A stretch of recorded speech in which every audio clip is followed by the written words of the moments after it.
ವೀಕ್ಷಕರೇ ನಮಸ್ತೆ. ಇವತ್ತಿನ ಪ್ರೈಮ್ ಟೈಮ್ ಕಾರ್ಯಕ್ರಮಕ್ಕೆ ಸ್ವಾಗತ. ಸದ್ಯ ಇವತ್ತಿನ ಚರ್ಚಾ ವಿಷಯ ಸದ್ಯ ನಮ್ಮ ಕರಾವಳಿ ಭಾಗದಲ್ಲಿ ತುಳುನಾಡಿನಲ್ಲಿ ಚರ್ಚೆ ಆಗ್ತಾ ಇರುವಂತಹ ವಿಚಾರದ ಬಗ್ಗೆ ನಾನು ಮಾತನಾಡ್ತಾ ಇದ್ದೇನೆ. ಅದೇ ರೀತಿ ಮೊದಲನೇದಾಗಿ ನಾನು ಒಂದು ವಿಚಾರವನ್ನ ನೇರವಾಗಿ ಹೇಳಬೇಕು ನಮ್ಮ ಜನತೆಗೆ, ನಮ್ಮ ವೀಕ್ಷಕರಿಗೆ, ನಮ್ಮ ಪ್ರೇಕ್ಷಕರಿಗೆ. ಯಾಕಂದ್ರೆ ಈ ಪತ್ರಿಕೋದ್ಯಮ ಅಥವಾ ಪತ್ರಿಕಾ ಧರ್ಮ ಇದನ್ನ ಪಾಲಿಸಿಕೊಂಡು ಈ ಕಾರ್ಯಕ್ರಮವನ್ನು ನಾವು ಮಾಡ್ತಾ ಇರುವಂತದ್ದು. ಜೊತೆಗೆ ಯಾವುದೇ ರೀತಿಯ ತೇಜೋವಧೆಗಳು ಇಲ್ಲಿ ಇಲ್ಲ, ಯಾವುದೇ ರೀತಿಯ ವ್ಯಕ್ತಿಗತವಾಗಿರುವಂತಹ ಟಾರ್ಗೆಟ್ಗಳು ಈ ಕಾರ್ಯಕ್ರಮದಲ್ಲಿ ಇಲ್ಲ. ಇದನ್ನು ನಾನು ಮೊದಲನೇದಾಗಿ ಪ್ರಸ್ತಾಪವನ್ನ ಮಾಡಬೇಕು. ಜೊತೆಗೆ ಯಾವುದೇ ರೀತಿಯ ಸಂಘ ಸಂಸ್ಥೆಗಳು ಅಥವಾ ಒಂದು ವ್ಯವಸ್ಥೆ ಅನ್ನುವಂಥದ್ದಿದೆ, ಸಮಾಜದ ವ್ಯವಸ್ಥೆ, ಆ ನಮ್ಮ ಸರ್ಕಾರದ ವ್ಯವಸ್ಥೆ, ಆ ವ್ಯವಸ್ಥೆಯು ಕೂಡ ನೇರವಾಗಿರುವಂತಹ ಟಾರ್ಗೆಟ್ಗಳು ಏನೂ ಇಲ್ಲ. ಆದ್ರೆ ಮಾಧ್ಯಮಗಳು ಅಂತ ಬಂದಾಗ ನಮ್ಮ ಕಣ್ಣ ಮುಂದೆ ಆಗ್ತಾ ಇರುವಂತಹ ಧನಾತ್ಮಕವಾಗಿರುವಂತಹ ವಿಚಾರಗಳನ್ನ, ಜೊತೆಗೆ ನಮ್ಮ ಕಣ್ಣ ಮುಂದೆ ಎಲ್ಲಾದ್ರೂ ಅನ್ಯಾಯ ಆಗ್ತಾ ಇದ್ರೆ ಅಥವಾ ಅಲ್ಲಿ ಅಪ್ಪಿತಪ್ಪಿ ಏನೋ ಒಂದು ಸಮಸ್ಯೆ ಆಗ್ತಾ ಇದೆ, ಸರಿಯಾದ ದಾರಿಯಲ್ಲಿ ಇದು ಹೋಗ್ತಾ ಇಲ್ಲ, ತಾವು ಹೋಗುವಂತಹ ದಾರಿ ಸರಿ ಇಲ್ಲ ಅನ್ನುವಂತಹ ವಿಚಾರಗಳು ಬಂದಾಗ ಸರಿದಾರಿಗೆ ಬನ್ನಿ ಅನ್ನುವಂಥದ್ದು ಸಣ್ಣ ಮನವಿ, ನಮ್ಮ ಒಂದು ಸಣ್ಣ ಕೋರಿಕೆ, ಜೊತೆಗೆ ಬೇಡಿಕೆ ಕೂಡ ಹೌದು. ನಾನು ಮಾತನಾಡ್ತಾ ಇರುವಂತದ್ದು ನಮ್ಮ ವಿಚಾರದ ಬಗ್ಗೆ, ನಮ್ಮ ಸರ್ಕಾರದ ಕಣ್ಣು ತೆರೆಸುವಂತಹ ವಿಚಾರದ ಬಗ್ಗೆ, ಜೊತೆಗೆ ನಮ್ಮ ತುಳು ಭಾಷೆ, ಸಂಸ್ಕೃತಿ, ಆಚಾರ ವಿಚಾರ, ತುಳು ಅಧ್ಯಯನ, ನಮ್ಮ ತುಳು ಭಾಷೆ ಉಳಿಬೇಕು ಅನ್ನುವಂತಹ ನಿಟ್ಟಿನಲ್ಲಿ ನಮ್ಮ ರಾಜ್ಯ ಸರ್ಕಾರ ನಮ್ಮಗಳಿಗೆ ಒಂದು ಅದ್ಭುತವಾಗಿರುವಂತಹ ಒಂದು ಘನ ಅಕಾಡೆಮಿಯನ್ನ ಕೊಟ್ಟಿರುವಂತದ್ದು ಕರ್ನಾಟಕ ರಾಜ್ಯ ತುಳು ಸಾಹಿತ್ಯ ಅಕಾಡೆಮಿ. ನಾವು ಈ ಹಿಂದೆ ಕಳೆದ ವಾರ ಒಂದು ಕಾರ್ಯಕ್ರಮವನ್ನ ಮಾಡಿದ್ವಿ. ಅಭೂತಪೂರ್ವವಾಗಿರುವಂತಹ ಪ್ರೇಕ್ಷಕರ ಪ್ರಶಂಸೆ ಬಂದಿತ್ತು. ಯಾಕಂದ್ರೆ ನಮ್ಮ ತುಳುನಾಡಿನಲ್ಲೇ ತುಳು ಭಾಷೆ ಉಳಿಸಿ ಬೆಳೆಸುವಂತಹ, ತುಳು ಭಾಷೆಗೆ ಅಗಾಧವಾಗಿರುವಂತಹ ಸ್ಥಾನಮಾನವನ್ನ ನೀಡಬೇಕು ಅನ್ನುವಂತಹ ನಿಟ್ಟಿನಲ್ಲಿ ಪ್ರಾಮಾಣಿಕವಾಗಿ ಕೆಲಸ ಮಾಡ್ತಾ ಇರುವಂತಹ ತುಳು ಶಿಕ್ಷಕರಿಗೆ 2 ವರ್ಷಗಳಿಂದ ಗೌರವಧನ, ಕೇವಲ ತಿಂಗಳಿಗೆ 3,000 ರೂಪಾಯಿ ಗೌರವಧನ ಸಿಗ್ತಾ ಇಲ್ಲ ಅನ್ನುವಂತಹ ವಿಚಾರದಲ್ಲಿ ನಾವು ಸರ್ಕಾರದ ಗಮನವನ್ನ ಸೆಳೆದಿದ್ವಿ, ಜೊತೆಗೆ ಜನತೆಯ ಗಮನವನ್ನ ಸೆಳೆದಿದ್ವಿ, ತುಳುನಾಡಿನ ತುಳುವರ ಗಮನವನ್ನ ಸೆಳೆದಿದ್ವಿ. ಇವತ್ತಿನ ಕಾರ್ಯಕ್ರಮ ನಮ್ಮ ತುಳು ಭಾಷೆ ಉಳಿಬೇಕು ಅನ್ನುವಂತಹ ನಿಟ್ಟಿನಲ್ಲಿ ನಾವು ಮಾಡ್ತಾ ಇರುವಂತಹ ಪ್ರಾಮಾಣಿಕವಾಗಿರುವಂತಹ ಕಾರ್ಯಕ್ರಮ ಅನ್ನುವಂತಹ ನಿಟ್ಟಿನಲ್ಲಿ ನಾನು ಕಾರ್ಯಕ್ರಮವನ್ನು ಪ್ರಾರಂಭ ಮಾಡ್ತಾ ಇದ್ದೇನೆ. ಮತ್ತೊಮ್ಮೆ ತುಳು ಸಾಹಿತ್ಯ ಅಕಾಡೆಮಿ ಆರೋಪದಲ್ಲಿ ಸಿಕ್ಕಿ ಬಿದ್ದಿದೆ. ನೇರವಾಗಿ ಹಿರಿಯ ಪತ್ರಕರ್ತರು, ಖ್ಯಾತ ಪತ್ರಕರ್ತರು ಕೆಲವು ಅಂಕಿ ಅಂಶಗಳನ್ನ ನಮ್ಮ ಮುಂದೆ ಇಟ್ಟಿದ್ದಾರೆ. ಇದು ಇವತ್ತು ಬೆಳಿಗ್ಗೆಯಿಂದ ಸಾಮಾಜಿಕ ಜಾಲತಾಣದಲ್ಲಿ, ಮಾಧ್ಯಮದಲ್ಲಿ ಹರಿದಾಡ್ತಾ ಇದೆ. ಅನೇಕ ಪ್ರಶ್ನೆಗಳಿಗೆ, ಆರೋಪ ಪ್ರತ್ಯಾರೋಪಗಳಿಗೆ, ಗೊಂದಲಗಳಿಗೆ ಕಾರಣವಾಗಿದೆ. ನೇರವಾಗಿ ನಾನು ಮಾತನಾಡಬೇಕು, ಚರ್ಚೆಯನ್ನು ಪ್ರಾರಂಭ ಮಾಡಬೇಕು. ವಿಶೇಷ ಕಾರ್ಯಕ್ರಮಕ್ಕೆ ಸ್ವಾಗತ. ನಾನು ನಿತಿನ್ ಸಾಲಿಯಾ. ಎಲ್ಲೇ ಮೀರಿದಂತಹ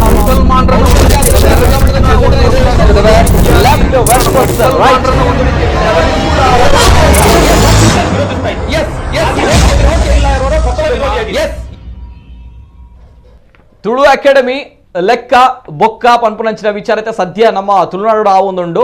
ತುಳು ಅಕಾಡೆಮಿ ಹಿಡಿದು ತುಳು ಭಾಷೆ, ಸಂಸ್ಕೃತಿ, ಆಚಾರ ವಿಚಾರ ಒರಿಯೋಡು ಪನ್ಪುನಂಚಿನ ನಿಟ್ಟಿಡು ಬೇಲೆ ಆವೋಡು ಅಂಡ ತುಳು ಭಾಷೆ ಅಧ್ಯಯನ, ಕೃತಿ ಮುದ್ರಣ ಈ ವಿಚಾರಡ್ ತುಳು ಅಕಾಡೆಮಿ ಎಡವುದುಂಡ ಪನ್ಪುನಂಚಿನ ವಿಚಾರ ನಮ್ಮ ಕಣ್ಣ ದುಂಬುಗುಂಡು ನೆತ್ತ ಬಗ್ಗೆ ಸಂಕ್ಷಿಪ್ತವಾಗಿ ನಂಚಿನ ಚಿತ್ರಣ ಬರೋದುಂಡು ತೂಗೊಂಡು. ತುಳು ಭಾಷೆ ಅಧ್ಯಯನ, ಕೃತಿ ಮುದ್ರಣ ಸಂಬಂಧಿತ ವಿಚಾರಗಳಿಗಾಗಿಯೇ ರಾಜ್ಯ ಸರ್ಕಾರದಿಂದ ಸ್ಥಾಪನೆಯಾದ ಏಕೈಕ ಸಂಸ್ಥೆ ಕರ್ನಾಟಕ ತುಳು ಸಾಹಿತ್ಯ ಅಕಾಡೆಮಿ. ಆದ್ರೆ ಪ್ರಸ್ತುತ 2.5 ವರ್ಷಗಳಿಂದ ತುಳು ಅಕಾಡೆಮಿಯು ತನ್ನ ಮೂಲ ಉದ್ದೇಶವನ್ನೇ ಮರೆತಂತಿದೆ. ರಾಜ್ಯದಲ್ಲಿ ತುಳು ಭಾಷಾ ವೃದ್ಧಿಗೆ ಪೂರಕವಾದ ಸಾಹಿತ್ಯ ಸಂಬಂಧಿತ ಕೆಲಸಗಳು, ವಿಡಿಯೋ ದಾಖಲೀಕರಣ, ಭಾಷಾ ಬೋಧನೆ ಚಟುವಟಿಕೆ ಉದ್ದೇಶದಿಂದ 1994ರಲ್ಲಿ ತುಳು ಸಾಹಿತ್ಯ ಅಕಾಡೆಮಿ ಸ್ಥಾಪನೆಯಾಗಿತ್ತು. ಅದರಂತೆ ನಿರಂತರ ಚಟುವಟಿಕೆಗಳು ನಡೆದುಕೊಂಡು ಬಂದಿದ್ದಾವೆ. ಆದರೆ ಕಳೆದ 2.5 ವರ್ಷಗಳಿಂದ ತುಳು ಅಕಾಡೆಮಿಯು ತನ್ನ ಉದ್ದೇಶವನ್ನ ಮರೆತು ಬಿಟ್ಟಿರುವಂತಿದೆ. 2020ರಲ್ಲಿ ನೂತನ ತುಳು ಸಾಹಿತ್ಯ ಅಕಾಡೆಮಿ ರಚನೆಯಾದ ಬಳಿಕ ಸಾಹಿತ್ಯಕ್ಕೆ ಸಂಬಂಧಿತ ಕೆಲಸಗಳು ಬಹುತೇಕ ಸ್ತಬ್ಧವಾಗಿವೆ. 2013-16ರ ಜಾನಕಿ ಬ್ರಹ್ಮಾವರ ಅಧ್ಯಕ್ಷತೆಯಲ್ಲಿ ಅಕಾಡೆಮಿ ಮೂಲಕ 10 ಕೃತಿಗಳು ಹೊರತಂದ್ರೆ, 2013ರಿಂದ 2016ರ ಜಾನಕಿ ಬ್ರಹ್ಮಾವರ ಅಧ್ಯಕ್ಷತೆಯಲ್ಲಿ ಅಕಾಡೆಮಿ ಮೂಲಕ 10 ಕೃತಿಗಳು ಹೊರತಂದ್ರೆ, 2017ರಿಂದ 2020ರಲ್ಲಿ ಎಸಿ ಭಂಡಾರಿ ಅಧ್ಯಕ್ಷತೆಯಲ್ಲಿ 22 ಕೃತಿಯನ್ನ ಹೊರತರಲಾಗಿದೆ. ಆದರೆ 2020ರಲ್ಲಿ ರಚನೆಯಾದ ಅಕಾಡೆಮಿಯ ನೂತನ ಅಧ್ಯಕ್ಷರ ನೇತೃತ್ವದಲ್ಲಿ 2.5 ವರ್ಷದಲ್ಲಿ ಪ್ರಕಟವಾಗಿದ್ದು ಕೇವಲ ಒಂದೇ ಕೃತಿ. 2020ರಲ್ಲಿ ನೂತನ ತುಳು ಸಾಹಿತ್ಯ ಅಕಾಡೆಮಿ ರಚನೆಯಾದ ಬಳಿಕ ಸಾಹಿತ್ಯಕ್ಕೆ ಸಂಬಂಧಪಟ್ಟ ಕೆಲಸಗಳು ಬಹುತೇಕ ಸ್ತಬ್ಧವಾಗಿವೆ.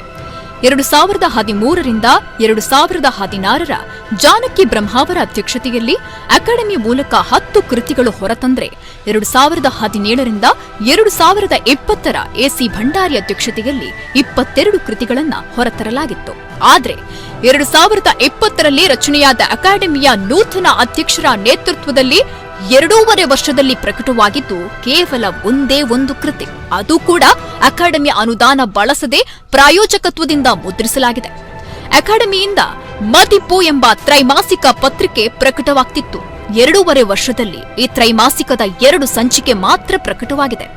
ಈ ಹಿಂದಿನ ಅವಧಿಗಳಲ್ಲಿ ಮದಿಪು ಪತ್ರಿಕೆಗೆ ಜನರಿಂದ ಬೇಡಿಕೆ ವ್ಯಕ್ತವಾಗ್ತಿತ್ತು. ಆದರೆ ಈ ಸಾಲಿನಲ್ಲಿ ಬೇಡಿಕೆ ಇದ್ರೂ ಅಕಾಡೆಮಿ ಮಾತ್ರ ಈ ಕಾರ್ಯವನ್ನ ಮಾಡದೆ ತಾನು ನಡೆದಿದ್ದೇ ದಾರಿ ಅನ್ನೋ ರೀತಿ ಹೋಗ್ತಿದೆ. ಅಕಾಡೆಮಿ ಇತ್ತೀಚಿನ ವರ್ಷಗಳಲ್ಲಿ ಸಾಂಸ್ಕೃತಿಕ ಕಾರ್ಯಕ್ರಮ, ಸಮಾರಂಭ, ಪ್ರಶಸ್ತಿಗಳಿಗೆ ಮಾತ್ರ ಪ್ರಾಮುಖ್ಯತೆಯನ್ನ ನೀಡುತ್ತಿದೆ. ಪ್ರಶಸ್ತಿಗಳನ್ನ ಉದ್ಯಮಿಗಳು, ಪ್ರಭಾವಿ ವ್ಯಕ್ತಿಗಳು, ಅಕಾಡೆಮಿಯ ಅಧ್ಯಕ್ಷರೊಂದಿಗೆ ನಿಕಟ ಸಂಪರ್ಕ ಇರುವವರಿಗೆ ನೀಡಲಾಗ್ತಾ ಇದ್ದು, ಇದರ ಹಿಂದೆ ಲಾಬಿ ಕೆಲಸ ಮಾಡ್ತಾ ಇದೆ. ಅಕಾಡೆಮಿ ಕಾರ್ಯಕ್ರಮಗಳಿಗಾಗಿ ಡೊನೇಷನ್ ಸಂಗ್ರಹ ಮಾಡಲಾಗ್ತಾ ಇದ್ದು, ಲೆಕ್ಕ ಪಕ್ಕಾ ಇಲ್ಲ ಎಂಬ ಆರೋಪಗಳು ಕೇಳಿ ಬರ್ತಾ ಇದೆ. ಶನಿವಾರ ಬೆಂಗಳೂರಿನಲ್ಲಿ ನಡೆದ ಗೌರವ ಚಾವಡಿ ಪ್ರಶಸ್ತಿ ಪ್ರದಾನ, ದತ್ತಿ ಪುರಸ್ಕಾರ ಸಮಾರಂಭ, ತುಳುವ ಐಸಿರದಲ್ಲೂ ಸಚಿವರು, ಗಣ್ಯರು, ಪ್ರಶಸ್ತಿ ವಿಜೇತರ, ತುಳು ಅಭಿಮಾನಿಗಳ ಅನುಪಸ್ಥಿತಿ ಅಕಾಡೆಮಿ ವ್ಯವಸ್ಥೆಯಲ್ಲಿ ಎಲ್ಲವೂ ಸರಿಯಿಲ್ಲ ಅನ್ನೋದನ್ನ ಸಾರಿ ಸಾರಿ ಹೇಳುತ್ತಿತ್ತು. ದಕ್ಷಿಣ ಕನ್ನಡ ಜಿಲ್ಲೆಯ 42 ಶಾಲೆಗಳಲ್ಲಿ 8ರಿಂದ 10ನೇ ತರಗತಿಯಲ್ಲಿ ತುಳು ಪಠ್ಯ ಬೋಧನೆ ಮಾಡಲಿ. ಈ ಶಾಲೆಗಳ ತುಳು ಬೋಧನಾ ಶಿಕ್ಷಕರಿಗೆ ತಿಂಗಳಿಗೆ 3,000 ರೂಪಾಯಿ ಗೌರವಧನ ನೀಡಲಾಗ್ತಾ ಇದ್ದು, 2.5 ವರ್ಷದಿಂದ ಈ ಗೌರವಧನವೇ ವಿತರಣೆಯಾಗಿಲ್ಲ. ಈ ಬಗ್ಗೆ ಅಕಾಡೆಮಿಗೆ ಶಿಕ್ಷಕರು ಪದೇ ಪದೇ ಮನವಿ ಮಾಡಿದ್ರೂ ಪ್ರಯೋಜನವಾಗಿಲ್ಲ. ಸರ್ಕಾರದಿಂದ ಪ್ರತಿ ವರ್ಷ ಅಕಾಡೆಮಿಗೆ 50ರಿಂದ 60 ಲಕ್ಷ ರೂಪಾಯಿ ಅನುದಾನ ನೀಡಲಾಗ್ತಿದೆ. ಆದರೆ ಕೋವಿಡ್ ಬಳಿಕ ಅನುದಾನ 40 ಲಕ್ಷ ರೂಪಾಯಿಗೆ ಇಳಿಕೆಯಾಗಿದ್ದು, ಇದರಲ್ಲಿ 30 ಲಕ್ಷ ರೂಪಾಯಿ ಬಿಡುಗಡೆಯಾಗಿದೆ. ಈ ಅನುದಾನದಲ್ಲಿ ತುಳು ಶಿಕ್ಷಕರ ಗೌರವಧನ ಅಂದ್ರೆ ತಿಂಗಳಿಗೆ 1.26 ಲಕ್ಷದಂತೆ ವರ್ಷಕ್ಕೆ 13 ಲಕ್ಷ ರೂಪಾಯಿಯನ್ನ ನೀಡಬಹುದಿತ್ತು. ಆದರೆ ತುಳು ಶಿಕ್ಷಕರಿಗೆ ನ್ಯಾಯಬದ್ಧವಾಗಿ ಗೌರವಧನ ನೀಡುವ ಬದಲು ಪದೇ ಪದೇ ಸಾಂಸ್ಕೃತಿಕ ಕಾರ್ಯಕ್ರಮಗಳನ್ನು ಆಯೋಜಿಸಿ ದುಂದು ವೆಚ್ಚ ಮಾಡಲಾಗ್ತಿದೆ ಎಂಬ ಆರೋಪಗಳು ಕೇಳಿಬರ್ತಿದೆ.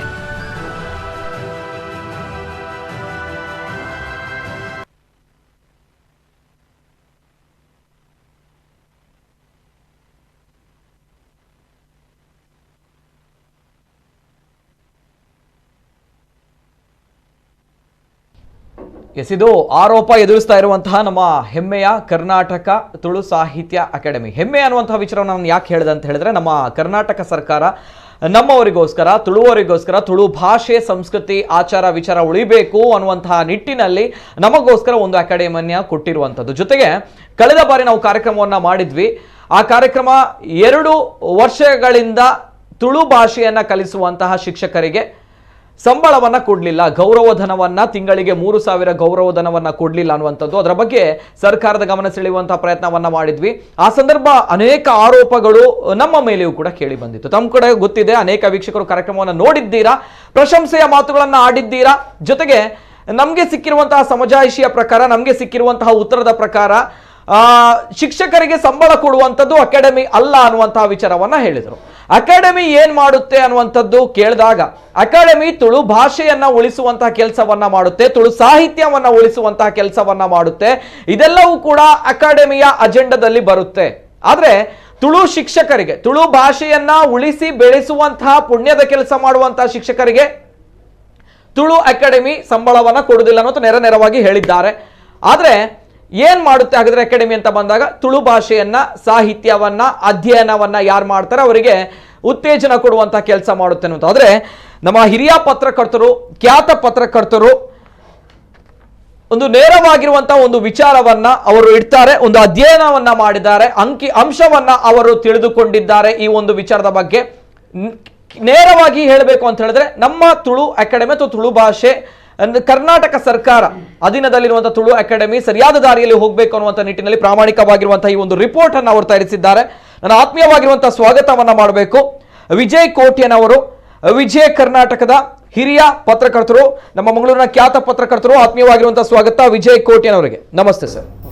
ಅದೇ ರೀತಿ ವಿಜಯ್ ಕೋಟ್ಯನವರು ಹೇಳುವಂತಹ ವಿಚಾರದ ಪ್ರಕಾರ, ಕಳೆದ ಬಾರಿಯೂ ಕೂಡ ನಾವು ಚರ್ಚೆಯನ್ನ ಮಾಡಿರುವಂತಹ ವಿಚಾರದ ಪ್ರಕಾರ, ಅಕಾಡೆಮಿಯಲ್ಲಿ ಸಾಹಿತ್ಯ ಕ್ಷೀಣವಾಗಿದೆ ಅನ್ನುವಂಥದ್ದು 2 ವರ್ಷದಲ್ಲಿ ಕೇವಲ ಒಂದೇ ಒಂದು ಪುಸ್ತಕ ಬಿಡುಗಡೆಯಾಗಿರುವಂತಹ ವಿಚಾರವನ್ನ ಅವರು ಇಡ್ತಾರೆ.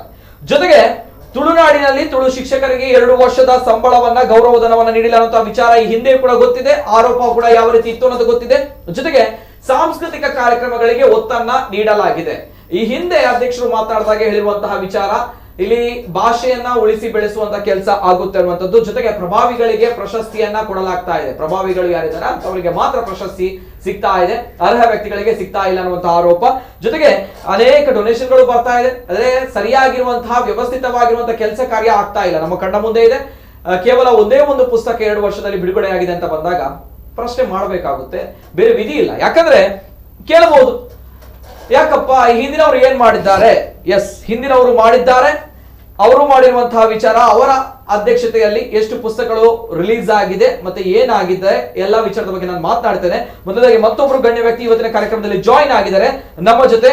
ಮಾಜಿ ಸದಸ್ಯರು, ತುಳು ಸಾಹಿತ್ಯ ಅಕಾಡೆಮಿ, ವಿ.ಜಿ. ಪಾಲ್ ಅವರು. ನಮ್ಮ ತುಳು ಭಾಷೆಗೋಸ್ಕರ ಅನೇಕ ಕೊಡುಗೆಗಳನ್ನು ಕೊಟ್ಟಿರುವಂತಹ ವ್ಯಕ್ತಿ. ಆತ್ಮೀಯವಾಗಿರುವಂತಹ ಸ್ವಾಗತ ವಿ.ಜಿ. ಪಾಲ್ ಅವರಿಗೆ. ನಮಸ್ತೆ ಸರ್.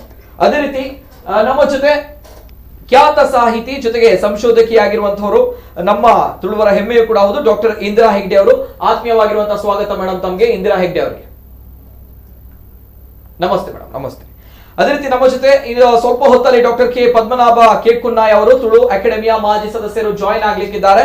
ಅದೇ ರೀತಿ ತಮ್ಗಳ ಕರೆಗಳನ್ನ ನಾನು ಸ್ವೀಕಾರ ಮಾಡ್ತೇನೆ. ವೀಕ್ಷಕರ ಅಭಿಪ್ರಾಯ, ಅಭಿವ್ಯಕ್ತಿ ಸ್ವಾತಂತ್ರ್ಯ, ಮುಕ್ತವಾಗಿರುವಂತಹ ಅವಕಾಶ ಇದೆ. ಜೊತೆಗೆ ನಾನು ಆಗ್ಲೇ ಹೇಳಿದಾಗೆ 2013 ಮತ್ತು 16, 2017ರಿಂದ 19, 19ರಿಂದ 21 ಯಾವ ರೀತಿ ಆಗಿದೆ ಪುಸ್ತಕ ಬಿಡುಗಡೆ, ಎಲ್ಲ ವಿಚಾರದ ಬಗ್ಗೆ ನಾನು ಮಾತನಾಡಬೇಕು. ನೇರವಾಗಿ ನಾನು ಕೇಳ್ತಾ ಇರುವಂತದ್ದು ವಿಜಯ್ ಕೋಟ್ಯನವರು, ತುಳು ಅಕಾಡೆಮಿ ಲೆಕ್ಕ ಬೊಕ್ಕ, ಈ ವಿಚಾರದ ಬಗ್ಗೆ ಫಸ್ಟ್ ರಿಯಾಕ್ಷನ್ ನಾನು ವಿಜಯ್ ಕೋಟ್ಯನವರ ಜೊತೆ ಹೋಗ್ತಾ ಇದ್ದೇನೆ.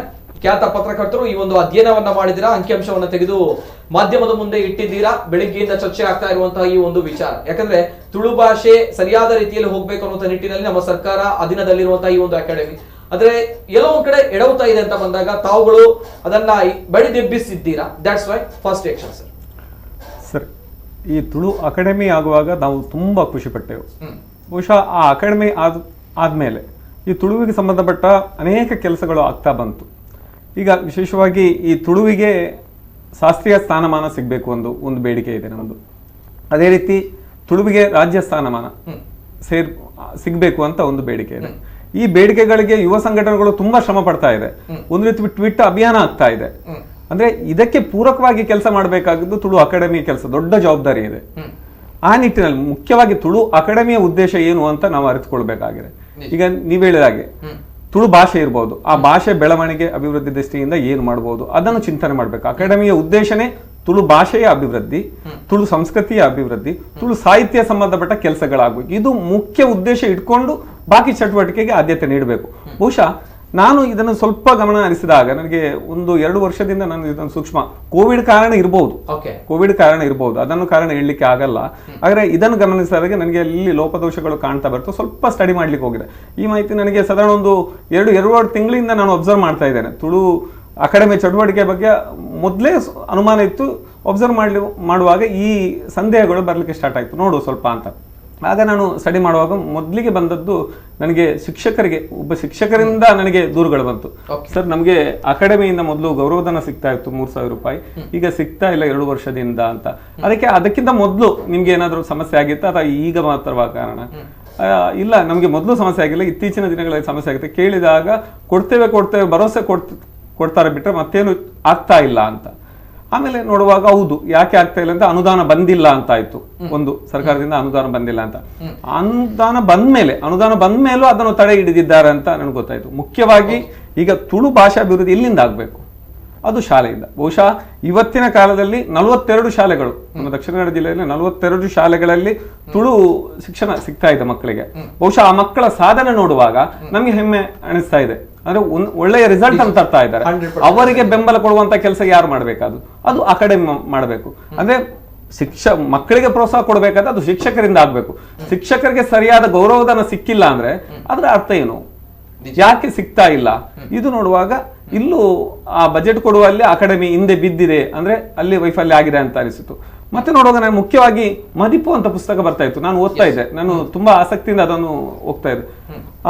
ಬಹುಶಃ ಜಾನಕಿ ಬ್ರಹ್ಮ ಅವರ ತುಂಬಾ ಅದಕ್ಕೆ ವಿಶೇಷ ಆದ್ಯತೆ ಕೊಟ್ಟ ಆ ಪುಸ್ತಕವನ್ನು ಇದು ಮಾಡಿದವರು. ಬಹುಶಃ ಅವರಿರುವಾಗ, ಜಾನಕಿ ಬ್ರಹ್ಮ ಅವರು ಇರುವಾಗ 11 ಪುಸ್ತಕಗಳು ಪ್ರಕಟ ಆಗಿದೆ. ಆಮೇಲೆ AC ಭಂಡಾರಿ ಅವರು ಬಂದರು, ಅವರು ಬರುವಾಗಲೂ 9 ಪುಸ್ತಕಗಳು ಪ್ರಕಟ ಆಗಿದೆ. ಅದೇ ಆಮೇಲೆ ಬಂದ ಯಾವುದು ಅಕಾಡೆಮಿ, ಅದರಲ್ಲಿ ಕೇವಲ 2 ಮದಿಪು ಪುಸ್ತಕ ಬಂತು. ಇದು ಯಾಕೆ ಹೀಗೆ ಆಗ್ತಾ ಇದೆ? ಈಗ ಮದಿಪು ಪುಸ್ತಕ ಮೂಲಕ ಈಗ ಮಕ್ಕಳು ಶಾಲೆಯಲ್ಲಿ ಕಲಿತ್ರೆ ಅವರಿಗೂ ಒಂದು ಬರವಣಿಗೆ ಈ ಮದಿಪು ಪುಸ್ತಕದಲ್ಲಿ ಬರೆಯಲಿಕ್ಕೆ ಅವಕಾಶ ಇತ್ತು. ಅಲ್ಲದೆ ಈ ತುಳು ಸಾಹಿತ್ಯದ ಬಗ್ಗೆ, ತುಳು ಚಟುವಟಿಕೆ ಬಗ್ಗೆ ಈ ಮದಿಪು ಪುಸ್ತಕದಲ್ಲಿ ಬರವಣಿಗೆ ಅದೇ ಎಷ್ಟೋ ಸಾಹಿತಿಗಳಿಗೆ ಇದೊಂದು ಅವಕಾಶ ಇತ್ತು. ಅದು ಸಹ ಬಹುಶಃ ಈಗ ನಿಂತು ಹೋಗಿದೆ ಅಂತ ನಾನು ಹೇಳಲಿಕ್ಕೆ ಇಷ್ಟಪಡ್ತೇನೆ. ಇದೆಲ್ಲ ನೋಡುವಾಗ ನನಗೆ ಯಾಕೋ ಈ ಅಕಾಡೆಮಿ ಬಗ್ಗೆ ಏನಾದರೂ ನಾವು ಸಮಾಜಕ್ಕೆ ತಿಳಿಸುವ ಕೆಲಸ ಆಗಬೇಕು, ಆ ನಿಟ್ಟಿನಲ್ಲಿ ಈ ಆರ್ಟಿಕಲ್ ಮಾಡಿದ್ದೇನೆ. ಓಕೆ.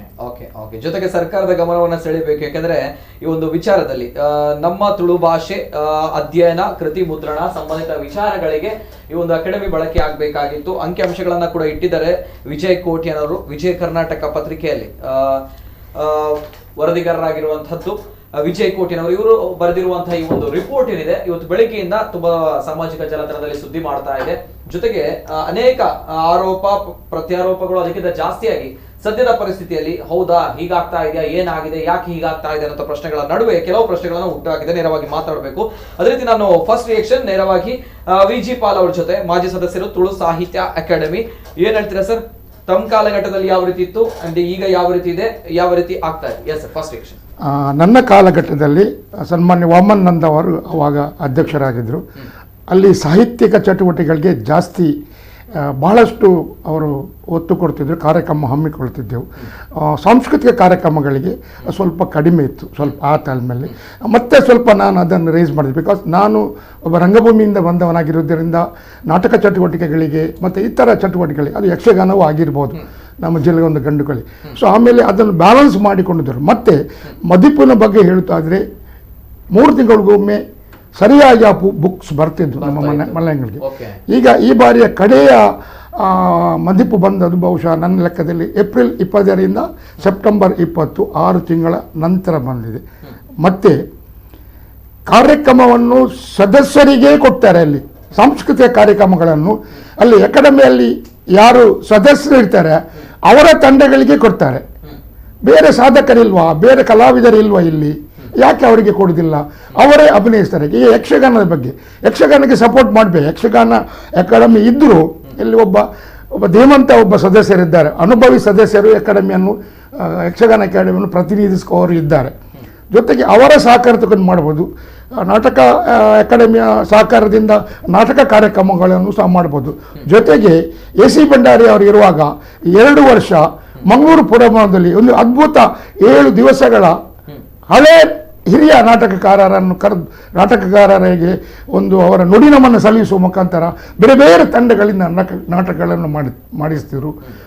ನಮ್ಮನ್ನೆಲ್ಲ ಕರೆದಿದ್ದಾರೆ. ನಾಟಕ ರಂಗದಲ್ಲಿ ಹೆಚ್ಚಿನ ಅನುಭವಗಳು ಈ ತಂಡದ ಹಿರಿಯರು ಸಾಧಕರನ್ನು ಕರೆದು ಅದನ್ನು ಹೇಗೆ ಮಾಡಬಹುದಂತ, ನಾವೆಲ್ಲ ಸದಸ್ಯರಲ್ಲ ಆವಾಗ, ಬಟ್ ಅಲ್ಲಿ ಅವರು ದುಡಿದಿದ್ದಾರೆ ಅಂತ ಕರೆದು ಅದ್ಭುತವಾಗಿ ಮಾಡಿದ್ದಾರೆ.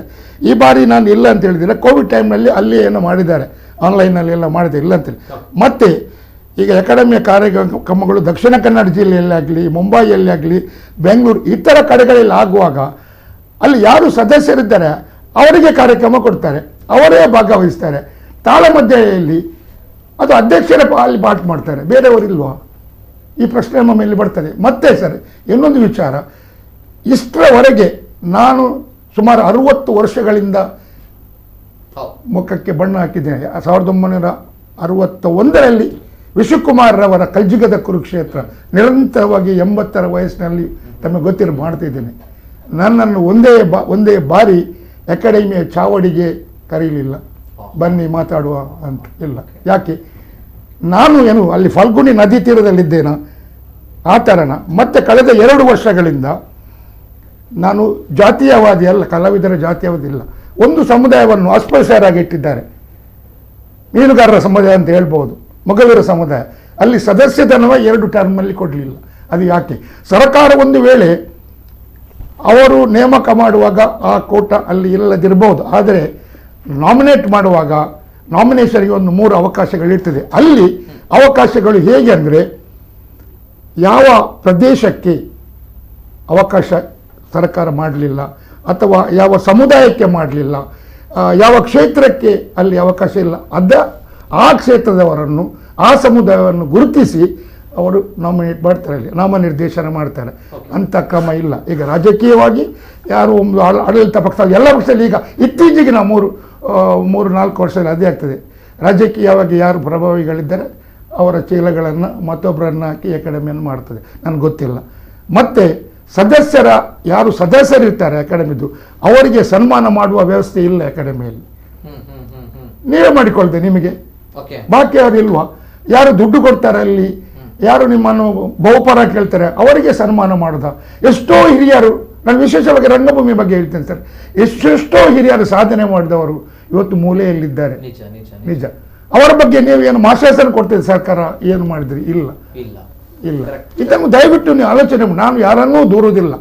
ಮಾನ್ಯ ವಿವೇಕ್ ರೈ ಅವರ ಪ್ರಪ್ರಥಮ ಅಧ್ಯಕ್ಷರಾಗಿ ಅವ್ರದ್ದವರು, ಆಮೇಲೆ ಬಾಲಕೃಷ್ಣ ಶೆಟ್ಟರು ಬಂದು, ವಾಮನಂದ ಅವರು, ಸಿದ್ದರಾಮಕಲಾಳು, ಪಾಲ್ತಾಡಿ ರಾಮಕೃಷ್ಣಾಚಾರ್ಯರು, ಎಸ್.ಸಿ. ಬಂಡಾರಿಯವರು, ಜಾನಕಿ ಬ್ರಹ್ಮರವರು, ಹೀಗೆ ಈ ಪರಂಪರೆ. ಉಮಾನಾಥ್ ಕೋಟ್ಯಾನ್ರವರು. ಸರ್, ಒಂದು ಮಾತು ಸ್ಪಷ್ಟ ಹೇಳ್ತೇನೆ, ಉಮಾನಾಥ್ ಕೋಟ್ಯಾನ್ರವರ ಅಧ್ಯಕ್ಷತೆಯಲ್ಲಿ ಇರುವಾಗ ಅವರು ನನಗೆ ಬೆಳಿಗ್ಗೆ 8 ಗಂಟೆಗೆ ಫೋನ್ ಮಾಡ್ತಿದ್ರು. ಪಾಲ್ಜಿಯವರ ಆಫೀಸು ಬರ್ಪಾರ ಏತು ಬರ್ತವೆ ಸರ್, ಇತ್ತೇನೆ ಬಳಿ. ಯಾಕಂದರೆ ಅಕಾಡೆಮಿ ಮತ್ತು ನನ್ನ ಮನೆಗೆ ಇರೋದು 2 ವೀಲರ್ನಲ್ಲಿ ಕೇವಲ ಒಂದು 6-7 ನಿಮಿಷ ಮಾತ್ರ. ಇತ್ತೇನೆ ಸರ್ ಅಂದೆ, ಇರಿ ಯಾನು ಉಳ್ಳೆ ಬಲ್ಲೆ ಇರಿ ಪಾತ್ರ ಉಂಡು ಎರಡು. ಈ ಥರದ ಒಂದು ವ್ಯವಸ್ಥೆಯಲ್ಲಿ ಅವರನ್ನು ಹೊಗಳುವುದಲ್ಲ ಅಂತ ಮಾಡಿದ್ದಾರೆ. ಒಬ್ಬ ಡೈನಮಿಕ್ ಇವತ್ತು ಅಕಾಡೆಮಿಯ ಆ ಅಧ್ಯಕ್ಷೀಯ ಪೀಠದಲ್ಲಿ ಕೂತು, ಬಾಕಿ ಅವರು ಮಾಡಲಿಲ್ಲ ಅಂತ ಸರ್ ನಾನು ಹೇಳೋದಿಲ್ಲ, ಅವರು ಡೈನಮಿಕ್ ಅಧ್ಯಕ್ಷರಾಗಿ ಉಮಾನಾಥ್ ಕೋಟ್ಯಾನ್ರು ಭಾಳಷ್ಟು ಕೆಲಸಗಳನ್ನು ಮಾಡಿದ್ದಾರೆ. ಆ ಸಿದ್ದರಾಮಕಲಾಲಿರುವಾಗ ಉರ್ವ ಸ್ಟೋರ್ನಲ್ಲಿ ಅಲ್ಲಿ ಒಂದು ಜಾಗ ಸಿಕ್ಕಿದ್ದು, ಅದನ್ನು ಮುಂದುವರಿಸಿಕೊಂಡು ಹೋಗಿದ್ದಾರೆ. ಕಾರಣಾಂತರದಿಂದ ಅವರು ರಾಜೀನಾಮೆ ಕೊಡಬೇಕಾಯಿತು. ಅವರಿಗೆ ರಾಜಕೀಯದ ಸ್ವಲ್ಪ ಅಲ್ಲಿ ಪಕ್ಷದ ಬರದಿಂದ ರಾಜೀನಾಮೆ ಕೊಟ್ಟರು. ಬಹುಶಃ ಇದೆಲ್ಲ ನಮ್ಮ ದುರಂತ ಈ ಥರ ಆಗ್ತಾ ಇದೆ. ಎಷ್ಟು ಒಂದು ತನಿಖಾ ತಂಡ ಮಾಡಲಿ ತಜ್ಞರದು, ಇಲ್ಲಿ ಏನು ಆಗ್ತಾಯಿದೆ, ಆ ಆರ್ಥಿಕ ಸಹಾಯ ಎಲ್ಲಿಂದ ಬಂದು ಏನಾಯಿತು, ಪ್ರಭಾವಿಗಳಿಗಾದರೆ ಇನ್ನು ಅದು ಪರಂಪರೆ ಮುಂದುವರೆದ್ರೆ. ನಾನು ಅಕಾಡೆಮಿಯ ಸದಸ್ಯನಾಗಿದ್ದೇನೆ, ನನಗೆ ಪ್ರಶಸ್ತಿ ಬಂದಿದೆ, ಅದಲ್ಲ.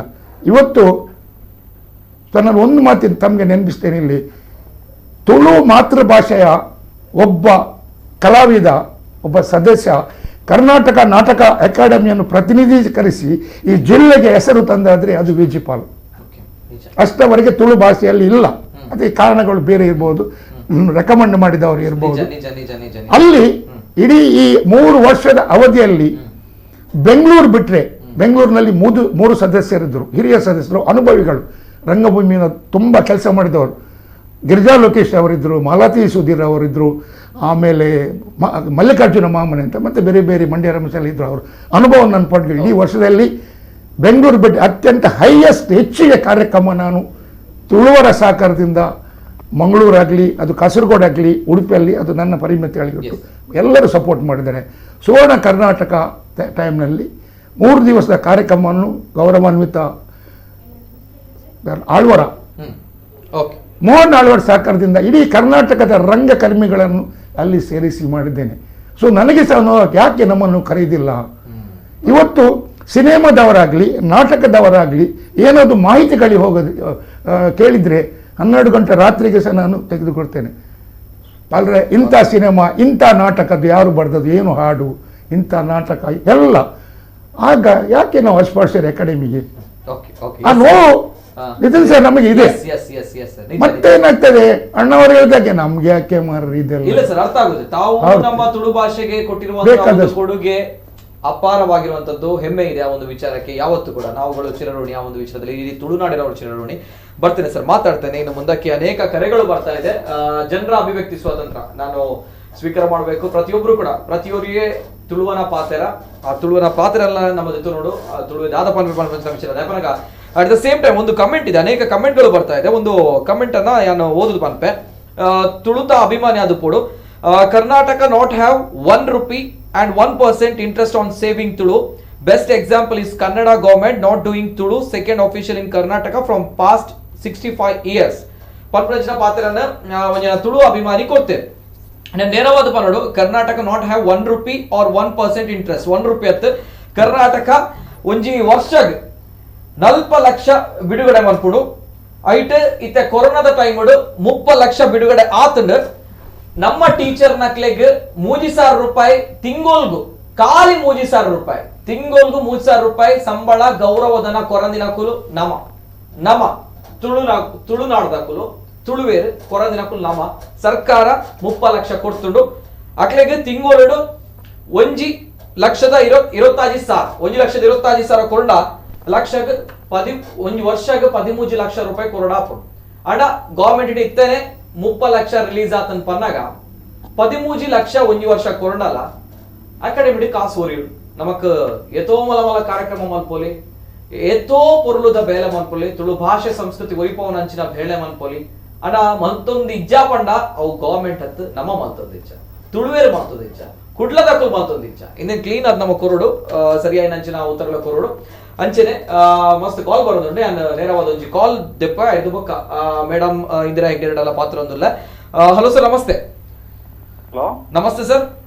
ನಮಸ್ತೆ ನಾನು ರವಿ PM ಅಂತ ಹೇಳಿ ಮಡಿಕೇರಿಯಿಂದ ಕರ್ನಾಟಕ ತುಳು ಸಾಹಿತ್ಯ ಅಕಾಡೆಮಿ ಸದಸ್ಯ ಕೂಡ ಈಗ ಪ್ರಸ್ತುತ ಸದಸ್ಯರು. ನಮಸ್ತೆ ಸರ್. ನಮಸ್ತೆ ಹೇಳಿ. ಮಾತಾಡಿ ಸರ್.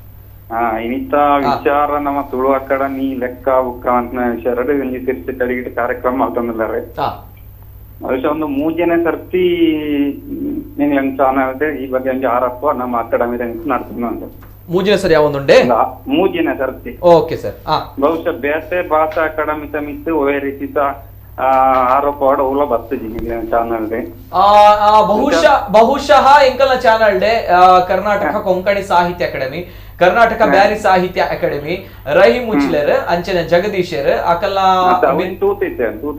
ತೂತರತೆ ಸರ್ ಅಕಲ್ನ ಮಿತ್ತಲ ಆರೋಪ ಇತ್ತುಂಡು ಅವೇನ RTI ಪಾಡ್ದಿನ ಅಂಚಿನ ಒಂಜಿ ಕಾರ್ಯಕರ್ತರ ಬೈದುಪ್ಪನಾಗ ಎಂಕುಲೆ ಈ ವೇದಿಕೆಡೆ ಪಾತೇನೆ ಸರ್ ಎಂಕಲ ಉದ್ದೇಶ ಒಂಜೆ ಸರ್ ನಮ್ಮ ಅಕಾಡೆಮಿ ನಮ್ಮ ಭಾಷೆ ಸಂಸ್ಕೃತಿ ಆಚಾರ ವಿಚಾರ ಒರಿಯೋಡು ಪಂಪನಂಚಿನ ಬೊಕ ಓಲಂಡ್ಲ ಸಾದಿ ತತ್ತನ್ ಪನ್ನಗ ಎನ್ನಲ ಕಡೆ ಮಾಧ್ಯಮ ಪನ್ನಗ ಮಾಧ್ಯಮ ಧರ್ಮ ಅವಾದು ಪುಣು ಪಂಪನಂಚಿನ ಒಂಜಿ ವಿಚಾರ ಅದೇ ಸರ್. ಎಸ್ ಸರ್ ಪಾತೇನೆ ಕರೆಕ್ಟ್ ವಿಚಾರದಾಯ್ತ ಬಂದೈತೆ ಇನ್ನಿತ್ತ ಈ ಕಾರ್ಯಕ್ರಮ ನೀವು ಒಂಥರ ದಿನದಿಂದ ದಿನಕ್ಕೆ ಆರೋಪ ಎದುರಿಸಿರೋ ಅಕಾಡೆಮಿಯಲ್ಲಿ ಸಾಹಿತ್ಯ ಕ್ಷೀಣ ಅಂದೆ ಇನಿ ಸಾಹಿತ್ಯ ಕ್ಷೀಣ ಅಂತ ಬಂದಾಗ ಇನಿ ತುಳೆ ಒತ್ತಡ ಕೇವಲ ಒಂಜಿ ಪುಸ್ತಕ ಬಿಡುಗಡೆ ಅಂತ ಕ್ವಶನ್ ಮಾರ್ಕ್ ಕೊಡ್ತು ಪಾಡ್ದಾರೆ ಇನಿ ಸಾಹಿತ್ಯ ಕ್ಷೇತ್ರ ಬಂಟ ಬಗ್ಗೆ ಕೇವಲ ಪುಸ್ತಕ ಬಿಡುಗಡೆ ಮಾತ್ರನೇ ಸಾಹಿತ್ಯ ಕ್ಷೀಣ ಹಾಕೊಂಡ ಅಂದ್ ಎನ್ನೊಂಜಿ ಪಾತ್ರ ಸಾಯ್ಬಂಟ ಇನಿ ಯಕ್ಷಗಾನ ತಿಪ್ಪು ನಾಟಕ ತಿಪ್ಪು ಗತ್ತೆ ಇವೇ ಒಂಜಿ ಕಾರ್ಯಕ್ರಮ ಕೂಡ ಒಂಜಿ ಸಾಹಿತ್ಯದ ಭಾಗ ಅಂತ ಯೋಚನೆ ಮಾಡ್ಕೊಡಾಕೊಂಡು ಏನ ದಾಯಿ ವಿಚಾರ ಪಣಂದುಲ್ಲೆ ಪಂಟ ಇದು ಪುಸ್ತಕ ಪ್ರಕಟಣಾ ಸಮಿತಿ ಏನ್ ಒಂಜಿ ಸದಸ್ಯತ್ವ ಪಣಂದುಲ್ಲೆ ದಯಪಂಟ ಇಂಗ್ಲೇ ಗೊತ್ತಿಪ್ಪು ಕೊರೋನಾ ಟೈಮ್ ಒಟ್ಟು ತಿಪ್ಪು ಪ್ರತಿಯೊಂದು ವಿಚಾರ ಈ ಸರ್ತಿ ನಮ್ಮ ಅಕಾಡೆಮಿಗೆ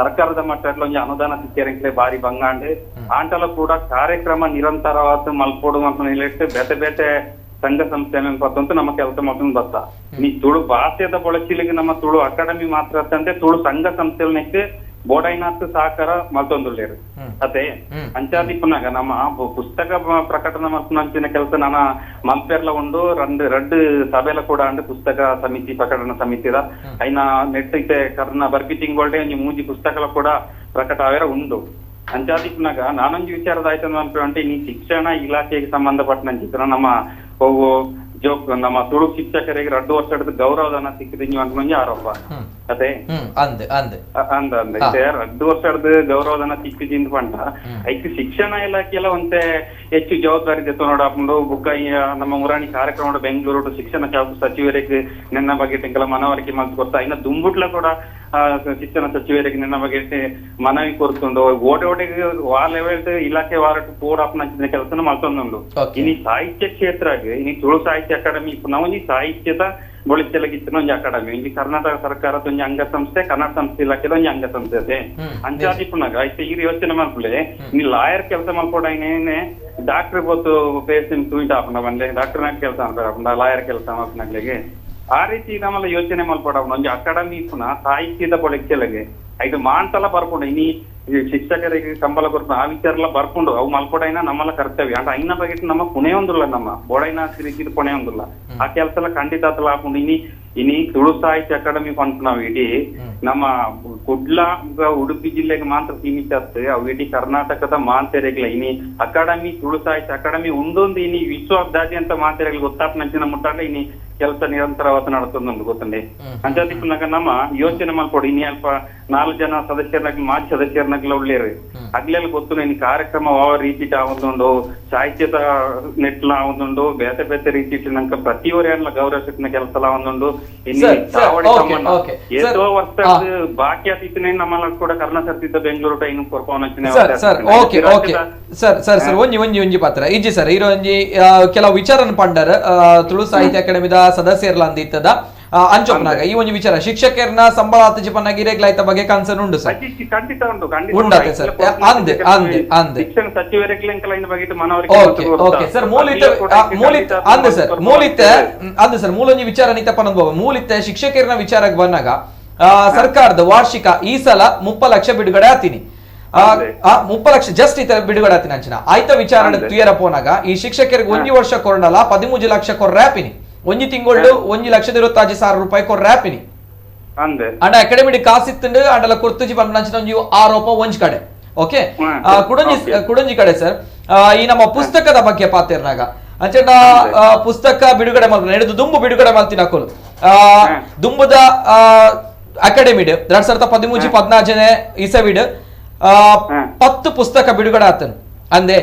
ಕುಡಂಜಿ ಅಧ್ಯಕ್ಷರ ಸ್ಥಾನ 22 ಪುಸ್ತಕ ಬಿಡುಗಡೆ ಆತನು ಇತ್ತ ಒಂಜಿ ಪನ್ನಾಗ ಇನ್ನೇನು ಪ್ರಶ್ನೆ ಮಲ್ಪುರಂಚಿನ ಸಹಜ ಒಂಜಿಂದ ಪನ್ನಾಗ ಪ್ರಶ್ನೆ ಬರ್ಕೊಂಡಂದೆ ಇತ್ತೆಗ್ಲೇನ ಒಂಜಿ ಕರ್ನಾ ಸಭೆಟ್ ಪುಸ್ತಕ ಪ್ರಕಟಣಾ ಸಮಿತಿ ಒಂಜಿ ಮೂಜಿ ಪುಸ್ತಕ ಪ್ರಕಟಣೆ ಮಲ್ಪೆರ ತಯಾರಾತುಂಡು ನಾನು ಎಂಕ್ಲಿನ ಒಂಜಿ ಉದ್ದೇಶ ಎಲ್ಲ ನಮ್ಮ ಗುರಿಲ ಒಂಚ ಮಂಟ ಒಂಜಿ 10 ಪುಸ್ತಕ ಈ ಸರ್ತಿ ಬಿಡುಗಡೆ ಆವಡೆಂದು ಬಂತ ಒಂಜಿ ವಿಚಾರ ಉಂಡು ಇನ್ ಖಂಡಿತ ತಲೆಂಕಲ ಮಲ್ಪ ಓಕೆ ಸರಿ ಬೊಕ್ಕೊಂಜಿ ನಮ್ಮ ಒಂದು ಮದಿಪುದ ಕತೆ ಎಂಚಿನ ಸರ್ ಅವು ಮದಿಪುದ ವಿಚಾರ ಅವಲ ಒಂಜಿ ಪ್ರಶ್ನೆ ಅಂದಂದೈತೆ ಮದಿಪೂಲ ಐತೆ ಅವಲೈತೆ ಒಂಚೂರು ನಮ್ಗೆ ಗೊತ್ತುಂಡತೆ ಬೇತೆ ಬೇತೆ ವಿಚಾರಾಡಿ ಈ ಸರ್ತಿ ಒಂಚೂರು ಮಲ್ಕರ ನಾವೇನ್ಲಿತ್ತೆ ಈ ಸರಿ ತುಂಬ ಮಲ್ಪನ ಕೆಲಸ ಖಂಡಿತ ಸಾಂಸ್ಕೃತಿಕ ಕಾರ್ಯಕ್ರಮ ಹಾಕೊಂಡು ಸರ್ ಸಾಹಿತ್ಯಿಕ ಕಾರ್ಯಕ್ರಮ ದಾಯ ಪೂಜಿ ಪಂಪನ ಸಾಹಿತ್ಯ ಪ್ರಿಯರ್ನ ಒಂಜಿ ಆರೋಪ ಅಕ್ಲನ ಒಂಜಿ ಆಸೆ ಎಂಕುಲು ತುಳು ಭಾಷೆ ಪನ ಇತ್ತಿಡ್ದಿಂಚ ತುಳು ಅಕಾಡೆಮಿ ಸಾಹಿತ್ಯ ಕೂಡ ಆತ್ ಎಂಕ್ಲೆ ಸಪೋರ್ಟ್ ಮಾಡ್ತದ್ರ ಐತೆ ಎಂಕ್ಲೆ ಸಪೋರ್ಟ್ ಮಾಡ್ತದ ಹಿಂದೇನ ಆರೋಪ ಮಾಡ್ತದಲ್ಲ ಸಾಹಿತ್ಯ ನಾವು ಎಂಕ್ಲೆಡ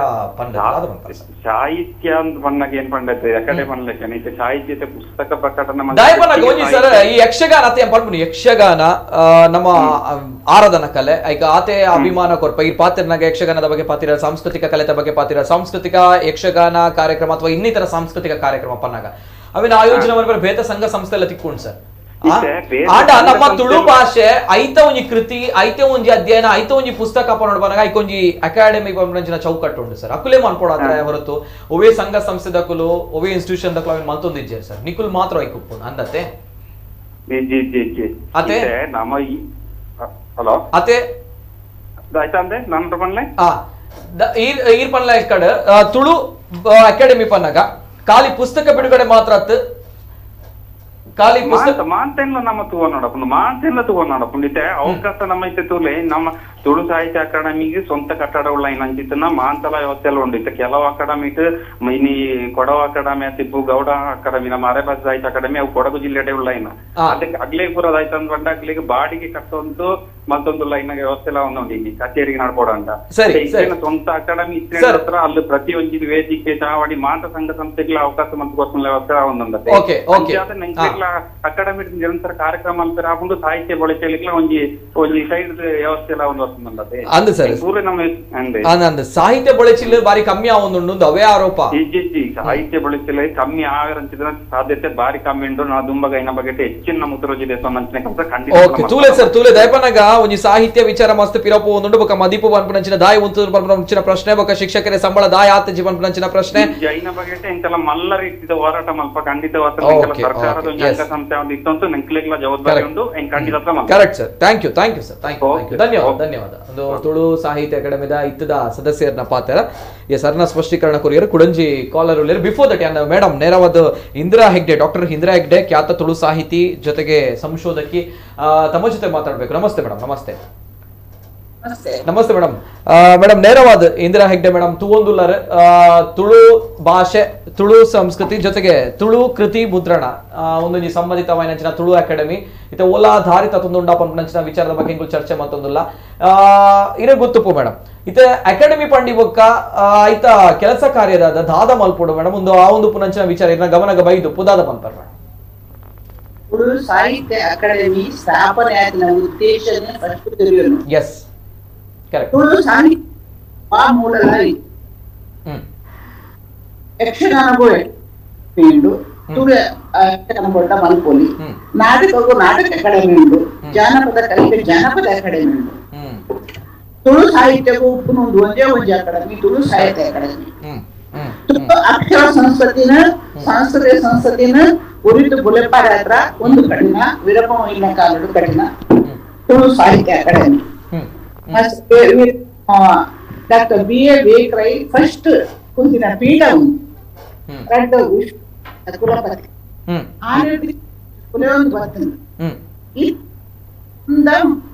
ಗಲ್ಲಗದ್ದರಡೆ ಕೂತ್ಕೊಂಡು ಈ ಅವಧಿಯ ಪದಗಳನ್ನ ನಮ್ಮ ಭಟ್ಟಾರದಿ ವಿಧಾಯಕ ಪುಸ್ತಕ ಮುದ್ರಣ ಆಗ್ತದಲ್ಲ ಅರೆಗಳನ್ನು ಪಬ್ಲಿಕ್ ಲೋಕಾರ್ಪಣೆ ಮಾಡ್ತಾರೆ ಅವಕಾಶ ಆಮೇಲೆ ಲೋಕಾರ್ಪಣೆ ಮಾಡ್ಕೊಂಡಾಗ ಆ ಪದಗಳ ಸಂದರ್ಭ ಆ ಪುಸ್ತಕಗಳಿಗೆ ದಾಲ ಬೆಲೆ ಕೊಡ್ತಾರೆ ಇನ್ವಿಟೇಷನ್ ಪಾಡಿಜೇರು ದಾಪಣ ಎನ್ನ ಮಂಜು ಬುಕ್ ಇತ್ತನ ಬೇಕು ವೈಟ್ ಮೇಡಮ್ ಇನ್ವಿಟೇಷನ್ ಬರ ಪ್ರೋಗ್ರಾಮ್ ಹಲೋ ಮೇಡಮ್ ಕೇನೋಡೆ ವೈಟ್ ವೈಟ್ ಮೇಡಮ್ ಫಸ್ಟ್ ಪದಗಳ ನಾಣ್ಯತೆ ಅಕಾಡೆಮಿ ಪದ ಅಧಿಕಾರಿಗಳನ್ನ ಆ ಟೈಮ್ ಕೆಲವು ಪುಸ್ತಕ ಲೋಕಾರ್ಪಣೆ ಉಂಟು ಅವು ಏಕಪಣ್ಣನ ಅವಧಿಗೆ ರಚನೆ ಕೃತಿಗಳು ಅರೆಗಳನ್ನು ಲೋಕಾರ್ಪಣೆ ಮಲ್ಪದ ಸಮಯ ತಿಡಿಜಿ ಆತ ಹೊಸ ಅಕಾಡೆಮಿಯ ಹೊಸ ಅಧಿಕಾರಿಗಳು ಬರ್ತೀರು ಅವರು ಪದಕರಣ ಟೈಮ್ ಲೋಕಾರ್ಪಣೆ ಮಲ್ಕೊಂಡಿರು ಆಮಂತ್ರಣ ಪತ್ರಿಕೆಗಳು ಆಯ್ತ ಸುದ್ದಿ ಲಾಭ ಅಡಿಸಿರು ಆ ಲೋಕ ಪದಕರಣ ಸಮಾರಂಭವನ್ನು ಬೋಧಿಜಿ ಬೈಕಾಟ್ ಮಾಡಿದೆ ಎಲ್ಲ ಪುಸ್ತಕಗಳನ್ನು ಕಲೆಕ್ಟ್ ಮಾಡ್ತಾರೆ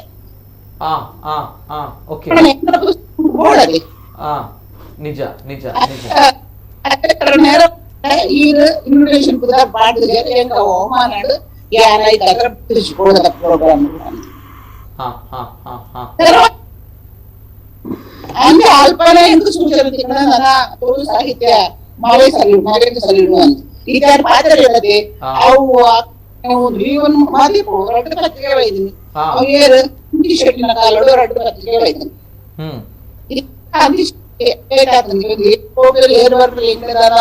ಗೊತ್ತಾಗ್ಬಿಡಿ ನಾನು ರಾಜಕೀಯ ಬರ್ಬಿಡಿ ನಾನು ಅಕಾಡೆಮಿ ಹೋಯ್ತಲ್ಲ ಸದಸ್ಯ ಇರಬಹುದು ಆಸ್ ಎ ಸಂಶೋಧಕಿ ಎಂಬಂತೆ ತುಳು ಸಾಹಿತ್ಯ ಅಕಾಡೆಮಿ ಬೋರ್ಡ್ ಹಾಕುದಿಲ್ಲ ಬೋರ್ಡ್ ಹಾಕು ಇದೆ ಟೀಚರ್ ತುಂಬ ಸಂಬಳ ಕೊಡ್ತಾರೆ ಅಕಾಡೆಮಿಗೆ ಏನ ಪ್ರಶ್ನೆ ಇತ್ತೆ ಸರ್ಕಾರ ಅಕಾಡೆಮಿ ಕೊಡ್ತೀನಿ ಇತ್ತೆ ಚರ್ಚೆ ಬರ್ತೀನಿ ದುರ್ಮಂಚ್ ಕೊಡ್ತೀನಿ ನಿಜ ನಿಜ ಎಲ್ಲ ಬರ್ಬೋದು ಎಲ್ಲ ಬರು ಎಲ್ಲ ಒಂಜಿ ಕೊರಪೆ ಅಧ್ಯಕ್ಷರು ಎಲ್ಲ ಒಂಜಿ ತೂವಿಕ ಬರವಣಿಗೆ ಉಂಡು ಎಲ್ಲ ಒಂಜಿ ಕೊರಪೆ ಅಂತ ಎಲ್ಲ ಬರು ಇತ್ತೆ ಚರ್ಚೆ ಆಪಿನ ಸಂದರ್ಭದ ಎಂಚಿನ ಸ್ಥಿತಿ ಉಂಟು ಪ್ರಶ್ನೆ ಕರೆಕ್ಟ್ ಕರೆಕ್ಟ್ ನಿಜ ನಿಜ ನಿಜ ಪಾತ್ರ ಪಂಡರ ಮೇಡಮ್ ಎಲ್ಲ ಬರು ಅಂಡ್ ಇತ್ತ ಚರ್ಚೆ ಆಪಿನ ವಿಚಾರ ಚರ್ಚೆ ಆಯ್ಬೊಕ್ಕ ಅಥವಾ ಈ ಒಂದು ವಿಚಾರ ಸರ್ಕಾರದ ಗಮನಕ್ಕೆ ಬರ್ತಿಬೊಕ್ಕ ಎಸ್ ನಿದ್ರೆಯಿಂದ ಏಳಲೇಬೇಕಾಗುತ್ತೆ ಅದು ಎರಡು ಮಾತು ಅದು ನಂತರದ ಮಾತು ಈ ಪಲ್ಲಕ ಮೇಡಮ್ ಅಜನ ನೆಡು ದುಂಬೆ ಒಂಜಿ ಕೆಲವು ಪುಸ್ತಕ ಬಿಡುಗಡೆ ರೆಡಿ ಆದಿತ್ತು ಅತೆ ದುಂಬದ AC ಬಂಡಾರ್ಲೆನ ಒಂಜಿ ಅಧ್ಯಕ್ಷತೆ ಟುಪ್ನಾಗ ಕೆಲವು ಬಿಡುಗಡೆ ಗೌರವದ ಸ್ಥಿತಿ ಬಿಡುಗಡೆ ಸಾಹಿತ್ಯ ಓಕೆ ಓಕೆ ಸಾಹಿತ್ಯದ ದಾತ ಗೌರವ ಕೊಡ್ತೀರು ಗದ್ದಲ ಗದ್ದಲ ಗೊತ್ತು ಐದು ಪಂಡ್ಯ ಶಾಲ್ ಪಾಡ್ದ ಪಂಡ್ಯ ಮೊದಲು ಪೋನಾಗ ಏನ ಶಾಲ್ ಮಾತ್ರ ಇನ್ವಿಟೇಷನ್ ಕೊಡೋದಿದ್ರೆ ಎಂಕ್ಲೆ ದಾಖಲೆ ಆಗ್ತದೆ ಈ ಶಾಲ್ ಪಂಡ್ಯ ಇದಾದ ದಾಖಲೆ ಪಂಡ್ಯ ಓಕೆ ಓಕೆ ಸರಿ ಮೇಡಮ್ ಸರಿ ಬರ್ಪೆ ಮೇಡಮ್ ಪಾತೆರು ಎರಡ ಅಂಚನೆ ಕುಡಂಜಿ ಕಾಲರ್ ಹಲೋ ಸರ್ ನಮಸ್ತೆ. ನಮಸ್ತೆ. ನಮಸ್ತೆ ಸರ್, ತಮ್ಮ ಹೆಸರು? ನಾನು ಅರವಿಂದ್ ಶಾನ್ಭಾಗ್ ಅಂತ. ಅರವಿಂದ್ ಶಾನ್ಭಾಗ್ ಅವರು, ನಮಸ್ತೆ ಸರ್. ನಮಸ್ತೆ, ಮಾತಾಡಿ. ಸ್ಟುಡಿಯೋದಲ್ಲಿರುವ ಎಲ್ಲ ಗಣ್ಯರಿಗೂ ನನ್ನ ವಂದನೆಗಳು. ಬಹಳ ಖುಷಿ ಆಯ್ತು ನನಗೆ ಇವತ್ತು ವಿಜಯ್ ಕೋಟ್ಯಾನವರ ಒಂದು ವಿಜಯ ಕರ್ನಾಟಕದ ಲೇಖನ ಓದಿ. ಸ್ವಲ್ಪ ವಿಳಂಬವಾದ್ರೂ ಕೂಡ ಜನರ ತೆರೆಸುವ ಸಮಯೋಚಿತ ಲೇಖನ ಅಂತ ಅನ್ಕೊಳ್ತೇನೆ. ಈ ತುಳು ಭಾಷೆಗೆ ಸಂವಿಧಾನದ 8ನೇ ಪರಿಚ್ಛೇದದಲ್ಲಿ ಸ್ಥಾನ ಸಿಗ್ಬೇಕು ಅಂತ ಹೇಳೋರು ಯಾರೆಲ್ಲ ಇದ್ದಾರೆ ಅವ್ರು ಒಮ್ಮೆ ಆತ್ಮವಿಮರ್ಶೆ ಮಾಡಿಕೊಳ್ಬೇಕು. ಯಾಕಂತಂದ್ರೆ ಸಾಹಿತ್ಯದ ಕೃಷಿ ಕ್ಷೀಣವಾಯ್ತು ಅಂತಂದ್ರೆ ಅದೊಂದು ಭಾಷೆಗೆ ಮಾನ್ಯತೆ ಸಿಗುವುದು ಕಷ್ಟ. ನಿಜ ನಿಜ.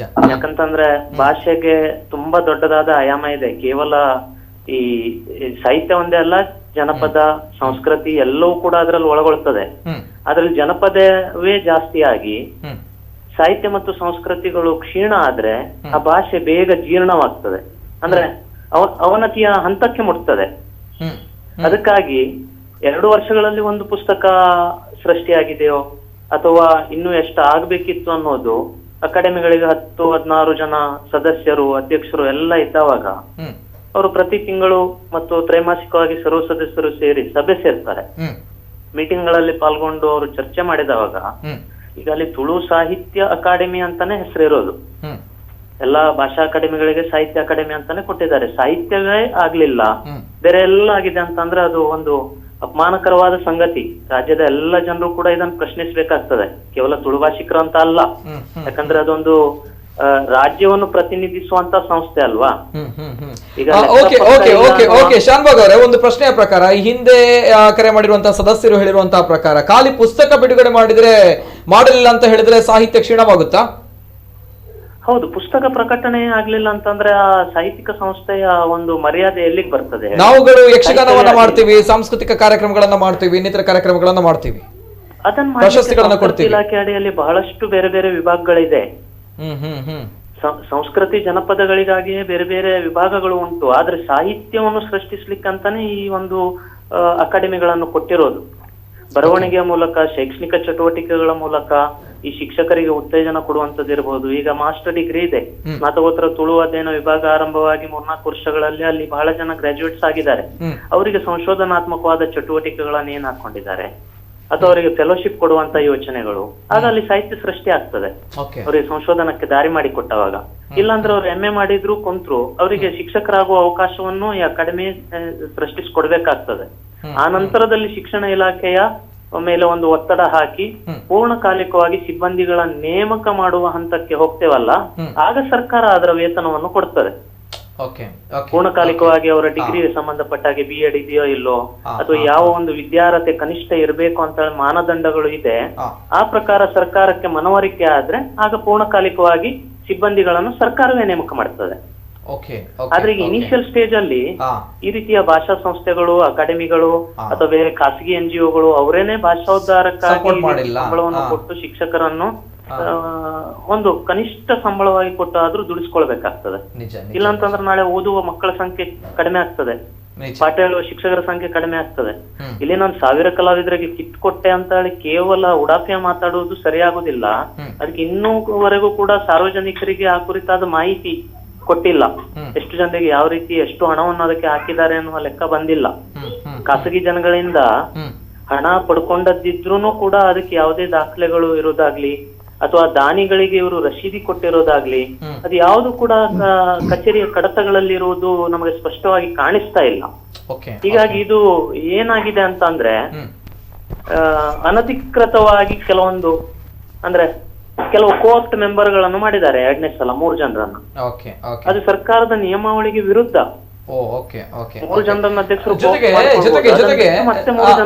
ಜೊತೆಗೆ ಶಾನ್ಭಾಗ್ ಅವರೇ, ತಾವು ಈ ಹಿಂದೆಯೂ ಕೂಡ ಧ್ವನಿ ಎತ್ತಿದಂತಹ ವ್ಯಕ್ತಿ, ತಾವು ನೇರವಾಗಿ ಈಗ ಕರೆ ಮಾಡಿದಾಗ ಈ ಒಂದು ವಿಚಾರದಲ್ಲಿ ನಾನು ಕೇಳಬೇಕು. ನೇರವಾಗಿ ಇಲ್ಲಿ ಪ್ರಶಸ್ತಿಗಳ ವಿಚಾರವಾಗಿ ಮಾತನಾಡಿದಾಗ ವಿಜಯ್ ಕೋಟ್ಯಾನವರು ಕೂಡ ಬರೆದಿರುವಂತಹ ಆರ್ಟಿಕಲ್ ಪ್ರಕಾರ ಇಲ್ಲಿ ಸಾಹಿತಿಗಳು ಅವರುಗಳಿಗೆ ಇಲ್ಲಿ ಪುಸ್ತಕ ಮುಂದೆ ಬಿಡುಗಡೆಯಾಗಿದೆ, ಅವರುಗಳನ್ನ ರೆಕಗ್ನಿಷನ್ ಮಾಡ್ತಾ ಇಲ್ಲ. ಅವರುಗಳಿಗೆ ಪ್ರಶಸ್ತಿ ಸಿಗ್ತಾ ಇಲ್ಲ 100%, ದಟ್ಸ್ ಟ್ರೂ ಆಲ್ಸೋ, ಗೊತ್ತಿದೆ. ಯಾಕಂದ್ರೆ ಅವರುಗಳ ರೆಕಗ್ನಿಷನ್ ಆಗ್ತಾ ಇಲ್ಲ, ಪುಸ್ತಕನ ಬಿಡುಗಡೆ ಆಗಿಲ್ಲ, ಯಾವ ಆಧಾರದ ಮೇಲೆ ಪ್ರಶಸ್ತಿಗಳು, ಅದೇ ಪ್ರಶಸ್ತಿ ಎರ್ರಬಿರಿಯಾಗಿ ಹೋಗ್ತಾ ಇದೆ. ಇದೊಂದು ಆರೋಪ ಕೂಡ ಇದೆ, ಎರ್ರಬಿರಿಯಾಗಿ ಪ್ರಶಸ್ತಿಗಳು ಹೋಗ್ತಾ ಇದೆ, ಅಲ್ಲಿ ವೇದಿಕೆಗಳಲ್ಲಿ ಕಾರ್ಯಕ್ರಮಗಳು ನಡೆಯುತ್ತೆ, ಪ್ರಶಸ್ತಿಗಳು ಬರುತ್ತೆ. ಹೇಗೆ ಒಂದು ಅಕಾಡೆಮಿ ಅಂತ ಬಂದಾಗ ಎಲ್ಲರೂ ಕೂಡ ಪ್ರಶಸ್ತಿ ಕೊಡಬಹುದಾ? ಎಲ್ಲರನ್ನ ರೆಕಗ್ನಿಷನ್ ಮಾಡಬಹುದಾ? ಮಾನದಂಡಗಳಿಲ್ವಾ? ಸಾಧನೆಗಳಿಲ್ವಾ? ಏನು ಕತೆ, ಯಾವ ರೀತಿ ಇದೆ? ತಾವುಗಳು ಸದಸ್ಯರಾಗಿದ್ದವರು ಈ ಹಿಂದೆ ಬೇರೆ ಅಕಾಡೆಮಿ. ಎಸ್, ಅಕಾಡೆಮಿಗಳ ಬಯಲಾದ ಪ್ರಕಾರ ವಾರ್ಷಿಕ ಪ್ರಶಸ್ತಿ ವಿತರಣೆ ಅಂತ ಹೇಳಿ ಒಂದು 3 ಕ್ಯಾಟಗರಿಗಳನ್ನು ಮಾಡಿ ಕೊಟ್ಟಿದ್ದಾರೆ. ವಾರ್ಷಿಕ ಪ್ರಶಸ್ತಿಗಳು ಅಂತ ಹೇಳಿ ಅದಕ್ಕೆ 50,000 ಮೊತ್ತದ ಪ್ರಶಸ್ತಿಯನ್ನು ಅವರಿಗೆ ಕೊಡ್ಲಿಕ್ಕೆ ಉಂಟು, ಜೀವಮಾನ ಸಾಧಕರು ಅಂತ ಹೇಳಿ. ಅದು ಬಿಟ್ಟು ಪುಸ್ತಕ ಪ್ರಶಸ್ತಿಗಳಲ್ಲಿ ಈ ಒಂದು ಸಾಹಿತ್ಯಕ್ಕೆ ಸಂಬಂಧಪಟ್ಟಾಗಿ ಅನುವಾದ, ಆಮೇಲೆ ನಾಟಕ ಇರ್ಬೋದು, ಬೇರೆ 3 ಯಾವುದೇ ಪ್ರಕಾರಗಳು, ಆತ್ಮಕಥನ ಇರ್ಬೋದು, ಹಾಗೆ ಅವರು ಯಾವ್ದು ಮೆಂಬರ್ಗಳೆಲ್ಲ ಸೇರಿ ಆಯ್ಕೆ ಮಾಡ್ತಾರೋ ಆ ರೀತಿಯ 3 ಪುಸ್ತಕ ಪುರಸ್ಕಾರಗಳು 25,000. ಇದು ಎಲ್ಲ ಭಾಷಾ ಅಕಾಡೆಮಿಗಳಿಗೂ ಸಾಮಾನ್ಯವಾಗಿ ಕೊಡತಕ್ಕಂತ ಒಂದು ಮರ್ಯಾದೆ ಪ್ರಶಸ್ತಿಯ ರೂಪದಲ್ಲಿ. ಆದ್ರೆ ತುಳು ಅಕಾಡೆಮಿಯಲ್ಲಿ ಇತ್ತೀಚೆಗೆ ಏನಾಗಿದೆ ಅಂತಂದ್ರೆ ಈ ಬೈಲಾವನ್ನೇ ಬೇಕಾಬಿಟ್ಟಿಯಾಗಿ ಉಲ್ಲಂಘಿಸಿ ಹೊಸ ಪ್ರಶಸ್ತಿಗಳನ್ನು ಸೃಷ್ಟಿ ಮಾಡ್ಕೊಂಡಿದ್ದಾರೆ. ವಾರ್ಷಿಕ ಪ್ರಶಸ್ತಿಗಳನ್ನು ಕೊಡುವುದು ಬೇರೆ, ಅದನ್ನು ಬಿಟ್ಟು ಮತ್ತೆ ಕೆಲವೊಂದು ಅಕ್ರಮ ಪ್ರಶಸ್ತಿಗಳು ಅಂತಾನೆ ಕರಿಬಹುದು. ಅದಕ್ಕೆ ಬೈಲಾದಲ್ಲಿ ಅವಕಾಶ ಇಲ್ಲ. ಅದಕ್ಕೂ 10,000 ರೂಪಾಯಿ ಕೊಟ್ಟು ಬಾಲ ಪುರಸ್ಕಾರ, ಆಮೇಲೆ ಬೇರೆ ಯುವ ಪುರಸ್ಕಾರ, ಅದನ್ನು ಹೊರತುಪಡಿಸಿ ಮತ್ತೆ ಕೆಲವು ಯಾರು ದಾನಿಗಳು ಅವರಿಗೆ ಹಣ ಕೊಟ್ಟಿದ್ದಾರೋ ಅಂತವರಿಗೆ ಒಂದಿಷ್ಟು ಪ್ರಶಸ್ತಿಗಳು ಅಂತ ಹೇಳಿಕೊಂಡು ಈ ಅಕಾಡೆಮಿಯ ಒಂದು ಘನತೆಯನ್ನು ಕೂಡ ಕೆಳಗಿಳಿಸುವಂತ ಕೆಲಸ ಅಧ್ಯಕ್ಷರಿಂದ ಆಗ್ತಾ ಇದೆಯೋ ಅಂತ ಹೇಳಿ ಅನುಮಾನ. ಇದೆಲ್ಲವೂ ಕೂಡ ನೋಡಿ, ಆಡಿಟ್ ಅಬ್ಜೆಕ್ಷನ್ ಬಂದ್ರೆ ಹಾಗೆ ಎಲ್ಲ ರಕಮನ್ನು ಅಧ್ಯಕ್ಷರ ಕೈಯಿಂದ ಬರೆಸ್ಕೊಡ್ಬೇಕಾಗ್ತದೆ. ಈ ರೀತಿ ವರ್ಷಕ್ಕೆ 90,000ದಷ್ಟು ಅಮೌಂಟ್ ಹೋಗ್ತಾ ಇದೆ. 10,000ದಂತೆ 3 ಸಾಹಿತ್ಯಿಕ ವಲಯದಲ್ಲಿ, 3 ಚಿಕ್ಕ ಮಕ್ಕಳಿಗೆ ಕೊಡ್ತಾ ಇದೀವಿ ಅಂತ ಹೇಳಿ ವಿಶೇಷ ಪ್ರಶಸ್ತಿ, ಆ ರೀತಿ 60,000ರಿಂದ 90,000 ಈ 3 ವರ್ಷಗಳ ಅವಧಿಯಲ್ಲಿ ಅವರು ಪ್ರಶಸ್ತಿಗಳಿಗೆ ಎಕ್ಸ್ಟ್ರಾ ಹೊಸದಾಗಿ ಹುಟ್ಟು ಹಾಕಿರುವಂತ ಪ್ರಶಸ್ತಿಗಳು ಇದು. ಇದಕ್ಕೆ ಯಾವುದೇ ಮಾನದಂಡಗಳನ್ನು ಅವ್ರು ಇಟ್ಕೊಂಡಿಲ್ಲ, ಅಥವಾ ಮುಂಚಿತವಾಗಿ ಪತ್ರಿಕೆಗಳಲ್ಲಿ ಪ್ರಕಟಣೆಗಳನ್ನು ಕೊಟ್ಟು ಈ ಪ್ರಶಸ್ತಿಗಳಿಗೆ ಸಾರ್ವಜನಿಕರು ಇದನ್ನು ಏನು ನಾಮಿನೇಟ್ ಮಾಡಬೇಕು, ಹೆಸರುಗಳನ್ನು ಸೂಚಿಸಬೇಕು ಅಂತ ಹೇಳಿ ಅದಕ್ಕೆ ಯಾವುದೇ ಕಮಿಟಿಗಳನ್ನು ಮಾಡಿದ ಹಾಗೆ ಇಲ್ಲ. ಇವೆಲ್ಲವೂ ಕೂಡ ಅವರ ವಲಯದಲ್ಲಿ ಅವ್ರಿಗೆ ಯಾರಿಗ್ ಬೇಕೋ ಅವ್ರಿಗೆ ಗುರುತಿಸ್ಕೊಂಡು ಕೊಟ್ಟಿರುವಂತದ್ದು ಕಂಡು ಬರ್ತಾ ಇದೆ. ನಾನು ಕೆಲವು ಅಕಾಡೆಮಿಯ ಮೀಟಿಂಗ್ ಮಿನಿಟ್ಸ್ ಗಳನ್ನ ತಗೊಂಡಿದ್ದೇನಲ್ಲ, ಅದನ್ನ ನೋಡಿದವಾಗ ಅಲ್ಲಿ ಎಲ್ಲ ಸದಸ್ಯರು ಒಪ್ಪಿದ್ದಾರೆ ಅನ್ನೋ ತರ ಹಾಗೆ ತೋರಿಸ್ತಾರೆ. ಆದ್ರೆ ಇವರೇ ಆ ಹೆಸರುಗಳನ್ನು ಸೂಚಿಸಿ ಇಂತಿಂತವ್ರಿಗೆ ಕೊಡೋದು ಅಂತ ಹೇಳಿ ಫೈನಲೈಸ್ ಮಾಡಿ ಕೊಟ್ಟು ಬಿಟ್ಟಿರ್ತಾರೆ. ಹೀಗಾಗಿ ಪ್ರಶಸ್ತಿಗಳಿಗೆ ಮಾನ್ಯತೆ ಇಲ್ಲ, ಅದನ್ನ ತಗೊಂಡವರು ಕೂಡ ಏನು ನಾವು ಅಕಾಡೆಮಿಯಿಂದ ಪಡೆದಿದೀವಿ ಅಂತ ಹೇಳಿ ಬೀಗುವಂತ ಸಂಗತಿಯೂ ಇಲ್ಲ. ವಾರ್ಷಿಕ ಪ್ರಶಸ್ತಿ ಅಂತ ಹೇಳಿ ಯಾರು ಪಡ್ಕೊಂಡಿದಾರಲ್ಲ ಅವರಿಗಷ್ಟೇ ಮರ್ಯಾದೆ, 50,000 ಮತ್ತೆ 25,000 ಅಮೌಂಟ್ ಪಡ್ಕೊಂಡವರಿಗೆ. ಇನ್ನಿತರ ಪ್ರಶಸ್ತಿಗಳಿಗೆ ಬೆಲೆ ಇಲ್ಲ ಅನ್ನೋದು ಬೆಲೆ ಇಲ್ಲ. ಜೊತೆಗೆ ಅಲ್ಲಿ ನೋಡಿ ಅಧಿಕಾರ ದುರುಪಯೋಗ ಆಗಿದೆ. ಈ ಕೆಲವು ತಾತ್ಕಾಲಿಕ ಸಿಬ್ಬಂದಿಗಳನ್ನು ಬಹಳ ಒಂದು ಮೊಂಡುತನಕ್ಕೆ ಬಿದ್ದವರನ್ನು ವಜಾ ಮಾಡಿದ್ದಾರೆ, 2-3 ಸಿಬ್ಬಂದಿಗಳನ್ನು ತುಳು ಅಕಾಡೆಮಿಯಲ್ಲಿ. ಅದಕ್ಕೆ ಒಂದಿಷ್ಟು ನಡಾವಳಿಗಳನ್ನು ಮಾಡ್ಕೊಂಡಿದ್ದಾರೆ ಅವರು. ಆ ಸಿಬ್ಬಂದಿಗಳನ್ನು ವಜಾ ಮಾಡುವುದು ಕೂಡ ಅವರ ಒಂದು ಏನ್ ಹೇಳ್ತಾರೆ, ನೇರ ತನಗೆ ಬೇಡ ಅಂತಂದ್ರೆ ತೆಗೆಯೋದು. ಆ ರೀತಿಯಾಗಿ ಅವರು ಮಾಡಿರೋದ್ರಿಂದ ಆ ಸಿಬ್ಬಂದಿಗಳು ಪ್ರಶ್ನೆ ಮಾಡಿದಾರೋ ಅಥವಾ ಅವರು ನ್ಯಾಯಾಲಯಕ್ಕೆ ಮೊರೆ ಹೋಗಿದ್ದಾರೋ ಅದೆಲ್ಲ ವಿಚಾರಗಳು ಗೊತ್ತಿಲ್ಲ. ಆದ್ರೆ ಹಾಗೆ ಒಂದು ಕಾಯಂ ಕೆಲಸ ಮಾಡ್ತಾ ಇರುವಂತ ಸಿಬ್ಬಂದಿಗಳನ್ನ ಇವರು ಬಂದ ಕೂಡ್ಲೆ ಇವರಿಗೆ ಬೇಡ ಅಂತ ಅನ್ಸಿದ್ರೆ ಅವ್ರ ಮೇಲೆ ಆರೋಪ ಪಟ್ಟಿ ಹೊರಿಸಿ ತೆಗಿತಾರಲ್ಲ. ಈಗ ಇವ್ರ ಮೇಲೆ ಇಷ್ಟೊಂದು ಆರೋಪಗಳು ಬಂದಿದ್ದು, ಇವ್ರು ಯಾಕೆ ಆ ಕುರ್ಚಿಯನ್ನು ಬಿಡ್ತಾ ಇಲ್ಲ ಅಲ್ವಾ? ಇಂತ ಹಣಕಾಸಿನ ಲೆಕ್ಕ ಸರಿ ಇಲ್ಲದೆ, ಆಮೇಲೆ ಅಲ್ಲಿ ಇಷ್ಟೊಂದು ಕಡತಗಳಲ್ಲಿಯೂ ಕೂಡ ಏನೋ ಹೆಚ್ಚು ಕಡಿಮೆ ಆಗಿರುವಂತದ್ದು ಎಲ್ಲ ಗೊತ್ತಾದವಾಗ ಇವ್ರು ಆ ಕುರ್ಚಿಯನ್ನು ಬಿಟ್ಕೊಡ್ಬಹುದು. ಈಗ ಜನಗಳ ಆಲೋಚನೆ ಮಾಡಬಹುದು, ಇಂಥವರನ್ನು ಲೋಕಾಯುಕ್ತ ಸಂಸ್ಥೆಗೆ ದೂರು ಕೊಟ್ಟು ಅದ್ರ ವಿಸ್ತೃತ ತನಿಖೆ ಆಗ್ಲಿ. ಯಾಕಂದ್ರೆ 4 ತಿಂಗಳ ಹಿಂದೆ ನಾನು ಈ ವಿಚಾರವನ್ನು ಕೊನೆಯದಾಗಿ ಒಂದು ಮಾತನ್ನ ನಿಮ್ಮಲ್ಲಿ ಕೇಳಬೇಕು. ಈ ಒಂದು ಗೌರವ ಸಂಬಳ ನಮ್ಮ 3,000 ತಿಂಗಳಿಗೆ ಶಿಕ್ಷಕರಿಗೆ ಕೊಡುವಂತಹ ವಿಚಾರ, ಈ ಒಂದು ವಿಚಾರ, ಯಾಕಂದ್ರೆ ಇದನ್ನು ಕೊಡ್ಲಿಲ್ಲ 2 ವರ್ಷದಿಂದ ಅಂತ ಬಂದಾಗ ಇದು ಅಕಾಡೆಮಿಯ ವಿಚಾರ ಅಲ್ಲ, ಅಕಾಡೆಮಿಗೆ ಸಂಬಂಧಪಟ್ಟಿಲ್ಲ ಅನ್ನೋದು ಈ ಹಿಂದೆ ನಮ್ಗಳಿಗೆ ನಾವುಗಳು ತಿಳಿದುಕೊಂಡಿರುವಂತಹ ವಿಚಾರ. ಏನ್ ಹೇಳ್ತೀರಾ ಇದು? 3,000 ಅದು ಟೆಲಿಫೋನ್ ಬತ್ತೆ. ಅಲ್ಲ, ತುಳು ಕಲಿಸುವಂತಹ ಶಿಕ್ಷಕರಿಗೆ ತಮ್ಮ ಗಮನಕ್ಕೆ ಬಂದಿದ್ಯಾ? ತುಳು ಕಲಿಸುವಂತಹ ಶಿಕ್ಷಕರಿಗೆ ಅದು ಅದೇ ರೀತಿ ಕೊಂಕಣಿಗೂ ಕೂಡ ಇದೆ. ಕೊಂಕಣಿ ಶಿಕ್ಷಕರಿಗೂ ಕೊಂಕಣಿ ಅಕಾಡೆಮಿ ಗೌರವಧನವಾಗಿ ಕೊಡ್ತದ. ಹೌದು, ರಾಯ್ ಕಸ್ತೋಲಿನ ಅವರು ಅಧ್ಯಕ್ಷರಾಗಿದ್ದಂತ ಸಂದರ್ಭದಲ್ಲಿ ಕೊಂಕಣಿ ಅಕಾಡೆಮಿಯಲ್ಲಿಯೂ ಶಿಕ್ಷಕರಿಗೆ ಒಂದು ಪ್ರೋತ್ಸಾಹಕ ಭತ್ಯೆ ಅಂತ ಹೇಳಿ ಇದೇ ರೀತಿ ಕೊಡ್ತಾ ಇದ್ದೇವೆ. ಈಗ ಏನ್ ಕತೆ? ಈಗನೂ ಕೊಡ್ತಾ ಇದ್ದಾರೆ. ಈಗಲೇ ಕೊಡ್ತಾ ಇದ್ದಾರೆ. ಎಷ್ಟು ಕೊಡ್ತಾ ಇದ್ದೀರಾ? ಇದೇ ರೀತಿ 3,000 3,000 ತಿಂಗಳಿಗೆ. ಹೌದೌದು. ಈಗಲೂ ಕೂಡ ಕೊಡ್ತಾ ಇದ್ದೀರಾ? ಈಗಲೂ ಕೂಡ ಶಿಕ್ಷಕರಿಗೆ ಅದು ಸಂದಾಯ ಆಗ್ತಾ ಇದೆ. ಪೆಂಡಿಂಗ್ ಇಲ್ವಾ, ಇಟ್ಟಿಲ್ವಾ ತಾವುಗಳು? ಅದು ಹಣಕಾಸಿನ ಲಭ್ಯತೆಯ ಮೇಲೆ ಕೆಲವೊಂದು ಶಾಲೆಗಳ ಶಿಕ್ಷಕರಿಗೆ ಇದೆಯೋ ಅಂತ ಅದ್ರ ಬಗ್ಗೆ ನನಗೂ ಸರಿಯಾಗಿ ನಿಖರವಾಗಿ ಗೊತ್ತಿಲ್ಲ. ಆದ್ರೆ ಒಂದಿಷ್ಟು ದೇವನಾಗರಿ ಶಿಕ್ಷಕರಿಗೆ ವಿಶ್ವ ಕೊಂಕಣಿ ಕೇಂದ್ರ ಕೊಡ್ತದೆ, ಇನ್ನುಳಿದ ಶಿಕ್ಷಕರಿಗೆ ಕೊಂಕಣಿ ಸಾಹಿತ್ಯ ಅಕಾಡೆಮಿ ಕೊಡ್ತದೆ. ಹಾಗೆ ಆ ರೀತಿ ಒಂದು ಹಿಂದಿನಿಂದಲೂ ಮಾಡಿಕೊಂಡು ಬಂದಿದ್ದಾರೆ. ಒಂದೇ ಸಲ ತುಳು ಮತ್ತು ಕೊಂಕಣಿ ಸ್ಟಾರ್ಟ್ ಆದದ್ದು. ಕರೆಕ್ಟ್. ಈಗ ಥ್ಯಾಂಕ್ ಯು ಧನ್ಯವಾದಗಳು ತಾವು ಕರೆ ಮಾಡಿದಕ್ಕೆ, ಜೊತೆಗೆ ತಮ್ಮೆಲ್ಲ ಮಾಹಿತಿಗಳಿಗೂ ಕೂಡ ಧನ್ಯವಾದಗಳು. ಕೊಂಕಣಿ ಶಿಕ್ಷಕರಿಗೆ ಸಿಗುತ್ತೆ, ಆದ್ರೆ ತುಳು ಶಿಕ್ಷಕರಿಗೆ ಗೌರವಧನ ಸಿಗ್ತಾ ಇಲ್ಲ, ತಿಂಗಳಿಗೆ 3,000 ರೂಪಾಯಿ. ಯೋಚನೆ ಮಾಡ್ಕೊಳ್ಬೇಕು ನಾವುಗಳು ನಮ್ಮವರು. ಅದೇ ರೀತಿ ಅನೇಕ ಕರೆಗಳು ಬರ್ತಾ ಇದೆ. ವಿಜಯ್ ಕೋಟ್ಯನವರು, ತಾವುಗಳು ತೆಗೆದುಕೊಂಡಿರುವಂತಹ ಕೆಲವು ವಿಚಾರಗಳಲ್ಲಿ ನಾನು ನೇರವಾಗಿ ಕೇಳಬೇಕು. ಈ ಸಾಂಸ್ಕೃತಿಕ ಕಾರ್ಯಕ್ರಮಕ್ಕೆ ಒತ್ತು, ಪ್ರಭಾವಿಗಳಿಗೆ ಪ್ರಶಸ್ತಿ, ಈ ಒಂದು ವಿಚಾರವಾಗಿ ನಾವು ಮಾತನಾಡಿದಾಗ ಕಳೆದ ಒಬ್ರು ಕಾಲರ್ ಕೂಡ ಹೇಳಿರುವಂತಹ ವಿಚಾರ, ಖಾಲಿ ಪುಸ್ತಕ ಬಿಡುಗಡೆ ಮಾಡಲಿಲ್ಲ ಅಂದ್ರೆ ಸಾಹಿತ್ಯ ಕ್ಷೀಣವಾಗುತ್ತಾ? ತಾವು ನೇರವಾಗಿ ಟೈಟಲ್ ಕೊಟ್ಟಿರುವಂತದ್ದು ಅಕಾಡೆಮಿಯಲ್ಲಿ ಸಾಹಿತ್ಯ ಕ್ಷೀಣ, 2 ವರ್ಷದಲ್ಲಿ ಕೇವಲ ಒಂದೇ ಪುಸ್ತಕ ಬಿಡುಗಡೆ, ಕೇವಲ ಇದರಿಂದಲೇ ನಾವು ಆರೋಪವನ್ನ ಮಾಡಬಹುದಾ? ಈಗಾಗಲೇ ರವಿ ಮಡಿಕೇರಿ ಅವರು ಮಾತಾಡಿದ ಬಗ್ಗೆ ನಾನು ಹೇಳ್ಬೇಕು. ಅವರು ರವಿ ಮಡಿಕೇರಿ ಅವರು ಅಕಾಡೆಮಿ ಸದಸ್ಯರಾಗಿ ಅವ್ರು ಸತ್ಯವನ್ನು ಒಪ್ಕೊಂಡಿದ್ದಾರೆ. ಅಲ್ಲಿ ಏನು ಕೆಲಸ, ಸಾಹಿತ್ಯದ ಕೆಲಸ ಆಗಿದೆಯಾ? ಇಲ್ಲ, ಆಗ್ತಾ ಇಲ್ಲ ಅಂತ ಹೇಳಿದ್ದಾರೆ. ಅಂದ್ರೆ ಪುಸ್ತಕ ಬಿಡುಗಡೆ ಆಗಿದ್ದನ್ನು ಅವರು ಹೇಳಿದ್ದಾರೆ, ಖಾಲಿ 1 ಪುಸ್ತಕ ಬಿಡುಗಡೆ ಆಗಿದೆ ಅಂತ. ಅಂದ್ರೆ ಸತ್ಯವನ್ನು ಒಪ್ಕೊಂಡಿದ್ದಾರೆ. ಇವತ್ತು ಮಾಧ್ಯಮ ಯಾವ್ದು ಬೆಳಕು ಚೆಲ್ಲಿದೆಯಾ ಅದನ್ನು ಸತ್ಯ ಒಪ್ಕೊಂಡಿದ್ದಾರೆ. ಮದಿಪು 2 ಬಿಡುಗಡೆ ಆಗಿದೆ, ಇನ್ನು ಮುಂದಿನ ದಿನಗಳಲ್ಲಿ ಮದಿಪು ಸಹ ಮಾಡ್ತೇವೆ, ಪುಸ್ತಕ ಸಹ ಬಿಡುಗಡೆ ಮಾಡ್ತೇವೆ. ಅಂದ್ರೆ ಇವತ್ತು ಪ್ರಸಕ್ತ ಏನು ಸ್ಥಿತಿ ಇದೆ ಆ ಸತ್ಯವನ್ನು ಅವರು ಒಪ್ಕೊಂಡಿದ್ದಾರೆ. ಒಂದು ಮತ್ತೆ ಅವರೊಂದು ಹೇಳಿದ್ದಾರೆ, ಏನಂದ್ರೆ ಪುಸ್ತಕ ಬಿಡುಗಡೆ ಮಾಡೋ ಸಾಹಿತ್ಯವೇ ಮುಖ್ಯ ಅಲ್ಲ, ಬಾಕಿದ್ದು ಅದರಲ್ಲೂ ಸಾಹಿತ್ಯ ಇದೆ ಅಂತ ಒಂದು ಅರ್ಥ ಮಾಡ್ಕೊಳ್ಬೇಕು. ಇವತ್ತು ನಾಟಕ ಇರ್ಬೋದು, ಯಾವುದೇ ಕಲೆ ಇರ್ಬೋದು, ಅದಕ್ಕೆ ಈಗಾಗಲೇ ಅವರು ಹೇಳಿದ್ದಾರೆ ಬೇರೆ ಬೇರೆ ಅಕಾಡೆಮಿಗಳು ಇದೆ ಅಂತ. ಒಂದು ಮತ್ತೆ ಯಾವುದೇ ನಾಟಕ ಕಲೆ ಇರ್ಬೋದು, ಅದರ ಮೂಲ ಸಾಹಿತ್ಯ ಅಂತ ಅರ್ಥ ಮಾಡ್ಬೇಕು. ಇವತ್ತು ಪುಸ್ತಕ ಇರ್ಬೋದು, ನಾಟಕ ರಚನೆ ಇರ್ಬೋದು, ಅದರ ಸಾಹಿತ್ಯ ಅಲ್ವಾ?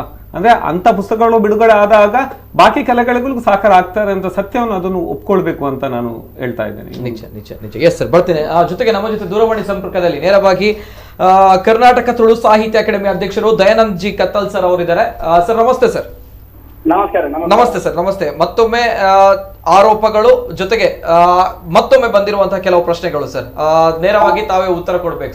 ಒಂದೊಂದೇ ಪ್ರಶ್ನೆಗಳನ್ನು ಕೇಳಿ ಎಲ್ಲದಕ್ಕೂ ಉತ್ತರಿಸ್ತೇನೆ ನಾನು. ಓಕೆ, ನಮಸ್ತೆ ಸರ್. ನಮಸ್ತೆ ಸರ್. ಈಗ ಏನೋ ಪ್ರಥಮವಾಗಿ ಕೇಳಬೇಕು ಅಂದ್ರೆ, ಈ ಹಿಂದೆ ಗೊತ್ತಿದೆ ವಿಚಾರ, 2 ವರ್ಷಗಳಿಂದ ಶಿಕ್ಷಕರಿಗೆ ಗೌರವಧನ ತಿಂಗಳಿಗೆ 3,000 ರೂಪಾಯಿ ಸಿಗಲಿಲ್ಲ ಅನ್ನುವಂಥದ್ದು ಆರೋಪ ಇತ್ತು. ತದನಂತರ ಇದೀಗ ಬಂದಿರುವಂತಹ ಆರೋಪಗಳು ಅಕಾಡೆಮಿಯಲ್ಲಿ ಸಾಹಿತ್ಯ ಕ್ಷೀಣವಾಗಿದೆ. ಅದನ್ನು ಒಂದು ಮುಗಿಸಿ, ಈಗ ಶಿಕ್ಷಕರ ಗೌರವಧನದ ಬಗ್ಗೆ ಚರ್ವಿತ ಚರ್ವಣ ಮಾಡುವುದು ಸರಿಯಲ್ಲ. ಮೊನ್ನೆ ನೀವೇ ಅಂಕಿ ಅಂಶ ನೋಡಿ ಅದರಲ್ಲಿ ತಿಳ್ಕೊಂಡಿದ್ದೀರಿ, ಅದನ್ನು ಯಾವ ರೀತಿ ಮಾಡಿದ್ದೇವೆ. ಅಷ್ಟು ಮಾತ್ರವಲ್ಲದೆ ಕೊಟ್ಟಂತಹ ಇವತ್ತಿನ ಮಾಧ್ಯಮದಲ್ಲೂ ಕೂಡ ಏನೂ ಕೊಟ್ಟಿಲ್ಲ ಅಂತ ಹೇಳಿದ್ದಾರೆ. ಅದು ಸುಳ್ಳು ಅಂತ ನಮ್ಗೆ ನಿಮ್ಮ ಒಂದು ಏನು ವಿವೇಚನೆ ಗೊತ್ತಿದೆ. ನಾವು ಮೊನ್ನೆ ನಿಮ್ಮಲ್ಲೇ ಹೇಳಿದ್ದೇವೆ ಎಷ್ಟು ನಾವು ಕೊಟ್ಟಿದ್ದೇವೆ, ಎಷ್ಟು ಕಂತು ಕೊಟ್ಟಿದ್ದೇವೆ ಅಂತ ನಿಮ್ಗೆ ಗೊತ್ತಿದೆ, ಆಯ್ತಾ? ಪೂರ್ತಿ ಕೊಟ್ಟಿಲ್ಲ ಸರಿ, ಆದ್ರೆ ಕೊಟ್ಟಿಲ್ಲ ಅನ್ನುವಂಥದ್ದು ಸುಳ್ಳು. ಮತ್ತೆ ಇನ್ನೊಂದು, ಕೊಡುವುದಿಲ್ಲ ಅಂತ ಹೇಳುವುದು ಇಲ್ಲ. ಅಲ್ಲಿ ಇದ್ದಂತಹ 70 ಲಕ್ಷದಲ್ಲಿ 38 ಲಕ್ಷ ಇದ್ದದ್ದರಿಂದ ಮಾತ್ರ ಕೊಡ್ಲಿಕ್ಕಾಗ್ಲಿಲ್ಲ. ಈ ಹಿಂದಿನವರಿಗಿದ್ದಷ್ಟು ಒಂದು ವೇಳೆ ನಮಗೆ ಬರ್ತಾ ಇದ್ರೆ ಖಂಡಿತ ಅದಲ್ಲ, ಅದನ್ನು 1 ತಿಂಗಳು ಕೂಡ ಬಾಕಿ ಇಡ್ತಾ ಇರ್ಲಿಲ್ಲ ನಾವು. ಓಕೆ ಓಕೆ ಸರ್, ಹಾಗಾದ್ರೆ ಇಡ್ತಾ ಇರ್ಲಿಲ್ಲ. ಓಕೆ ಓಕೆ ಸರ್, ಇಲ್ಲಿ ಅದು ಕ್ಲಿಯರ್ ಆಯ್ತಾ? ಇನ್ನೊಂದು ಇಲ್ಲ ಸರ್, ಇಲ್ಲ, ಇಲ್ಲಿ ವಿಜಯ್ ಕೋಟ್ಯನವರು ಮತ್ತೊಮ್ಮೆ ಕೆಲವು ಪ್ರಶ್ನೆಗಳನ್ನ ಹುಟ್ಟು ಹಾಕಿದ್ದಾರೆ ಇಲ್ಲಿ. ವಿಜಯಕೋಟೆ ಅಂದ್ರೆ ನನ್ನ ಬಹಳ ಆತ್ಮೀಯರು. ಎಸ್ ಸರ್, ಪತ್ರಕರ್ತರಾಗಿ ಅವರು ಕೆಲವು ವಿಚಾರಗಳನ್ನ ಬೆಳಕು ಚೆಲ್ಲಿದ್ದಾರೆ. ಪತ್ರಕರ್ತರ ಧರ್ಮ. Yes sir, correct. ಓಕೆ, ಇಲ್ಲಿ ಸರ್, ಈಗ ತಿಂಗಳಿಗೆ ಈ ಶಿಕ್ಷಕರಿಗೆ 1,26,000 ರೂಪಾಯಿ ಖರ್ಚಾಗುತ್ತೆ, ವರ್ಷಕ್ಕೆ 13 ಲಕ್ಷ ರೂಪಾಯಿ ಖರ್ಚಾಗುವಂತದ್ದು. ಹಾಗಾದ್ರೆ ಪ್ರಥಮವಾಗಿ ಶಿಕ್ಷಕರಿಗೆ ಖರ್ಚಾಗುವಂತ ಲೆಕ್ಕದ ಅಂಕಿ ಅಂಶ ನಾನು ನಿಮಗೆ ಮೊನ್ನೆ ಕೊಟ್ಟಿದ್ದೇನೆ, ಆಯ್ತಾ? ಈಗ ಒಂದು ಪತ್ರಕರ್ತರಾಗಿ ವಿಜಯ ಕೋಟ್ಯಾಂಡ್ರಿಗೆ ಮತ್ತು ಒಂದು ಜರ್ನಲಿಸಂ ಕಲಿತ ನಿಮ್ಗೆ ನಾನು ಹೇಳುವಂತದ್ದು, ಅಕಾಡೆಮಿಯ ನಿಯಮಾವಳಿಯಲ್ಲಿ ಶಿಕ್ಷಕರಿಗೆ ಸಂಭಾವನೆ ಕೊಡುವಂತ, ಸಂಬಳ ಕೊಡುವಂತಹ ವ್ಯವಸ್ಥೆ ಇಲ್ಲ. ಇದನ್ನು ನೀವು ಅರ್ಥ ಮಾಡ್ಕೊಳ್ಬೇಕು, ಆಯ್ತಾ? ಇದನ್ನು ಶಿಕ್ಷಣ ಇಲಾಖೆ ಕೊಡಬೇಕಾಗಿರುವಂತದ್ದು. ಮೊನ್ನೆ ಬೆಂಗಳೂರಿನಲ್ಲಿ ನಡೆದಂತ ಕಾರ್ಯಕ್ರಮದಲ್ಲಿ ಇವರ ಈಗಿನ ಶಿಕ್ಷಣ ಸಚಿವರ ಹತ್ರ ನಾನು ಕೈ ಜೋಡಿಸಿ ವಿನಂತಿಸಿಕೊಂಡಿದ್ದೇನೆ, ಅವರು ಅದಕ್ಕೆ ಸ್ಪಂದಿಸುವಂತ ಕೆಲಸವನ್ನ ಮಾಡ್ತೇನೆ ಅಂತ ನಿಮ್ಗೆ ಮಾಧ್ಯಮದಲ್ಲಿ ಲೈವ್ ಕೊಟ್ಟಿದೆ, ಅದನ್ನು ನೀವು ಗಮನಿಸಬಹುದು. ನಾವು ಖಂಡಿತ ಅದು ಇಲ್ಲದೆ ಇದ್ರೂ ಕೂಡ ಅದನ್ನು ಕೊಡುವಂತ ವ್ಯವಸ್ಥೆ ಮಾಡ್ತೇವೆ ಅಂತ ನಾನು ಹೇಳ್ತಾ ಇದ್ದೇನೆ, ಆಯ್ತಾ? ಓಕೆ ಓಕೆ ಓಕೆ ಸದ್ಯ ಈ ಬಾರಿ ಅಂದ್ರೆ ಕೋವಿಡ್ ಹಿನ್ನೆಲೆ 30 ಲಕ್ಷ ರೂಪಾಯಿ ಸರ್ಕಾರದಿಂದ ಬಿಡುಗಡೆಯಾಗಿರುವಂತದ್ದು ಅಲ್ವಾ? ಈ ಹಿಂದೆ 40 ಲಕ್ಷ ರೂಪಾಯಿಗಳು ಬರ್ತಾ ಇತ್ತು, ಆದ್ರೆ ಈಗ ಸದ್ಯಕ್ಕೆ ಬಂದಿರುವಂತದ್ದು 30 ಲಕ್ಷ ರೂಪಾಯಿ. ಓಕೆ, ಅದೇ ರೀತಿ ನಾವು ಬಂದಿರುವ ಹಣದಲ್ಲಿ ಅದಕ್ಕೆ ಯಾವುದಕ್ಕೆ ವಿನಿಯೋಗ ಆಗಿದೆ ಅನ್ನುವುದಕ್ಕೆ ಅದಕ್ಕೊಂದು ಸ್ಥಾಯಿ ಸಮಿತಿ ಅಂತ ಇದೆ. ಆ ಸ್ಥಾಯಿ ಸಮಿತಿಯ ಸದಸ್ಯರು ಗೌರವಾನ್ವಿತರಿದ್ರು, ದೊಡ್ಡ ದೊಡ್ಡ ಒಂದು ವಿದ್ಯಾವಂತರು ನಮ್ಮಲ್ಲಿದ್ದಾರೆ. ಅವರು ಆ ಸ್ಥಾಯಿ ಸಮಿತಿಯ ಚರ್ಚೆಯಲ್ಲಿ ಬರುವಾಗ ರಿಜಿಸ್ಟ್ರಾರು ಅಕಾಡೆಮಿಯ ಫಿನಾನ್ಷಿಯಲ್ ಡೀಟೇಲ್ಸ್ ಅನ್ನು ಇಡ್ತಾರೆ. ಆವಾಗ ಚರ್ಚೆಗೆ ಬಂದಾಗ ಆಗ ಅಕಾಡೆಮಿಯಲ್ಲಿ ಹಣದ ಕೊರತೆ ಇರುವುದರಿಂದ ಇದನ್ನು ಮುಂದಕ್ಕೆ ಹಾಕಲಾಗಿದೆ ಅನ್ನುವ ರೀತಿಯಲ್ಲಿ ಮುಂದೆ ಹಾಕ್ತಾ ಇದ್ದಾರೆ. ಯಾವುದು ಪ್ರಕಟಣೆಗೆ ಯಾವುದೇ ವಿಷಯ ಬಂದಾಗ ಇದರಲ್ಲಿ ಹಣ ಇಲ್ಲದಿರುವುದರಿಂದ ಆದ್ರಿಂದ ಗಮನಿಸಬೇಕು. ಅಲ್ಲಿ ಸ್ಥಾಯಿ ಸಮಿತಿಯ ಸದಸ್ಯರಾಗಿರುವಂತವರು ಯೋಗ್ಯರಾಗಿರುವವರು ಅಲ್ಲಿ ಸ್ಥಾಯಿ ಸಮಿತಿಯ ಸದಸ್ಯರಾಗಿದ್ದವರು ಇದ್ರು, ಆಯ್ತಾ? ಇದನ್ನು ನಾನು ಹೇಳ್ತಾ ಇದ್ದೇನೆ. ಅಲ್ಲಿನ ಪ್ರತಿಯೊಂದು ಲೆಕ್ಕಗಳನ್ನ ಹೀಗೆ ಮಾಧ್ಯಮದಲ್ಲಿ ಇಡುವುದಲ್ಲ, ಅಕಾಡೆಮಿಯಲ್ಲಿ ಬಹಳ ಚೆನ್ನಾಗಿ ನೀಟ್ ಆಗಿದೆ. ಅದನ್ನು ರಿಜಿಸ್ಟ್ರಾರ್ ನಿಮ್ಗೆ ಯಾವ ರೀತಿಯಲ್ಲಿ ಕೊಡಬೇಕೋ ಅದನ್ನು ಖಂಡಿತವಾಗಿ ಈ ಹಿಂದೆ ಯಾರು ಕೇಳಿದಾರೋ ಅವರಿಗೆ ಯಾವ ರೀತಿ ಕೊಟ್ಟಿದ್ದಾರೋ ಅದೇ ರೀತಿ ಕೊಡುವುದಕ್ಕೂ ನಮ್ಮ ಅಕಾಡೆಮಿ ಬದ್ಧವಾಗಿದೆ, ಆಯ್ತಾ? ಓಕೆ ಓಕೆ ಸರ್, ಈಗ ಇಲ್ಲಿ ತಾವು ಹೇಳಿದಾಗೆ ಈ 1,26,000 ಜೊತೆಗೆ ವರ್ಷಕ್ಕೆ 13 ಲಕ್ಷ ಇದು ತಮ್ಮ ವ್ಯಾಪ್ತಿಗೆ ಬರಲ್ಲ, ಹಾಗಾದ್ರೆ ಅಕಾಡೆಮಿ ವ್ಯಾಪ್ತಿಗೆ ಬರಲ್ಲ. ಅಕಾಡೆಮಿಯ ವ್ಯಾಪ್ತಿಗೆ ಅಂತ ಹೇಳಿದ್ರೆ ವಿಷಯ ಅಂತ ಹೇಳಿದ್ರೆ ನಾವು ಯಾವುದೇ ಕಾರ್ಯಕ್ರಮಕ್ಕೆ ಜೋಡಿಸಿ ಅದನ್ನು ಆಯೋಜಿಸುವುದು ಒಂದು ಅನುಕಂಪ. ನಮ್ಮ ಶಿಕ್ಷಕರು ನಮ್ಮ ಭಾಷೆ ಬೆಳೆಯಬೇಕು ಅನ್ನುವಂತ ಉತ್ಸಾಹದಿಂದ, ಇದೇ ಉತ್ಸಾಹ ನೋಡಿ ಈಗಾಗ್ಲೇ ಈ ಹಿಂದೆ ಒಬ್ರು ನಿಮ್ಮ ಹತ್ರ ಮಾತಾಡ್ತಿರುವಾಗ ಹೇಳಿದ್ರು, ವಿಶ್ವ ಕೊಂಕಣಿ ಕೇಂದ್ರದವರು ಅವರಿಗೆ ಕೊಡ್ತಾ ಇದ್ರು. ನಿಜ, ಹೌದಲ್ವ? ಕೇಳಿದ್ರಲ್ಲ? ಹೌದು ಹೇಳಿದ್ರು, ಕೇಳ್ತಾ ಇದ್ರು. ಮತ್ತೆ ಅಕಾಡೆಮಿಯವರು ಕೊಡ್ತಾ ಇದ್ದಾರೆ ಕೇಳಿದ್ದಕ್ಕೆ ಅವರ ಹತ್ರ ಉತ್ತರ ಇಲ್ಲ, ಬೆಬ್ಬೆಬ್ಬೆ ದಾಸಯ್ಯರಾಗಿ ಮಾತಾಡಿದ್ರು. ಹೇಳಿ, ಅದರ ಬಗ್ಗೆ ತುಂಬಾ ಅವರ ಬಗ್ಗೆ ಹೇಳುವುದಕ್ಕೆ ನಮ್ಮ ಹತ್ರ ಬೇಕಾದಷ್ಟಿದೆ. ಆದ್ರೆ ನನ್ನಂತೆ ವ್ಯಕ್ತಿ ಅದನ್ನು ಹೇಳುವುದಿಲ್ಲ. ಈ ಹಿಂದೆ ಬ್ಯಾರಿ ಅಕಾಡೆಮಿ ಅಧ್ಯಕ್ಷರು ಪತ್ರಿಕಾಗೋಷ್ಠಿ ಮಾಡಿ ಈಗ ನಿಮ್ಮ ಹಿಂದೆ ಯಾರು ಫೋನ್ ಮಾಡಿದ್ರು ನೋಡಿ, ಅವರ ಬಂಡವಾಳವನ್ನೆಲ್ಲ ಬಯಲು ಮಾಡಿದ್ದಾರೆ, ಆಯ್ತಾ? ಅದನ್ನೆಲ್ಲ ನಮ್ಮಂತವರು ಅದನ್ನ ನಾನು ಹೇಳ್ಕೊಳ್ಳಿಕ್ಕೆ ಹೋಗುದಿಲ್ಲ. ಅವರು ಏನೆಲ್ಲ ಅವಾಂತರಗಳನ್ನು ಸೃಷ್ಟಿಸಿದ್ದಾರೆ. ಅವರು ಆ ಕೊರೋನಾ ಲಾಕ್ಡೌನ್ ಸಂದರ್ಭದಲ್ಲಿ ಯಾವ ಶಿಕ್ಷಣ ಸಂಸ್ಥೆಯಿಂದ ಹಣ ತಗೊಂಡಿದ್ದಾರೆ, ಮತ್ತೆ ಅವರು ಅಷ್ಟು ಲೆಕ್ಚರರ್ ಆಗಿದ್ದುಕೊಂಡು ಅವರ ತಮ್ಮ ಇಂಜಿನಿಯರ್ ಕೇಳಿ ಒಂದು ನಿಮಿಷ ಇಂಜಿನಿಯರ್ ಆಗಿದ್ದುಕೊಂಡು ಅವರು BPL ಕಾರ್ಡ್ ಅನ್ನು ವಂಚನೆ ಮಾಡ್ತಾ ಇರುವಂತದ್ದು ಕೂಡ ಅವರನ್ನು ಪತ್ರಿಕಾಗೋಷ್ಠಿಯಲ್ಲಿ ಹೇಳಿದ್ದಾರೆ. ನಮಗೆ ಕಾರ್ಯಕ್ರಮಕ್ಕೆ ನೇರವಾಗಿ ಅವರು ಕರೆ ಮಾಡಿರುವಂತಹ ವ್ಯಕ್ತಿ, ಹಾಗಾಗಿ ನಾನು ಅವರ ಪ್ರಶ್ನೆಗಳನ್ನು ತೆಗೆದುಕೊಂಡೆ, ಅವರ ಅಭಿಪ್ರಾಯಗಳನ್ನು ತೆಗೆದುಕೊಂಡೆ ಹೊರತು ನೇರವಾಗಿ ಕರೆಕ್ಟ್ ನಾನು ಅದನ್ನು ಕೂಡ ನಮ್ಗಳಿಗೆ ಅವ್ರ ಬಗ್ಗೆ ಹೇಳಿರುವಂತದ್ದು ಕರೆಕ್ಟ್. ಮಾತಿಗೂ ಕೂಡ ಸ್ಪಷ್ಟೀಕರಣ ಕೊಡ್ಬೇಕಲ್ಲ. ಇನ್ನೊಂದ್ ಕಡೆ ಎಲ್ಲ ಶುದ್ಧ ಸುಳ್ಳಾಗಿದೆ. ಆದ್ರಿಂದ ಜನರಿಗೆ ಅವರ ಮಾತಿನ ಮುಖೇನ ತಪ್ಪು. ಓಕೆ ಕತ್ತಲ್ ಸರ್ ಅವರ ನೇರವಾಗಿ ಸರ್ ನನ್ನ ಪ್ರಶ್ನೆಗೆ ಉತ್ತರ ಕೊಡಿ ಮಾಡಿ ತಿಳಿಸಿದ್ದಾರೆ. ಓಕೆ ಸರ್, ಈಗ ಅಕಾಡೆಮಿ ಹಾಗಾದ್ರೆ ತುಳು ಅಕಾಡೆಮಿ ಏನು ತುಂಬಾ ಕಷ್ಟದಲ್ಲಿ ಇದೆಯಾ ಸರ್, ಲಾಸ್ ಅಲ್ಲಿ ಇದೆಯಾ? ಅಲ್ಲ, ನಾನು ಹೇಳುವಂತದ್ದನ್ನು ತುಳು ಅಕಾಡೆಮಿ ಯಾವ ಸ್ಥಿತಿಯಲ್ಲಿದೆ ಅನ್ನುವುದನ್ನ ಕೇಳ್ಕೊಳ್ಳುವುದಕ್ಕೆ ಅಕಾಡೆಮಿಯ ಈಗ ನಿಮ್ಮ ಮುಂದಿನ ಪ್ರಶ್ನೆ ಕೇಳಿ, ಅದನ್ನು ಕೊನೆಗೆ ಹೇಳ್ತೇನೆ. ಲಾಸ್ ಅಲ್ಲಿ ಇದೆಯಾ ಅಂತ ಹೇಳಿ ಪುಸ್ತಕಕ್ಕೆ ಬನ್ನಿ, ಪುಸ್ತಕಕ್ಕೆ ಅದೇ ಲಾಸ್ ಅಲ್ಲಿ ಇದೆಯಾ ಯಾಕೆ ಕೇಳಿದೆ ಅಂತ ಹೇಳಿದ್ರೆ, ಇಲ್ಲಿ 30 ಲಕ್ಷ ರೂಪಾಯಿ ರಿಲೀಸ್ ಆಗಿದೆ, ಬಿಡುಗಡೆ ಆಗಿದೆ, ಆದ್ರೂ ಕೂಡ ಇಲ್ಲಿ ಸಾಹಿತ್ಯಿಕ ಚಟುವಟಿಕೆ ತುಂಬಾ ಕೋಟಿಗಟ್ಟಲೆ ಹಣ ರಿಲೀಸ್ ಆಗಿಲ್ಲ. ನೀವು ಬನ್ನಿ ಅಕಾಡೆಮಿಗೆ ಬನ್ನಿ. ಸರಿ ಈಗ ಯಾಕೆ ನಾ ಲಾಸ್ ಅಲ್ಲಿ ಇದೆಯಾ ಅಂತ ಕೇಳುವಂತ ಪ್ರಶ್ನೆ ಅಂತ ಕೇಳಿದೆ. ಇಲ್ಲಿ ಪುಸ್ತಕಗಳು ಬಿಡುಗಡೆಯಾಗಿಲ್ಲ, ಕೇವಲ ಒಂದು ಪುಸ್ತಕ ಬಿಡುಗಡೆಯಾಗಿದೆ ಅಂತ ಬಂದಾಗ ಸರ್ಕಾರದಿಂದ ಬನ್ನಿ ಹೇಳ್ತೇನೆ ಕೇವಲ ಒಂದೇ ಪುಸ್ತಕ ಯಾಕೆ ಬಿಡುಗಡೆಯಾಗಿದೆ ಅನ್ನುವಂತ ಪ್ರಶ್ನೆ, ಅದಕ್ಕೂ ನಾನು ಸ್ಪಷ್ಟೀಕರಣ ಕೊಡ್ತೇನೆ ಕೇಳಿ. ದಯವಿಟ್ಟು ಗಮನಿಸಿ, ನೀವು ಇದನ್ನು ಒಳ್ಳೆ ಪ್ರಶ್ನೆ ಕೇಳಿದಿರಿ. ಮೊನ್ನೆಯ ನೋಡಿ, ಇದೆಲ್ಲ ಬರುವುದಕ್ಕಿಂತ ಮೊದಲು ಮೊನ್ನೆಯ ಸರ್ವ ಸದಸ್ಯರ ಸಭೆಯಲ್ಲಿ 9 ಪುಸ್ತಕಗಳಿಗೆ ಅನುಮೋದನೆ ಆಗಿದೆ. ಓಕೆ, 9 ಪುಸ್ತಕ ಪ್ರಕಟಣೆಗೆ ಅನುಮೋದನೆ ಆಗಿದೆ. ಇವತ್ತೊಂದು ಪುಸ್ತಕ ಬಿಡುಗಡೆ ಆಗಿದೆ ಅಕಾಡೆಮಿಯಲ್ಲಿ. ಈ ಹಿಂದೆ ಯಕ್ಷಗಾನದ್ದು ಸಂಪುಟ ಒಂದು ಪುಸ್ತಕ ಬಿಡುಗಡೆ ಆಗಿದೆ. ಮತ್ತೆ ಪಡ್ರೆ ನವೀನ್ ಅವರ ಪುಸ್ತಕ ಬಿಡುಗಡೆ ಆಗಿದೆ. ಆಯ್ತಾ, ನಿಮ್ಗೆ ಸಿಕ್ಕಿರುವಂತದ್ದು ಒಂದು ಲೆಕ್ಕ. ನಾವು 3 ಪುಸ್ತಕವನ್ನ ಮಾಡಿದ್ವಿ, ಇನ್ನು 9 ಪುಸ್ತಕಗಳು ಬಿಡುಗಡೆಯಲ್ಲಿ ಇಟ್ಟಿದ್ದೇವೆ. ಅದಕ್ಕೆ ಫಂಡ್ ಅನ್ನ ರೆಡಿಯಾಗಿ ರಿಲೀಸ್ ಮಾಡಿದ್ದೇವೆ, ಅನುಮತಿ ಕೊಟ್ಟಿದ್ದೇವೆ. ಬಿಡುಗಡೆ ಇಲ್ಲ, ಅದಕ್ಕೆ ಮುಗಿಲಿಲ್ಲ. ಇನ್ನೊಂದು ಸ್ಪಷ್ಟೀಕರಣ ಕೊಡ್ತೇನೆ ಕೇಳಿ. ಅಕಾಡೆಮಿ ಅಧ್ಯಕ್ಷನಾಗಿ ಬಂದಾಗ ದಯವಿಟ್ಟು ಗಮನಿಸಿ, ನಾನು ಅಕಾಡೆಮಿ ಅಧ್ಯಕ್ಷನಾಗಿ ಬಂದಾಗ ಒಂದು ಅಂಕಿ ಅಂಶ ಕೊಡ್ತೇನೆ, ದಯವಿಟ್ಟು ಕೇಳ್ಬೇಕು. ಯಾಕಂತ ಹೇಳಿದ್ರೆ ನಿಮ್ಮ ಮಾಧ್ಯಮ ಒಳ್ಳೆ ಕೆಲಸ ಮಾಡ್ತಾ ಇದೆ, ಇದನ್ನು ಜನರಿಗೆ ಮಾಹಿತಿ ಸಿಗ್ಬೇಕಲ್ಲ. ಒಂದು ಮಾಹಿತಿ ಕೊಡ್ತೇನೆ, ದಯವಿಟ್ಟು ಕೇಳಿ, ಸರಿ ಕೇಳಿ. ಒಂದು ಸಂಖ್ಯೆ ಹೇಳ್ತೇನೆ. ನಾನು ಅಧ್ಯಕ್ಷನಾಗಿ ಬಂದಿರುವಾಗ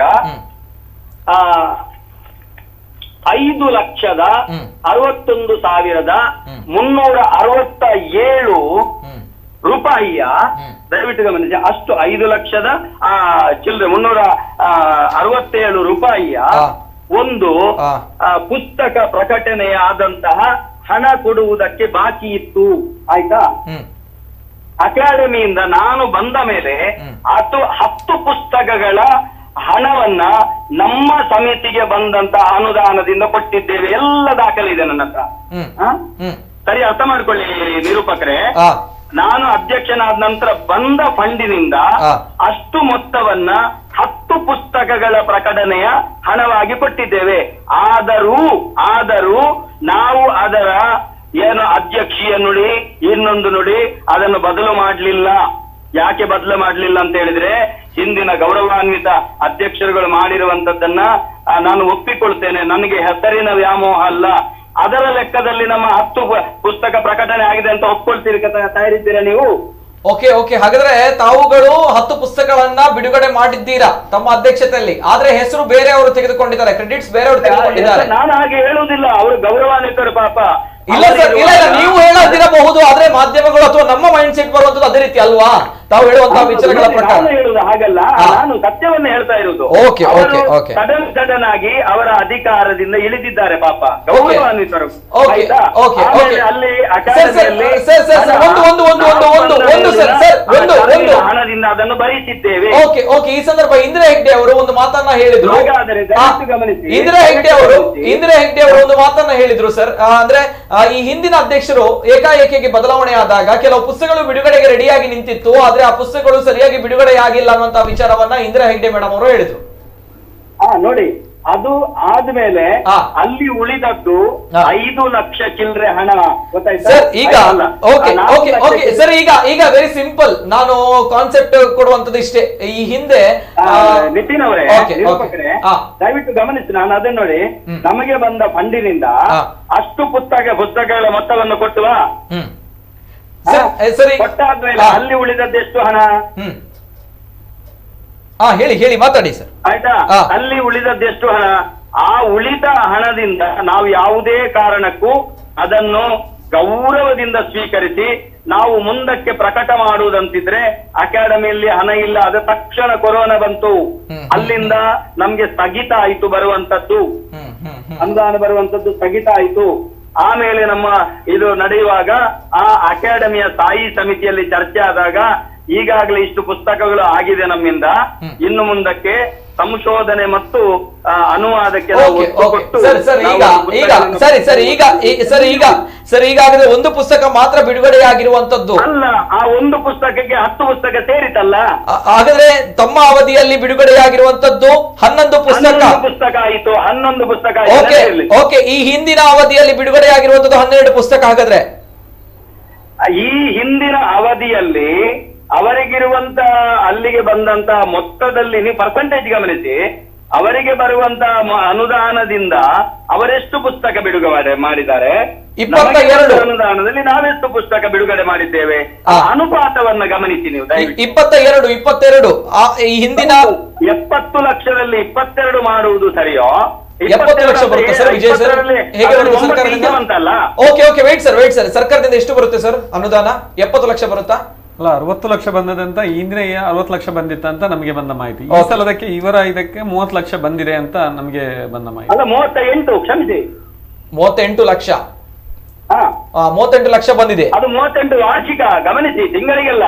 38 ವಾರ್ಷಿಕ, 38 ಲಕ್ಷ ಬಂದಿದೆ. 10 ಬರುದು ಹಾಕಿ ಓಕೆ, 4,000 ಬರುತ್ತೆ ನಮಗೆ. ದಯವಿಟ್ಟು ಗಮನಿಸಬೇಕು ನಿತಿನ್ ಅವರೇ, ಇದರ ಎಲ್ಲ ಅಂಕಿ ಅಂಶಗಳಿದ್ದಾವೆ, ಆಯ್ತಾ? ಅಷ್ಟು ಇದ್ದು ಕೂಡ ನಾವಿನ್ನು 9 ಪುಸ್ತಕಗಳ ಪ್ರಕಟಣೆಗೆ ತಯಾರಾಗಿದ್ದೇವೆ, ಆಯ್ತಾ? ಇದು ಯಾವುದೇ ನಾನು ಜೋರಿಂದ ಹೇಳುದಲ್ಲ, ನಾನು ನನ್ನ ಸ್ಪಷ್ಟನೆಯನ್ನು ಕೊಡ್ತಾ ಇದ್ದೇನೆ ಅಷ್ಟೇ, ದಯವಿಟ್ಟು ಗಮನಿಸಿ. ಓಕೆ ಓಕೆ, ಇದೊಂದು ವಿಭಾಗ ಆಯ್ತಾ, ನಮ್ದು ಪುಸ್ತಕ ಎಷ್ಟು ಪ್ರಕಟಣೆ ಆಯ್ತು ಅಂತ ಹೇಳಿ. ಇನ್ನೊಂದು ವಿಭಾಗ. ಇಲ್ಲ ಹಾಗಾದ್ರೆ ಒಂದು ಕ್ಲಿಯರ್ ಮಾಡ್ತೇನೆ. ವಿಜಯ್ ಕೋಟಿನವರ ಅಂಕಿಅಂಶದ ಪ್ರಕಾರ ಜಾನಕಿ ಬ್ರಹ್ಮ ಅವರ ಅಧ್ಯಕ್ಷತೆಯಲ್ಲಿ 10 ಪುಸ್ತಕಗಳು ಬಿಡುಗಡೆಯಾಗಿರುವಂತದ್ದು, ಎ ಸಿ ಭಂಡಾರಿ ಅವರ ಅಧ್ಯಕ್ಷತೆಯಲ್ಲಿ 22 ಪುಸ್ತಕಗಳು, ತಮ್ಮ ಅವಧಿಯಲ್ಲಿ 1 ಪುಸ್ತಕಗಳು ಬಿಡುಗಡೆ ಆಗಿರುವಂತದ್ದು. ಆದ್ರೆ ತಾವು ಹೇಳಿರುವಂತಹ ವಿಚಾರ ಪ್ರಕಾರ ತಮ್ಮ ಅವಧಿಯಲ್ಲಿ 11 ಪುಸ್ತಕಗಳು, ಎ ಸಿ ಭಂಡಾರಿ ಅವರ ಅವಧಿಯಲ್ಲಿ 12 ಪುಸ್ತಕಗಳು, ಜಾನಕಿ ಬ್ರಹ್ಮ ಅವರ 9 ಎಲ್ಲಿ ಅಲ್ಲ 9 ನಾವು ಅದರ ಹಣ ಕೊಟ್ಟದ್ದು, 5 ಲಕ್ಷಕ್ಕಿಂತ ನಾವು ಕೊಟ್ಟದ್ದು. ತಾವು ಹಣ ಕೊಟ್ರಿ, ಹಾಗಾದ್ರೆ ತಮ್ಗಳಿಗೆ ಹಾಕೋಣ. ಈ 22 ಪುಸ್ತಕಗಳಲ್ಲಿ 9 ಪುಸ್ತಕಗಳನ್ನು ತಮ್ಗಳಿಗೆ ಹಾಕಿದ್ರೆ 10 ಪುಸ್ತಕಗಳು ತಮ್ಮ ಕಾಲಾವಧಿಯಲ್ಲಿ ಆಗುತ್ತೆ. ಅಲ್ಲ 10 ಅಲ್ಲ 12, ನಾನಾವಾಗಿ ಇವರದ್ದೊಂದು ಬಿಡುಗಡೆ ಆಯ್ತು ಅಂತ ಹೇಳಿದೆ ಅಲ್ವಾ? ಇವತ್ತು ಬಿಡುಗಡೆ ಆಗಿದ್ಯಾ? ಇವತ್ತೊಂದು ಬಿಡುಗಡೆ ಆಯ್ತು ನಮ್ಮ ಅಕಾಡೆಮಿಯಲ್ಲಿ. ಓಕೆ, ಈಗ 11 ಪುಸ್ತಕಗಳು ಬಿಡುಗಡೆ ಆಗಿದೆ. 50 ನವೀನ್ ಅವರದ್ದೊಂದು ಬಿಡುಗಡೆ ಆಗಿದೆ ಮೊನ್ನೆ. ಲೆಕ್ಕವನ್ನು ಬಾರಿ ಚೆನ್ನಾಗಿ ಹೇಳ್ತಾ ಇದ್ದಾರೆ ಸರ್. ಬಟ್ ಈಗ ಇಂದಿನ ಕಾಲದಲ್ಲಿ ಅಧ್ಯಕ್ಷರಿರುವಾಗ 10 ಪುಸ್ತಕಗಳ ಚಾರ್ಜ್ ಅನ್ನು 5 ಲಕ್ಷ 5,61,000 ನಾನು ಕೊಟ್ಟಿದ್ದೇನೆ ಅಂತ ಹೇಳ್ಬೋದು. ಆದ್ರೆ ದಾಖಲೆ ಪ್ರಕಾರ ಅದನ್ನು ಹೇಳಲಿಕ್ಕೆ ಆಗುದಿಲ್ಲ. ಇವರ ಅಧ್ಯಕ್ಷತೆಯಲ್ಲಿ 10 ಪುಸ್ತಕ ಆಯ್ತು ಅಂತ ದಾಖಲೆ ಪ್ರಕಾರ ಹೇಳಲಿಕ್ಕೆ ಆಗುದಿಲ್ಲ. ಹಣ ಕೊಟ್ಟಿರ್ಬೋದು, ದಾಖಲೆ ಪ್ರಕಾರ ಆಗುತ್ತದೆ. ಯಾಕಂತ ಹೇಳಿದ್ರೆ ನಮ್ಮ ಟರ್ಮಿನ ನಂತರ ಬಂದ ಹಣವನ್ನ ಅವರು ಏನು ಮಾಡಿದ್ದಾರೆ, ಪುಸ್ತಕ ಅದಕ್ಕಿಂತ ಮೊದಲೇ ಅವರಿಗೆ ಬಾಕಿ ಇಟ್ಟದ್ದನ್ನ ಅದು ಪ್ರಕಟಣೆ ಆಗಿದೆ. ಅದು ಪ್ರಕಟಣೆ ಆಗಿ ಬಂದ ಮೇಲೆ ಆ ಪುಸ್ತಕ ಇದಕ್ಕೆ ನಮಗೆ ಹಣ ಪಡೆದು ಇರ್ಲಿಕ್ಕೆ ಆಗ್ತದ ಪಾಪ?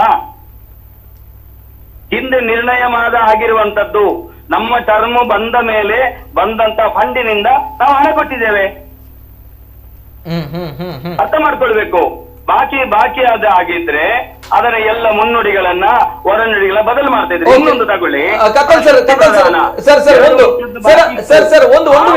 ಯಾವುದು ಬಿಡುಗಡೆ ಮಾಡಿದ್ರು ನೋಡಿ, ಅವರಿಗೆ ಪ್ರಶಸ್ತಿಯನ್ನ ಕೊಟ್ಟಿದ್ದೇವೆ ಸರ್. ಒಂದು ಸರ್, ಇನ್ನೊಂದ್ ಕಡೆ ಇವರು ನಮ್ಮ ಇಂದಿರಾ ಹೆಗ್ಡೆ ಅವರ ಪುಸ್ತಕ ಬಿಡುಗಡೆ ಆಗ್ಲಿಕ್ಕಿತ್ತ ಸರ್ ಈ ಹಿಂದಿನ ಅಧ್ಯಕ್ಷತೆಯಲ್ಲಿ? ಯಾವುದು? ಇಂದಿರಾ ಹೆಗ್ಡೆ ಅವರ ಪುಸ್ತಕ ಬಿಡುಗಡೆ ಆಗ್ಲಿಕ್ಕಿತ್ತ ಹಿಂದಿನ ಅವರ ಅಧ್ಯಕ್ಷತೆಯಲ್ಲಿ? ಹೌದು, ಬಿಡುಗಡೆ ಆಗಿದೆ. ಒಂದು ಪುಸ್ತಕ ಬಿಡುಗಡೆ ಆಗಿದ್ಯಾ? ಓಕೆ, ಇಂದಿರಾ ಹೆಗ್ಡೆ ಅವರು ನಮ್ಮ ಜೊತೆ ನೇರವಾಗಿ ಕಾರ್ಯಕ್ರಮದಲ್ಲಿದ್ದಾರೆ, ನಮ್ಮೊಟ್ಟಿಗಿದ್ದಾರೆ, ಗೊತ್ತಿದೆ. ಹೌದು. ಈಗ ಇಂದಿರಾ ಹೆಗ್ಡೆ ಅವರು ಹೇಳುವಂತಹ ಪ್ರಕಾರ ಸರಿಯಾಗಿರುವಂತಹ ಸ್ಥಾನಮಾನವನ್ನ ಅವರ ಪುಸ್ತಕಗಳಿಗೆ ಕೊಡಲಾಗಲಿಲ್ಲ ಹೊಸ ಅಧ್ಯಕ್ಷರು ಬಂದಾಗ ಅನ್ನುವಂತಹ ಆರೋಪವನ್ನು ಅವ್ರು ನೇರವಾಗಿ ಪ್ರಥಮವಾಗಿ ಹೇಳಿದ್ರು ಫಸ್ಟ್ ರಿಯಾಕ್ಷನ್ ಅಲ್ಲಿ. ಹೌದಾ ಸರ್? ಕೇಳ್ತಾ ಇದೆಯಾ ಸರ್? ಹೇಳಿ ಸರ್. ಈ ಒಂದು ವಿಚಾರವನ್ನ ಇಂದಿರಾ ಹೆಗ್ಡೆ ಅವರು ಹೇಳಿದ್ರು. ಅಂದ್ರೆ ನನ್ನ ಪುಸ್ತಕವನ್ನ ಬಿಡುಗಡೆ ಮಾಡ್ಲಿಕ್ಕಿತ್ತು, ಆದ್ರೆ ಸರಿಯಾಗಿರುವಂತಹ ಸಾಹಿತಿಗಳಿಗೆ ಕೊಡುವಂತಹ ಸ್ಥಾನಮಾನಗಳು ಸಿಗ್ಲಿಲ್ಲ ಅನ್ನುವಂತಹ ವಿಚಾರವನ್ನು ಅವರು ಬೇಸರವಾಗಿ ವ್ಯಕ್ತಪಡಿಸಿದ್ರು. ಜೊತೆಗೆ ಅಕಾಡೆಮಿ ಸಾಹಿತ್ಯಿಕವಾಗಿರುವಂತಹ ಚಟುವಟಿಕೆಗಳಿಂದ ದೂರ ಹೋಗ್ತಾ ಇದೆ ಅನ್ನುವಂತಹ ಆರೋಪವನ್ನು ನೇರವಾಗಿ ಫಸ್ಟ್ ರಿಯಾಕ್ಷನ್ ಅಲ್ಲಿ ಹೇಳಿದ್ರು ಸರ್. ಇಲ್ಲ, ಅದು ಕೆಲವೊಂದು ರೀತಿಯಲ್ಲಿ ಅವರಂತ ಹಿರಿಯರು ಅರ್ಥ ಮಾಡ್ಕೊಂಡಿರಬಹುದು. ಆದ್ರೆ ತದನಂತರ ಅವರನ್ನು 2-3 ಕಾರ್ಯಕ್ರಮಗಳಲ್ಲಿ ಜೋಡಿಸಿಕೊಂಡಿದ್ದೇವೆ. ಅವರನ್ನು ನಾವು ತುಂಬಾ ಅವರು ಯಾವತ್ತೂ ಅವರ ಮೇಲೆ ನಮಗೆ ಗೌರವ ಇದೆ. ಓಕೆ, ಯಾಕೆ ಈಗ ಆಯ್ತು ಅನ್ನುವಂತ ವಿಚಾರವನ್ನ ಅವ್ರು ನೇರವಾಗಿ ಫಸ್ಟ್ ರಿಯಾಕ್ಷನ್ ಹೇಳಿದಾಗ, ಯಾಕೆಂದ್ರೆ ಅವರ ಮೇಲೆ ಅಪಾರವಾಗಿರೋ ಗೌರವ ಇದೆ ಸಾಹಿತ್ಯ ಕ್ಷೇತ್ರದಲ್ಲಿ. ನಮ್ಗೆ ಅವರ ಮೇಲೆ ಅಪಾರವಾದ ಗೌರವ ಇದೆ. ನಾನು ಅವರನ್ನು ಕರೆಯುವುದೇ ಅಮ್ಮ ಅಂತ ಹೇಳಿ ಕರೆಯುವುದು. ಓಕೆ, ಜೊತೆಗೆ ವಿಜಿ ಪಾಲ್ ಅವರು ನಮ್ಮ ಜೊತೆ ಇದ್ದಾರೆ ಕಾರ್ಯಕ್ರಮದಲ್ಲಿ. ವಿಜಿ ಪಾಲ್ ಅವರು ಕೂಡ ಹೇಳಿರುವಂತಹ ವಿಚಾರ ಒಂದು ನಿಮ್ಮ ಕೊನೆಯ ಒಂದು ಸ್ಪಷ್ಟೀಕರಣ ಎಲ್ಲ ಮುಗಿಸ್ಬೇಕಲ್ಲ. ಇಲ್ಲ, ನನ್ನ ಮೇಲೆ ನೀವು ಹೇಳಿರುವಂತ ಇಲ್ಲ ಸರ್, ಇಲ್ಲ ಅಂದ್ರೆ ಅದಾಯ್ತಲ್ಲ. ಜೊತೆಗೆ ಅಲ್ಲ, ವಿಜಿ ಪಾಲ್ ಅವರು ಇದ್ದಾರೆ ಸರ್. ಇಲ್ಲಿ ಸಾಹಿತ್ಯಿಕವಾಗಿರುವಂತಹ ಕಲೆ ಸಂಸ್ಕೃತಿ ಆಗಿರುವಂತಹ ವಿಚಾರದ ಬಗ್ಗೆ ಮಾತನಾಡಿದಾಗ ವಿಜಿ ಪಾಲ್ ಅವರನ್ನು ಕೂಡ ಅವರು ಹೇಳಿರುವಂತಹ ವಿಚಾರ, ಸರಿಯಾಗಿರುವಂತಹ ಅರ್ಹ ವ್ಯಕ್ತಿಗಳು ಏನು ಪ್ರಶಸ್ತಿಗಳಿಗೆ ಭಾಜನವಾಗ್ತಾ ಇಲ್ಲ, ಯಾರ್ಯಾರಿಗೂ ಪ್ರಶಸ್ತಿ ಹೋಗ್ತಾ ಇದೆ ಅನ್ನುವಂತ ಆರೋಪಗಳು ಕೂಡ. ಈ ಆರೋಪವನ್ನು ತಾವೇನ್ ಹೇಳ್ತೀರಾ ಸರ್? ಪ್ರಭಾವಿಗಳಿಗೆ ಪ್ರಶಸ್ತಿಗಳನ್ನು ಕೊಡಲಾಗ್ತಾ ಇದೆ. ಆರೋಪಗಳು ಎಲ್ಲಾ ರಾಜ್ಯ ಪ್ರಶಸ್ತಿಗಳಿಗೂ, ರಾಷ್ಟ್ರ ಪ್ರಶಸ್ತಿಗಳಿಗೂ, ಜಿಲ್ಲಾ ಪ್ರಶಸ್ತಿ ಎಲ್ಲದಕ್ಕೂ ಬರ್ತದೆ. ಆದರೆ ಗಮನಿಸಿ, ನನ್ನ ಸರ್ವ ಸದಸ್ಯರು ಅಲ್ಲದಿದ್ದರೆ ನಮ್ಮ ಸ್ಥಾಯಿ ಸಮಿತಿಯ ಸದಸ್ಯರು ನಿರ್ಣಯ ಮಾಡದೆ ಕೇವಲ ಅಧ್ಯಕ್ಷ ಸೂಚಿಸಿದ ಒಂದೇ ಒಂದು ಹೆಸರಿದ್ರೆ ನೀವು ದಯವಿಟ್ಟು ತಿಳಿಸ್ಕೊಳ್ಬಹುದು. ಯಾವುದೇ ಕಾರಣಕ್ಕೆ ಅದರಲ್ಲಿ ನನ್ನ ಸ್ವಾರ್ಥವನ್ನು ಮಾಡೋದಿಲ್ಲ. ಅವರು ಯಾರನ್ನು ಸೂಚಿಸ್ತಾರೆ ಮತ್ತೆ ಅಲ್ಲಿ ಆ ಸಮಿತಿಯಲ್ಲಿ ಯಾವುದು ಆಯ್ಕೆ ಆಗ್ತದೆ ಅದನ್ನು ನಾನು ಹೇಳ್ತೇನೆ. ಇನ್ನೊಂದು ಅಕಾಡೆಮಿಯಿಂದ ಕೊಡುವಂತ ಪ್ರಶಸ್ತಿಗೆ ಮೌಲ್ಯ ಇಲ್ಲ ಅಂತ ಒಬ್ರು ಹೇಳಿದ್ರು, ಆಯ್ತಾ? ಮೌಲ್ಯ ಇಲ್ಲ ಅಂತ ಹೇಳಿದ್ರು. ಅದನ್ನು ಯಾವ ಆಧಾರದಿಂದ ಹೇಳ್ತಾರೆ ಅವರು? ಯಾವ ಆಧಾರ ಅವರು ಹೇಳಿ, ಅವ್ರು ಹೇಳ್ಕೊಳ್ಳೋದಕ್ಕೆ ನಮ್ಮ ಅಡ್ಡಿ ಇಲ್ಲ. ನಿಜವಾಗಿ ಹೇಳುವಂತದ್ದು ಅವರಿಗೆ ಪತ್ರಿಕೆಯಲ್ಲಿ ಕೊಡ್ಬೇಕು, ಅಲ್ಲಿ ಬರ್ಬೇಕು. ನಮ್ಮ ಮೋದಿಯವರು ಈಗಾಗಲೇ ನಮ್ಮ ಹರೇಕಳ ಹಾಜಬ್ಬನನ್ನು ಪತ್ರಿಕೆಯಲ್ಲಿ ಆಯ್ಕೆ ಮಾಡಿದ್ದು ಈಗ ಪ್ರಶಸ್ತಿಯನ್ನ ರಾಜಕೀಯ ಬೇಡ ಸರ್, ದಯಮಾಡಿ ರಾಜಕೀಯ ಬೇಡ ಸರ್. ಮೋದಿ ಅವರು ಅಲ್ಲಿದ್ದಾರೆ, ನಾನು ಅಲ್ಲಿದ್ದಾರೆ, ಹರಕಳ ಹಾಜಬ್ ಅವರು ಅಲ್ಲಿದ್ದಾರೆ ಸರ್. ಒಂದ್ ಕಡೆ ಇಲ್ಲ ನಂಗೆ ಕೆಲವು ವಿಚಾರಗಳ ಬಗ್ಗೆ ಮಾತಾಡಿದಾಗ ಅಲ್ಲಿ ರಾಜಕೀಯ ಎಂಟ್ರಿ ಆದಾಗ ತುಂಬಾ ಬೇಸರ ಆಗ್ಬಾರ್ದು ಇದು ಆಗ್ಬಾರ್ದು. ಇಲ್ಲ ದಯಮಾಡಿ ಓಕೆ, ದಯಮಾಡಿ ಒಂದ್ ಕಡೆ ಪೂಜ್ಯ ಇಲ್ಲ ಒಂದ್ ಕಡೆ ಬೇಡ, ದಯಮಾಡಿ. ಅಂದ್ರೆ ವಿಷಯಾಂತರ ಆಗುವಂತದ್ದು ಬೇಡ ಅನ್ನೋ ಸಮಯದ ಅವಕಾಶ ತುಂಬಾನೇ ಇದೆ. ಸೊ ಹಾಗಾಗಿ ಈ ತ್ರೈಮಾಸಿಕ ಇದು ನಮ್ಮ ಮದಿಪು ಅನ್ನುವಂತಹ ವಿಚಾರ ಯಾಕೆ ಸರ್ ಪ್ರಕಟಣೆ ಆಗ್ತಾ ಇಲ್ಲ? ಮದಿಪು ಕೊರೋನಾ ಸಂದರ್ಭದಲ್ಲಿ ಅದನ್ನು ಪ್ರಕಟಣೆ ಮಾಡುವಂತಹ ತಾಂತ್ರಿಕ ಅಡಚಣೆಗಳಿಂದ ಆಗ್ಲಿಲ್ಲ. ಈಗ ಈ ವಾರದಲ್ಲಿ ಅದು ಆಗ್ತಾ ಇದೆ. ಅದು ನಿಮ್ಮ ಒಂದು ಸಂಸ್ಥೆ ಮುಖ್ಯಸ್ಥರಿಗೂ ಗೊತ್ತಿದೆ, ಆಯ್ತಾ? ಅದು ಆಗ್ತದೆ ಆಯ್ತಾ? ಸರ್ ಈಗ ಮದಿಪು ತ್ರೈಮಾಸಿಕ ಪತ್ರಿಕೆ ಯಾಕೆ ಪ್ರಕಟ ಆಗ್ತಾ ಇಲ್ಲ ಅನ್ನುವಂತ ಪ್ರಶ್ನೆ. ಇದಕ್ಕೂ ಕೂಡ ಕೊರೋನಾ ವಿಚಾರ ಬರುತ್ತೆ ಅಂತ ಬಂದಾಗ, ಕೆಲವು ತಾಂತ್ರಿಕವಾಗಿರುವಂತಹ ಸಮಸ್ಯೆಗಳು ಅಂತ ಬರುತ್ತೆ ಅಂತ ಬಂದಾಗ ಅನೇಕ ಸಾಂಸ್ಕೃತಿಕ ಕಾರ್ಯಕ್ರಮಗಳು ಆಗ್ತಾ ಇದೆ. ವಿಜಯ್ ಕೋಟಿನವರು ಸರಿಯಾಗಿ ಒಂದು ವಿಚಾರವನ್ನ ಇಲ್ಲಿ ಮೆನ್ಷನ್ ಮಾಡ್ತಾರೆ. ಸಾಂಸ್ಕೃತಿಕ ಕಾರ್ಯಕ್ರಮಕ್ಕೆ ಒತ್ತು ಆಗುತ್ತೆ, ಪ್ರಭಾವಿಗಳಿಗೆ ಪ್ರಶಸ್ತಿ ಆಗುತ್ತೆ. ಮದಿಪು ತ್ರೈಮಾಸಿಕ ಪತ್ರಿಕೆ ಮಾತ್ರ ಪ್ರಕಟ ಆಗುವುದಿಲ್ಲ, ಪುಸ್ತಕಗಳು ಕೂಡ ಸರಿಯಾಗಿ ಬಿಡುಗಡೆ ಆಗುವುದಿಲ್ಲ, ಸರಿಯಾಗಿರುವಂತಹ ಸಾಹಿತ್ಯ ಕ್ಷೇತ್ರದ ಸಾಧಕರನ್ನ ಗುರುತಿಸಲಾಗ್ತಾ ಇಲ್ಲ. ಇದೆಲ್ಲವೂ ಕೂಡ ಬಹುಶಃ ಆರೋಪ ಅನ್ನುವಂಥದ್ದು ಅಲ್ವಾ ಸರ್? ಕಟ್ ಆಯ್ತು. ಓಕೆ, ಕರೆ ಕಟ್ ಆಗಿದೆ ಅಥವಾ ಕಾಲ್ ಕಟ್ ಆಗಿದೆ. ಕೆಲವು ವಿಚಾರಗಳು ಇತ್ತು ನೇರವಾಗಿ ತ್ರೈಮಾಸಿಕ ಪತ್ರಿಕೆ ಯಾಕೆ ಬಿಡುಗಡೆ ಆಗ್ತಾ ಇಲ್ಲ. ಸರ್ ವಿಜಯ್ ಸರ್ ಕೇಳಿದ್ದೀರಾ, ಉತ್ತರವನ್ನು ಕೂಡ ಕೊಟ್ಟಿದ್ದಾರೆ. ನೇರವಾಗಿ ಅವರು ಹೇಳಿರುವಂತಹ ವಿಚಾರ ಒಂದು ನೇರವಾಗಿ ಗಮನಿಸಿದ್ದೀರಾ. ಸಾಹಿತ್ಯದ ವಿಚಾರವಾಗಿ ಜೊತೆಗೆ ಒಂದು ಶಿಕ್ಷಕರ ಗೌರವ ಧನದ ವಿಚಾರವಾಗಿ ಅವರು ಮಾತನಾಡಿದ್ರು. ಹಾಗಾದ್ರೆ ಅವರ ವ್ಯಾಪ್ತಿಗೆ ಬರಲ್ಲ ಅಲ್ಲ. ಅಕಾಡೆಮಿಯಲ್ಲಿ ಲೋಪ ಆಗಿದೆ ಅಂತ ಬಹುಶಃ ಈಗಾಗಲೇ ರವಿ ಮಡಿಕೇರಿ ಫಸ್ಟ್ ಹೇಳಿದ್ದಾರೆ. ಅಧ್ಯಕ್ಷರು ಅದನ್ನು ಒಪ್ಕೊಂಡಿದ್ದಾರೆ, ಇಂಡೈರೆಕ್ಟ್ ಆಗಿ ಒಪ್ಕೊಂಡಾಗ ಆಗಿದೆ. ಯಾಕಂದ್ರೆ ಪುಸ್ತಕ ಬಿಡುಗಡೆ ಈಗ ಅವರು ಲೆಕ್ಕ ತೋರಿಸುವಾಗ ಒಂದ್ ಕಡೆ ಹೇಳ್ತಾ ಇದ್ದಾರೆ, ಇಂದಿನ ಅಧ್ಯಕ್ಷರಲ್ಲಿ ಅವರು ಪೇಮೆಂಟ್ ಮಾಡ್ಲಿಕ್ಕೆ ಬಾಕಿ ಇತ್ತು, ನಮ್ಮ ಅಧ್ಯಕ್ಷತೆ ಆಗುವಾಗ ಆ ಪೇಮೆಂಟ್ ಅನ್ನು ನಾವು ಮಾಡಿದ್ದೇವೆ ಅಂತ. ಬಹುಶಃ ಇಂದಿನ ಸರ್ಕಾರಗಳು ಎಷ್ಟೋ ಯೋಜನೆಗಳನ್ನು ಪಾಸ್ ಮಾಡ್ತಾರೆ, ಮತ್ತೆ ಬಂದ ಸರ್ಕಾರಗಳು ಆ ಪೇಮೆಂಟ್ ಅನ್ನು ಮಾಡ್ತಾರೆ, ಆದ್ರೆ ಎಲ್ಲಿ ಕ್ಲೈಮ್ ಮಾಡುವುದಿಲ್ಲ. ಆ ಯೋಜನೆ ನಾವು ಮಾಡಿದೆ ಅಂತ ಕ್ಲೈಮ್ ಮಾಡುವುದಿಲ್ಲ. ಇದು ಈಗ ರಾಜಕೀಯ ಪ್ರಸಕ್ತ ಸ್ಥಿತಿ ಸಾಮಾನ್ಯವಾಗಿ ಹೇಳುವಾದ್ರೆ. ಅದೇ ರೀತಿ ಅಕಾಡೆಮಿ ಇಂದಿನ ಅಧ್ಯಕ್ಷರು ಯಾವ್ದಾದ್ರು ಪುಸ್ತಕ ಬಿಡುಗಡೆ ಮಾಡಿದ್ರೆ ಖಂಡಿತವಾಗಿ ಇವರ ಅವಧಿಗೆ ಬರುವ ಸಾಧ್ಯತೆ ಕಮ್ಮಿ. ಪೇಮೆಂಟ್ ಮಾಡುವುದು ಒಳ್ಳೆಯ ಒಂದು ಅಧ್ಯಕ್ಷರಾಗಿ ಮಾಡಬೇಕಾದ ಕರ್ತವ್ಯ. ಅಕಾಡೆಮಿ ವತಿಯಿಂದ ಪುಸ್ತಕ ಬಿಡುಗಡೆ ಆಗಿದೆ, ಅದು ಪೇಮೆಂಟ್ ಮಾಡಲೇಬೇಕು. ಮತ್ತೆ 11 ಪುಸ್ತಕ ಎರಡು ಪುಸ್ತಕ ಇವರ ಒಂದು ಪುಸ್ತಕ ಬಿಡುಗಡೆ ಆಗಿದೆ, 2 ಮದಿಪು ಆಗಿದೆ ಅಂತ ಇನ್ನು ಮಾಡ್ತೇವೆ. ಸಂತೋಷ. ಇವತ್ತು ಮಾಧ್ಯಮಗಳು ಏನು ಹೇಳಿದೆ ಅದನ್ನು ಅಧ್ಯಕ್ಷರು ಒಪ್ಕೊಂಡಿದ್ದಾರೆ. ಇನ್ನು ಮುಂದೆಗಳೇ ಮಾಡ್ತೇವೆ ಅಂತ ಹೇಳುವಂತದ್ದು ಒಳ್ಳೆಯ ಕೆಲಸ, ಒಳ್ಳೆಯ ನಿರ್ಧಾರ ಅವರದು. ಸರ್ ಇವತ್ತು ಪುಸ್ತಕ ಬಿಡುಗಡೆ ಆದದ್ದು ಅದು ಮತ್ತೆ ಅದಕ್ಕೆ ಸ್ಪಾನ್ಸರ್ ಅಕಾಡೆಮಿ ಅಲ್ಲ, ಅವರೇ ಬೇರೆ ಸ್ಪಾನ್ಸರ್ ಮಾಡಿ ಬಿಡುಗಡೆ ಆದದ್ದು ತುಳು ಅಕಾಡೆಮಿ. ಇವತ್ತೊಂದು ಕಾರ್ಯಕ್ಕಿತ್ತು, ರಾಜ್ಯದ ಕನ್ನಡ ಪರಿಷತ್ತಿನ ಅಧ್ಯಕ್ಷರಲ್ಲಿ ಬಂದಿದ್ರು, ಅಲ್ಲೊಂದು ಕಾರ್ಯಕ್ರಮ ಇತ್ತು ಗೌರವಿಸುವ.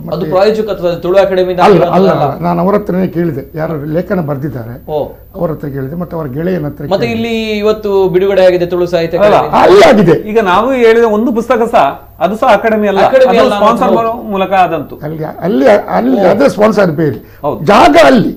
ಓಕೆ, ಸರ್ ಹೇಳ್ತಾರೆ ಒಂದು ಪುಸ್ತಕ ಆಲ್ರೆಡಿ ಬಿಡುಗಡೆ ಆಗಿದೆ, ಅದು ನಮ್ಮಿಂದ ಅನ್ನುವಂಥದ್ದು. ಆದ್ರೆ ತಾವು ಮಾಹಿತಿಯ ಪ್ರಕಾರ ಅದು ಪ್ರಾಯೋಜಕತ್ವದ ಪುಸ್ತಕ ಬಿಡುಗಡೆ ಆಗಿರುವಂತದ್ದು, ಅದರಲ್ಲೂ ಕೂಡ ಅಕಾಡೆಮಿಯ ಒಂದು ಏನೋ ಸಹಕಾರ ಇಲ್ಲ ಅಂತ ಬಂದಾಗ ಯಾವುದು ಸತ್ಯ ಯಾವುದು ಸುಳ್ಳು, ಇನ್ನೊಂದು ಒಪ್ಕೊಳ್ಬೇಕು. ಅಲ್ಲಿ ಕೊಂಕಣಿ ಸಾಹಿತ್ಯ ಅಕಾಡೆಮಿಗೆ ಅಲ್ಲಿ ಪೇಮೆಂಟ್ ಗೌರವಧನ ಕೊಡ್ತಾ ಇದೆ, ಅದನ್ನು ಅಧ್ಯಕ್ಷರು ನೆನಪು ಮಾಡಿಕೊಡ್ಬೇಕು. ಈಗಲೂ ಕೊಡ್ತಾ ಇದೆ ಅಂತ ಸಂಬಳ ಶಿಕ್ಷಕರಿಗೆ ಕೊಡ್ತಾ ಹೇಳಿದ್ದಾರೆ. ಆಗ ಶಾನುಭೋಗ್ ಅವರು ಹೇಳಿದ್ದಾರೆ, ಓಕೆ ಅಕಾಡೆಮಿಯವರು ಕೊಡ್ತಾ ಇದ್ದಾರೆ, ಕೊಂಕಣಿ ಅಕಾಡೆಮಿ. ಇಲ್ಲಿ ಕೊಂಕಣಿ ಅಕಾಡೆಮಿಗೆ ಎಷ್ಟು ಬರುತ್ತೆ ಸರ್? ಸೇಮ್ ಅಮೌಂಟ್ ಬರುತ್ತೆ. 38 ಲಕ್ಷ ಇಲ್ಲಿ ಅದ್ರಲ್ಲಿ ಅಷ್ಟೇ ಬಂದಿರಬಹುದು, ಆದ್ರೆ ಅವರುಗಳು ಕೊಡ್ತಾ ಇದ್ದಾರೆ, ಅದು ಇಲ್ಲಿ ಕೊಡ್ತಾ ಇಲ್ಲ, ತುಳು ಅಕಾಡೆಮಿಯಲ್ಲೇ ಆಗ್ತಾ ಇಲ್ಲ. ಇದು ಪ್ರಶ್ನೆ, ಇದನ್ನ ನಾವು ಕೇಳ್ತಾ ಇರೋದು. ಕೇಳಿದ್ರೆ ತಪ್ಪು ಸರ್. ಇನ್ನೊಂದು ವಿಚಾರ, ಮೊನ್ನೆ MK ಸಿದ್ದರಾಮಯ್ಯ ಅವರು ಇರುವಾಗ ಅವರೊಂದು ಸಬ್ ಕಮಿಟಿ ಮಾಡಿದ್ರು ಈ ಪ್ರಶಸ್ತಿಗೋಸ್ಕರ, ವಾರ್ಷಿಕ ಪ್ರಶಸ್ತಿಗೆ. ಸಬ್ ಕಮಿಟಿಯಲ್ಲಿ ಈಗ ಸಾಮಾನ್ಯವಾಗಿ ನಾಟಕ, ಸಿನಿಮಾ ಅದು ಒಂದು ಪ್ರಶಸ್ತಿ ಇತ್ತು, ಜನಪದ ಒಂದು ಪ್ರಶಸ್ತಿ ಇತ್ತು, ಸಾಹಿತ್ಯಕ್ಕೆ ಒಂದು ಪ್ರಶಸ್ತಿ ಇತ್ತು. ಸೊ ಈ ಎಲ್ಲಾ ಕ್ಷೇತ್ರದಲ್ಲಿ ಅನುಭವಿಗಳನ್ನು, ಹಿರಿಯರನ್ನು ಕರೆದೊಂದು ಸಬ್ ಕಮಿಟಿ ಮಾಡಿದ್ರು. ಅವರು ಅಕಾಡೆಮಿಗೆ ರೆಫರ್ ಮಾಡ್ತಾರೆ, ಇಂಥವರೆಲ್ಲ ಇಂಥ ಮೂಲೆಯಲ್ಲಿ ಇದ್ದಾರೆ ಸಾಧಕರು, ಅವರನ್ನು ನೀವು ಗುರುತಿಸಬೇಕು ಅಂತ ಒಂದು ಸಬ್ ಕಮಿಟಿ ಮಾಡಿದ್ರು. ಅಂತ ಒಂದು ವ್ಯವಸ್ಥೆಯಲ್ಲಿ ಇಲ್ಲದಿದ್ರೆ ಏನಾಗ್ತದೆ, ಕೆಲವು ಸದಸ್ಯರ ಅಲ್ಲಿ ಜಾತಿಯವರು, ಅವರ ನೇಬರ್ಸ್, ಅವರ ತಂಡದಲ್ಲಿರೋರು ಅವರಿಗೆ ವಸೂಲೀಕರಣ ಮಾಡಿ ಪ್ರೆಷರ್ಸ್ ಹಾಕಿ ಅಲ್ಲಿ ಹೇಳ್ತಾರೆ, ನಾನು ಇವತ್ತು ಇವನ ಹೆಸರು ಹೇಳ್ತೇನೆ, ನೀವು ಸಪೋರ್ಟ್ ಮಾಡಬೇಕಂತ. ಈ ತರ ಒಂದು ವ್ಯವಸ್ಥೆಗಳು ಹೋಗ್ತಿತ್ತು. ಅದು ಕುಲಾಲ್ರವರು ಇರುವಾಗ ಒಂದು ಸಬ್ ಕಮಿಟಿ ಮಾಡಿದ್ರು. ಒಂದ್ಸಲ ನನ್ನನ್ನು ಆ ಕಮಿಟಿಗೆ ಹಾಕಿದ್ರು, ರಂಗಭೂಮಿ ಮತ್ತು ಸಿನಿಮಾ ಪ್ರತಿನಿಧಿಗೆ ನನ್ನನ್ನು ಹಾಕಿದ್ರು. ನಾನು ಕೆಲವು ಸಾಧಕರ ಅಧ್ಯಕ್ಷರು ಆರೋಪ ಮಾಡಿದ್ದಾರೆ ಆಗ, ಏನಂದ್ರೆ ಈಗ ಕೊಡೋ ಪ್ರಶಸ್ತಿಗೆ ಅಕಾಡೆಮಿಯ ಮೌಲ್ಯ ಇಲ್ಲ ಅಂತ ಶಾನುಭೋಗ ಹೇಳಿದ್ರಂತ. ಅವರು ಹಾಗೆ ಹೇಳಿಲ್ಲ, ಅವರು ಅಕಾಡೆಮಿ ನಿಯಮ ಮೀರಿ ಪ್ರಶಸ್ತಿ ಕೊಡ್ತಾ ಇದ್ದಾರೆ ಅಂತ ಹೇಳಿದ್ರು. ಅದನ್ನು ಅಧ್ಯಕ್ಷರು ವಿಶೇಷವಾಗಿ ಅರ್ಥ ಮಾಡಿಕೊಳ್ಬೇಕು ಅಂತ ನಾನು. ಕರೆಕ್ಟ್, ನಿಜ. ಅವರು ಹೇಳಿರುವಂತಹ ವಿಚಾರ ಅಕಾಡೆಮಿಯ ಸದಸ್ಯರು. ಇಲ್ಲಿ ಅನೇಕ ಕಮೆಂಟ್ಸ್ ಗಳು ಬರ್ತಾ ಇದೆ. ಕಮೆಂಟ್ಸ್ ಗಳು ಬಂದಾಗ ಕೆಲವರು ಹೇಳುವಂತಹ ವಿಚಾರ, ವೈ ಕಾಲ್ ಕಟ್ ಆಗಿದೆ ಅನ್ನುವಂತಹ ವಿಚಾರಗಳು. ಕಾಲ್ ಯಾಕೆ ಕಟ್ ಮಾಡಿದ್ರಿ? ನಾವು ಕಾಲ್ಗಳನ್ನ ಕಟ್ ಮಾಡಿಲ್ಲ, ಕಾಲ್ ತನ್ನಷ್ಟಕ್ಕೆ ಕಟ್ ಆಗಿರುವಂತದ್ದು. ಹಾಗಾಗಿ ಕೆಲವು ಮಾಹಿತಿಗಳನ್ನ ಪಡೆದುಕೊಳ್ಬೇಕಾಗಿತ್ತು, ಆದ್ರೆ ಕಾರಣಾಂತರಗಳಿಂದ ಕಾಲ್ ಕಟ್ ಆಗಿದೆ. ನಾವುಗಳು ಕಾಲ್ ಅನ್ನ ಕಟ್ ಮಾಡಿಲ್ಲ. ನಾನು ನೇರವಾಗಿ ಸ್ಪಷ್ಟೀಕರಣವನ್ನ ಕೊಡಬೇಕು. ಕರೆಗಳು ಬರ್ತಾ ಇದೆ. ಹಲೋ ಸರ್, ನಮಸ್ತೆ. ನಮಸ್ತೆ ಮೇಡಮ್, ತಮ್ಮ ಹೆಸರು, ಎಲ್ಲಿಂದ ಕರೆ ಮಾಡ್ತಾ ಇದ್ದೀರಾ? ನಾನು ಡಾಕ್ಟರ್ ಲಕ್ಷ್ಮೀ ಪ್ರಸಾದ್ ಸರ್, ಬೆಂಗಳೂರಿನ ಮಾತಾಡ್ತಾ ಇದ್ದೀನಿ. ನಮಸ್ತೆ ಲಕ್ಷ್ಮಿ ಮೇಡಮ್, ಮಾತಾಡಿ ಮೇಡಮ್. ಸರ್, ನಾನು ತುಳು ಅಧ್ಯಯನಗಾರ್ತಿ ಸರ್. ನಮಸ್ತೆ. ನನಗೆ ಖಾಲಿ ದಯಾನಂದ ಕತ್ತಲ್ ಸಾರ್ ಅಂತ ಹೇಳುವವರ ಮೇಲೆ ಮಾತ್ರ ಆಕ್ಷೇಪ ಅಲ್ಲ, ಈ ತುಳು ಅಕಾಡೆಮಿಯ ಬಗ್ಗೆ ನನ್ನದೊಂದು ಆಕ್ಷೇಪ ಇದೆ. ಇಲ್ಲಿ ಪ್ರಶಸ್ತಿ ಪುರಸ್ಕಾರಗಳನ್ನು ಯಾವ ಆಧಾರದಲ್ಲಿ ಕೊಡ್ತಾರೆ ಅಂತ. ಈಗ ನಾನು ನನ್ನದೇ ಎಕ್ಸಾಂಪಲ್ ಹೇಳ್ತೇನೆ. ನಾನೊಂದು 3 MA ಮಾಡಿ, MPhil ಮಾಡಿ, 2 ಡಾಕ್ಟರೇಟ್ ಮಾಡಿದೆ. ತುಳು ಅಧ್ಯಯನದಲ್ಲೇ ತುಳುವಿನಲ್ಲೇ 2 ಡಾಕ್ಟರೇಟ್ ಮಾಡಿದ ಮೊದಲ ವ್ಯಕ್ತಿ ನಾನು, ಮಹಿಳೆ ಅಲ್ಲ. ನನಗೆ ಇಷ್ಟ ತನಕ ಯಾವುದೇ ಒಂದು ಫಂಕ್ಷನ್ಗೆ ಕರೆ ಆಗ್ಲಿ ಸರಿಯಾಗಿ ಬರ್ಲಿಲ್ಲ. ಇನ್ನು ಅವಾರ್ಡ್ಗಳನ್ನ ಯಾವುದಕ್ಕೆ ಕೊಡ್ತೇನೆ ನೋಡಿ, 2012ರಲ್ಲಿ 13ರಲ್ಲಿ ತುಳು ಅಕಾಡೆಮಿಯ ಸದಸ್ಯರೊಬ್ರು ನನಗೆ ಫೋನ್ ಮಾಡಿ ಹೇಳಿದ್ರು, ಈ ಬಾರಿ ನಿಮಗೆ ಪ್ರಶಸ್ತಿ ಕೊಡ್ತೇವೆ ಮೇಡಮ್, ನಿಮ್ಮ ಪುಸ್ತಕವನ್ನ ಕಳಿಸಿ ಅಂತ. ನಾನು ಆಗ್ಲೇ ಕೇಳಿದೆ, ಪುಸ್ತಕವನ್ನ ಬಂದ ಮೇಲೆ ಆಯ್ಕೆ ಮಾಡುದಲ್ವಾ, ಮೊದಲೇ ಹೇಗೆ ನೀವು ನಿರ್ಣಯ ಮಾಡ್ತೀರಿ ಅಂತ ಪ್ರಶಸ್ತಿ ನನಗೆ ಬೇಡ ಅಂತ ನಾನು ಕಳಿಸ್ಲಿಲ್ಲ ಆ ಬಾರಿ. ಯಾಕಂದ್ರೆ ಮೊದಲೇ ಫಿಕ್ಸ್ ಮಾಡಿದಾರೆ ಅಂತ ಪ್ರಶಸ್ತಿ ನನಗೆ ಬೇಡ ಅಂತ. ಇನ್ನು ನಮ್ಮ ಅಧ್ಯಯನಕ್ಕಾಗ್ಲಿ ಯಾವುದಕ್ಕೂ ನಮ್ಗೆ ಬೆಂಬಲ ನನಗೆ ಸಿಗ್ಲಿಲ್ಲ. ಇನ್ನು ಉಳಿದವರ ಸಂಗತಿ ಗೊತ್ತಿಲ್ಲ ನನಗೆ. ಈಗ ನಾನು ಈ ದಯಾನಂದ ಕತ್ತಲ್ ಸರ್ ಅವರಲ್ಲಿ ಕೂಡ ಕೇಳಿದೆ, ನನ್ನ ಕರಾವಳಿಯ 1005 ಪುಸ್ತಕ ಬಿಡುಗಡೆ ಆಯ್ತು, ನಿಮ್ಗೆ ಗೊತ್ತಿರಬಹುದು. ಬಹಳ ಕಾಸ್ಟ್ಲಿ ಪುಸ್ತಕ, ಬಹಳ ಕಷ್ಟ ಆಯ್ತು ನನಗೆ. ನಾನು ಅನುದಾನ ಕೊಡ್ಲಿಕ್ಕೆ ಆಗ್ತದೆ ಅಂತ, ಇಲ್ಲ ಫಂಡ್ ಈ ಸಲ ಕಡಿಮೆ ಅಂತ ಹೇಳಿದ್ರು. ಈ ಹಿಂದೆ ಕೂಡ ನನಗೆ ಯಾವುದೇ ಬೆಂಬಲ ಸಿಗ್ಲಿಲ್ಲ. ನಾನು ನನ್ನ ಹತ್ರ ಅನೇಕ ಪತ್ರಕರ್ತರಲ್ಲ ಈ ಬಗ್ಗೆ ಕೇಳೋದು, ನೀವು ಅರ್ಜಿ ಸಲ್ಲಿಸಿದ್ರೆ ಕೇಳಿದ್ರೆ ಅಲ್ವಾ ಕೊಡುದು ಅಂತ. ಹಾಗೆ ಆ ಅಪವಾದ ನನ್ನಲ್ಲಿ ಇರಬಾರ್ದು ಅಂತ ನಾನು ಕೇಳಿದ್ದೇನೆ ಕೂಡ ಈ ಹಿಂದೆ ಎಲ್ಲ.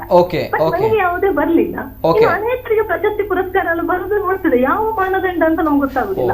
ನಮ್ಮ ಅಧ್ಯಯನದಲ್ಲಿ ಏನಾದ್ರು ಕೊರತೆ ಆಗಿದೆ, ಗುರುತಿಸದ ಹಾಗೆ ಇರುವುದು ಅಂತ. ಲಕ್ಷ್ಮೀ ಮೇಡಮ್ ಅವರೇ, ಬಹುಶಃ 3 ಪುಸ್ತಕ ಪಬ್ಲಿಷ್ ತುಳು ಸಂಸ್ಕೃತಿ ಬಗ್ಗೆ, ಅಪರೂಪದ ಪಾರ್ಧನಗಳು ಎಲ್ಲೂ ಇಲ್ಲ. ನಿಜ ಇಲ್ಲ ಲಕ್ಷ್ಮೀ ಮೇಡಮ್ ಅವರೇ, ನನಗೆ ಈಗ ಗಮನಕ್ಕೆ ಬಂತು ತಮ್ಮ ವಿಚಾರಗಳನ್ನು ನೋಡಿದಾಗ. ಲಕ್ಷ್ಮೀ ವಿ ಅವರು ಅಂದ್ರೆ 1001 ದೈವಗಳು, ಅಂದ್ರೆ 1001 ದೈವಗಳ ಬಗ್ಗೆ ಅಮೋಘವಾಗಿರುವಂತಹ, ಅದ್ವಿತೀಯವಾಗಿರುವಂತಹ, ಅಪೂರ್ವವಾಗಿರುವಂತಹ ಮಾಹಿತಿ ಕೊಟ್ಟವರು ತಾವು. ಬಹುಶಃ ನನ್ಗೆ ಗೊತ್ತಿದೆ ಈ ಒಂದು ವಿಚಾರದ ಬಗ್ಗೆ, ನಾನು ಕೇಳ್ಪಟ್ಟೆ. ಸೋಷಿಯಲ್ ಮೀಡಿಯಾಗಳಲ್ಲಿ ಅನೇಕ ಜನರು ತುಳುವರು ಮೆಚ್ಚಿಕೊಂಡಿದ್ದಾರೆ, ಹೊರದೇಶದಿಂದ ಮೆಚ್ಚಿಕೊಂಡಿದ್ದಾರೆ. ತಾವುಗಳು ಕೂಡ ಈ ರೀತಿ ಒಂದು ಆಪಾದನೆಯನ್ನ ಮಾಡ್ತೀರಾ ಅಂತ ಬಂದಾಗ ಗಂಭೀರವಾಗಿ ನಾವುಗಳು ತೆಗೆದುಕೊಳ್ಬೇಕು. ಯಾಕಂದ್ರೆ ತಾವುಗಳು 1001 ದೈವಗಳಿಗಿಂತ ಹೆಚ್ಚಿನ ವರ್ಷ ನಾನು ಹೇಳ್ತೇನೆ ಸರ್. ಪಾಡ್ದನ ಸಂಪುಟ, ಪಾಡ್ದನ ಸಂಗ್ರಹ ಇದು ಅತ್ಯಂತ ಕಷ್ಟದ್ದು. ನಾವು ಕಲಾವಿದರಿಗೆ ಸಂಭಾವನೆ ಕೊಡ್ಬೇಕು. ಆಮೇಲೆ ಅದನ್ನ ಲಿಪ್ಯಂತರ ಮಾಡುದು ಅತ್ಯಂತ ಕಷ್ಟ. ಅದನ್ನ ಅನುವಾದ ಮಾಡುದು, ಪರಿಷ್ಕರಣೆ ಮಾಡುದು, ಪ್ರಕಟ ಮಾಡುದು, ಕೊನೆಗೆ ತಗೊಳ್ಳುವವರು ಇರುವುದಿಲ್ಲ ಪಾಡ್ದನವನ್ನ.